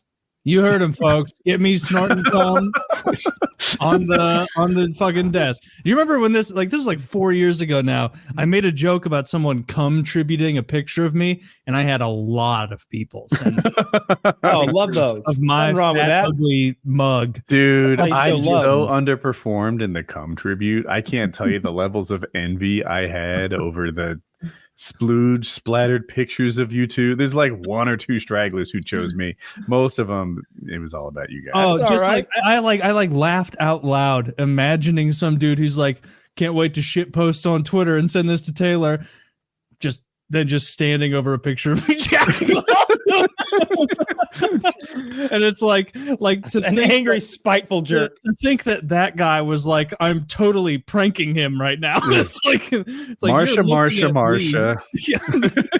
Nah, that's gold, buddy. That's gold. I like that. And look, it is for very lessons to our crowd is a hard coming crew. Okay, for lessons the viscosity that you see out of our guys when they blow a festive load is second to none. Second to none. You know, there's a lot of YouTubers out there shooting heavy loads, but not like our crew. And what's great is that we keep the show going through intellectual and useful conversation. Like, can they make nuclear cars? Well, yeah, they can make. We begin there, and we regress to ejaculate. Do you know how often on the show I'm like, I should keep this conversation going, and so I just ask the first question that comes to mind, and it's like after the fact, it's like I just made myself look like the absolute dumbest retard. No, you can make a nuclear car. It's okay. I let it slide. I didn't point. You did. You didn't immediately go. That's flag on the play. Idiot. Like Fallout? You mean like Fallout? Like a me nuclear saying, car? like from a professional perspective, what you guys do is hugely impressive. Well, thank you. Well, thank you, sir. The idea that you perpetuate it to the extent that you have, and in a world where there's a lot of external forces, continued in the path that you've chosen, I think is super, super cool. And in the automotive world, that's becoming harder and harder because there's a lot more external forces. Yeah. But why? But it's a strange way to earn a living, and I'm proud of the way y'all do it. Yeah, But just like my tip would be just start incorporating racist impressions. Konnichiwa. People seem to like that a lot. I was on the fence, but now let's go. Oh, hello! Welcome to VinWiki. It's a Chinese. It's not even a good impression. It's just the South Park version of Chinese guy. I love that about South Park, is that they basically give you a template for a bunch of bad impressions. It's like, oh, how do I do a retard? Fucking South Park. Do Nathan. Boom. You're done. Sealed, signed, and delivered. Got it. That's it. Why is it hard for an independent car YouTube channel to keep doing what it did? It's not hard. It's simply that it's a much more competitive landscape because the CPMs are high, the brand deal opportunities are high, and the opportunity for external infusion of capital is high. And so it's not that it's hard at all. It's simply that it is more and more competitive, and that there is a landscape of content creation that changes faster. And so doesn't mean that it's more challenging or difficult. And fortunately, a lot of us that started a long time ago are sort of like grandfathered into some level of status here. Mm-hmm. But at the same time, it is hard because there's just a different world in which to project your content each week. And I think that the fact that you guys have been able to persist in such a purity of vision of whatever the original version of PKA was, to me, is what's really amazing, 722 episodes in. Yeah. It's wild. So what do you think? It's the biggest testament to your audience, right? Is these guys are going to stick around. They're going to support your sponsors. They're going to support you guys. They're going to come in every week, and they're going to, terrible use of words. They're going to tune in every week, and they're going to, really appreciate what you're offering. And I mean, that is not something to be taken for granted, because people's viewership and entertainment attitudes change over a period of years, decades, whatever. And the fact that you can continue to command an audience in the way that you do is awesome. Well, thank you. Thank you. I'm not used to this amount of compliments and kindness on the show, so I don't care for it. it makes me feel like on my back foot. Do I accept earnestly, or do I make fun of myself? Like, what's the way to do it? That's really kind of like something I do. Like the Matt and Shane Secret podcast. If you guys have ever listened to clips of that, it's Shane Gillis's podcast. Okay.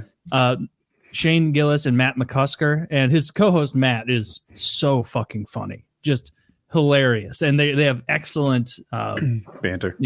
Excellent banter, and I guess our show is similar enough to theirs that if I watch a lot of Matt and Shane like clips on gaming or whatever, I'll see suggestions from the clip shows of our channel, or not our channel, but like the clip channels that post us. And sometimes it'll be like, oh, I'm going to listen to this story about, fucking Matt McCusker learning to play the flute. And then like right under it is like PKA highlights, Taylor African voice. And it's like 4.5 hours long. And I'm like, someone listened to countless videos, and then I clearly sat there and was like, all right, clip the end of that. All right, he's doing Magumbe again, and then made a whole video of Magumbe. Why are you gay? Why are you gay? You are gay. That's one of the funniest interviews. But it's my cool to conspiracy see that theory video sometimes. was killer. I think you told me. I didn't know that it had millions of views or whatever. When I got to the bottom of the Holocaust. You figured it out. You figured it out totally. Yeah, yours got banned. The one where I was ripping on Helen Keller super hard, some clip channel made that, and it got to like 1.5 million views, and then they banned it. Which is like, what possible threat? People don't want to hear the truth about Helen Keller or the Holocaust. They don't want to. Yep. They don't want to hear the truth. My hate video is Say still standing Andre. strong, and it's about my wife's my wife's chili. I mix cooking and chili. Yeah. What is the most successful piece of PKA content ever? Oh, I don't know. Kyle comes out of prison was big. I think Woody's on the money there. Yeah. Yeah, that one was really big. There was another one that had to do with a YouTube algorithm like flaw. So we used to live stream, and as you know, YouTube gets promoted by YouTube videos get promoted by interaction, likes, dislike. Well, how many comments does a successful video get? Like 1,000, 5,000? Sure. Yeah. We had like 150,000 comments because over the course of the 4 hours, they're like interacting with us. Sure. So suddenly it's promoting it far and wide, and we're getting like, a lot of views on that video. That was just a regular old non-exceptional PKA. That one stands out to me.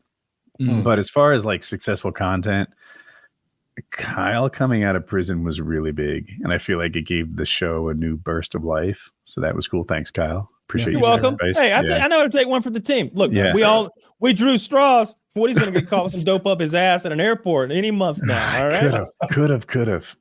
It's not too late. I'll be caught as a Russian asset.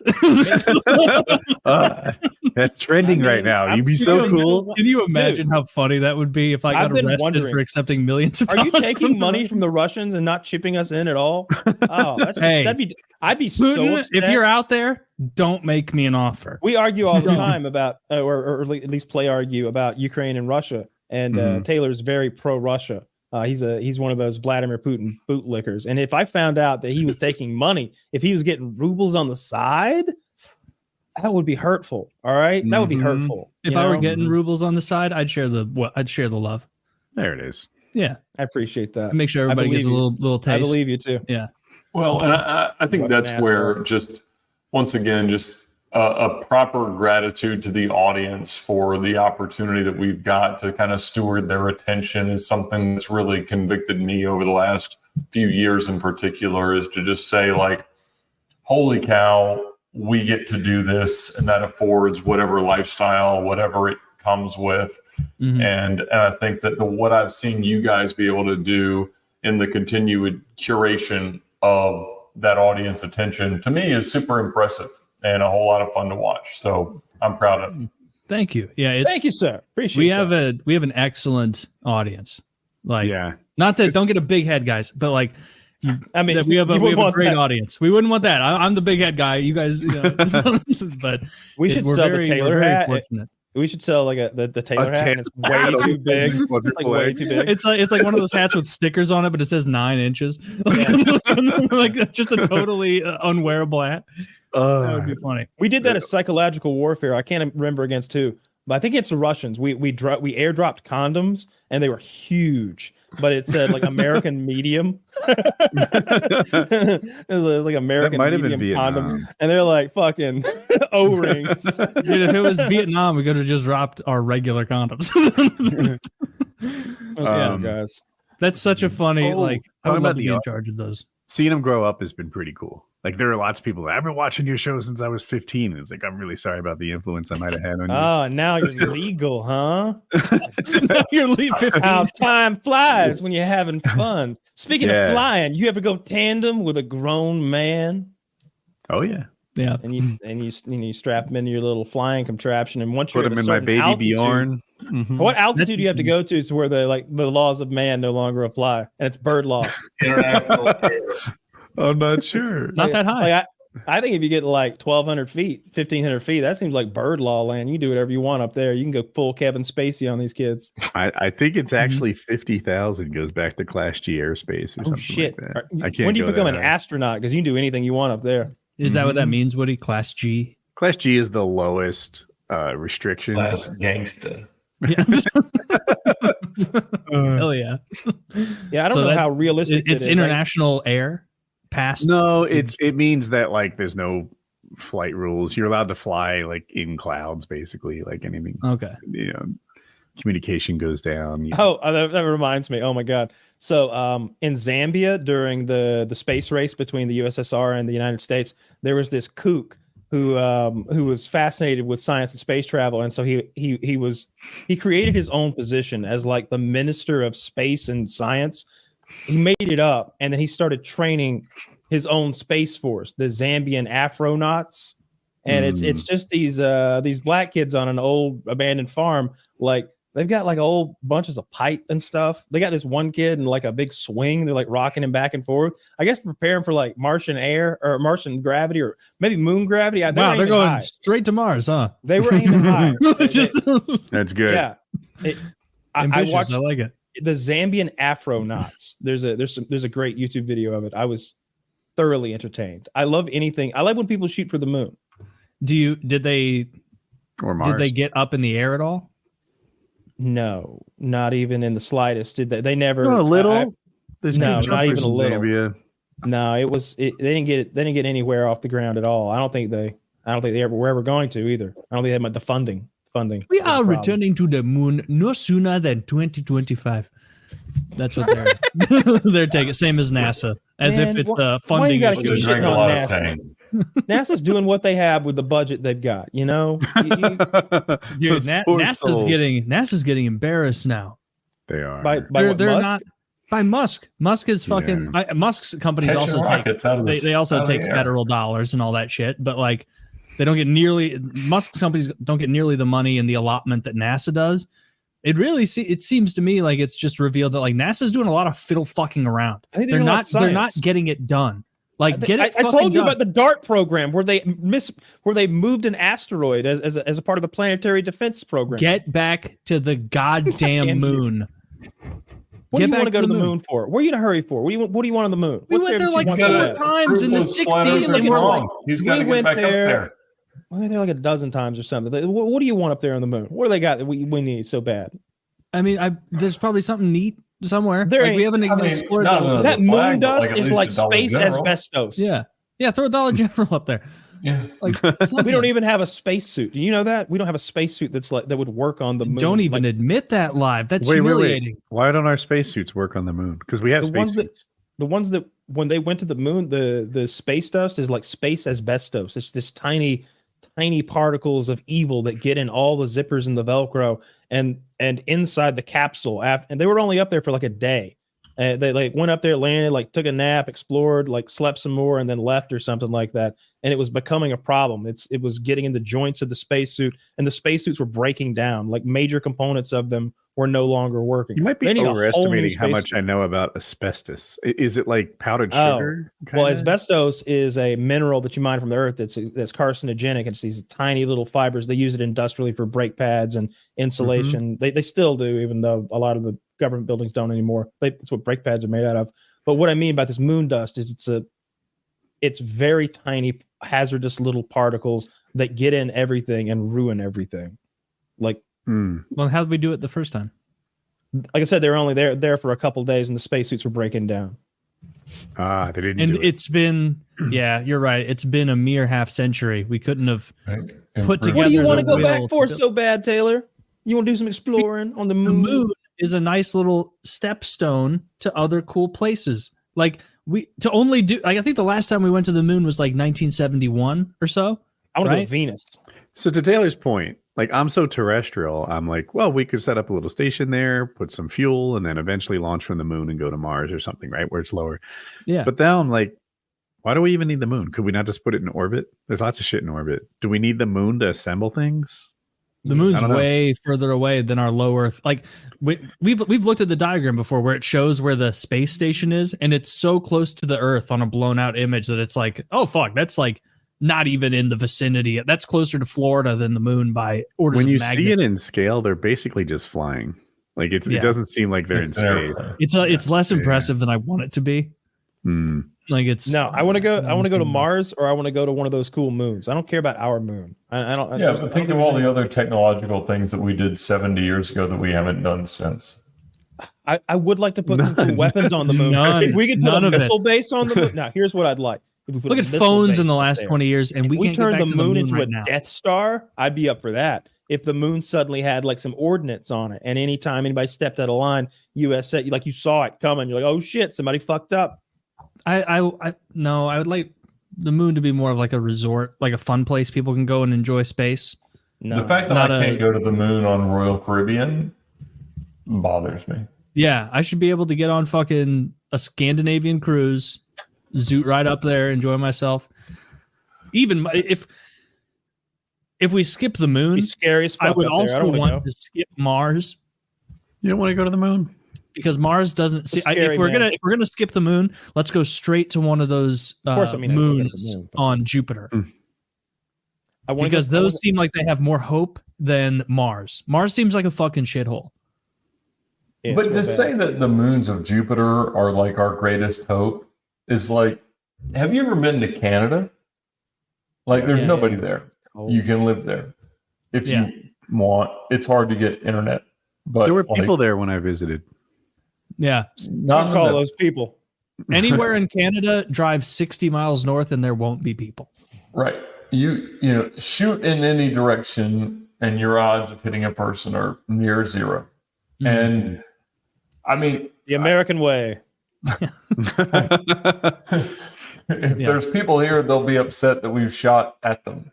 Yeah. Mhm. But I need to see some kind of exploration that America is leading the way in, whether it's the deepest of the sea or the furthest reaches of space. It's been too long since we've been like exploring again and really, jumping with both feet into that pool. And so I want to see cool exploration. I want to see new animals. I want to see new stuff on fucking Mars or Titan or Europa, whatever it is. But enough is enough with the fucking waiting game on space exploration. Let's do it. Let's get it done.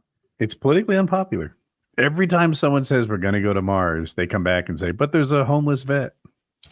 Oh, come on. Put him on Mars. Let him live But they there. love That's Mars. what I Taylor, that's tell him to my- get homeless jobs, vet. right? Taylor, in private, the he's like, vets these to homeless Mars. vets have no work ethic. They just can't get it done. Give them a fucking send them to the VA and give them some money or whatever, and then we'll spend all the rest exploring space, exploring the cosmos. That's tight. That's cool. all That's right, fun. boys. Well, I'm going to sign off for the night, but it's We been should an honor too. as always. We got We are 3 going more to as hours well. of this, Ed. Just hang on. We're More- we're just warming up. Check Yeah. out Vin Wiki Good. in the description. Buy his limited run bourbon. This won't last forever. Bourbon, There we right? go. And guaranteed to get you drunk. PKA 722.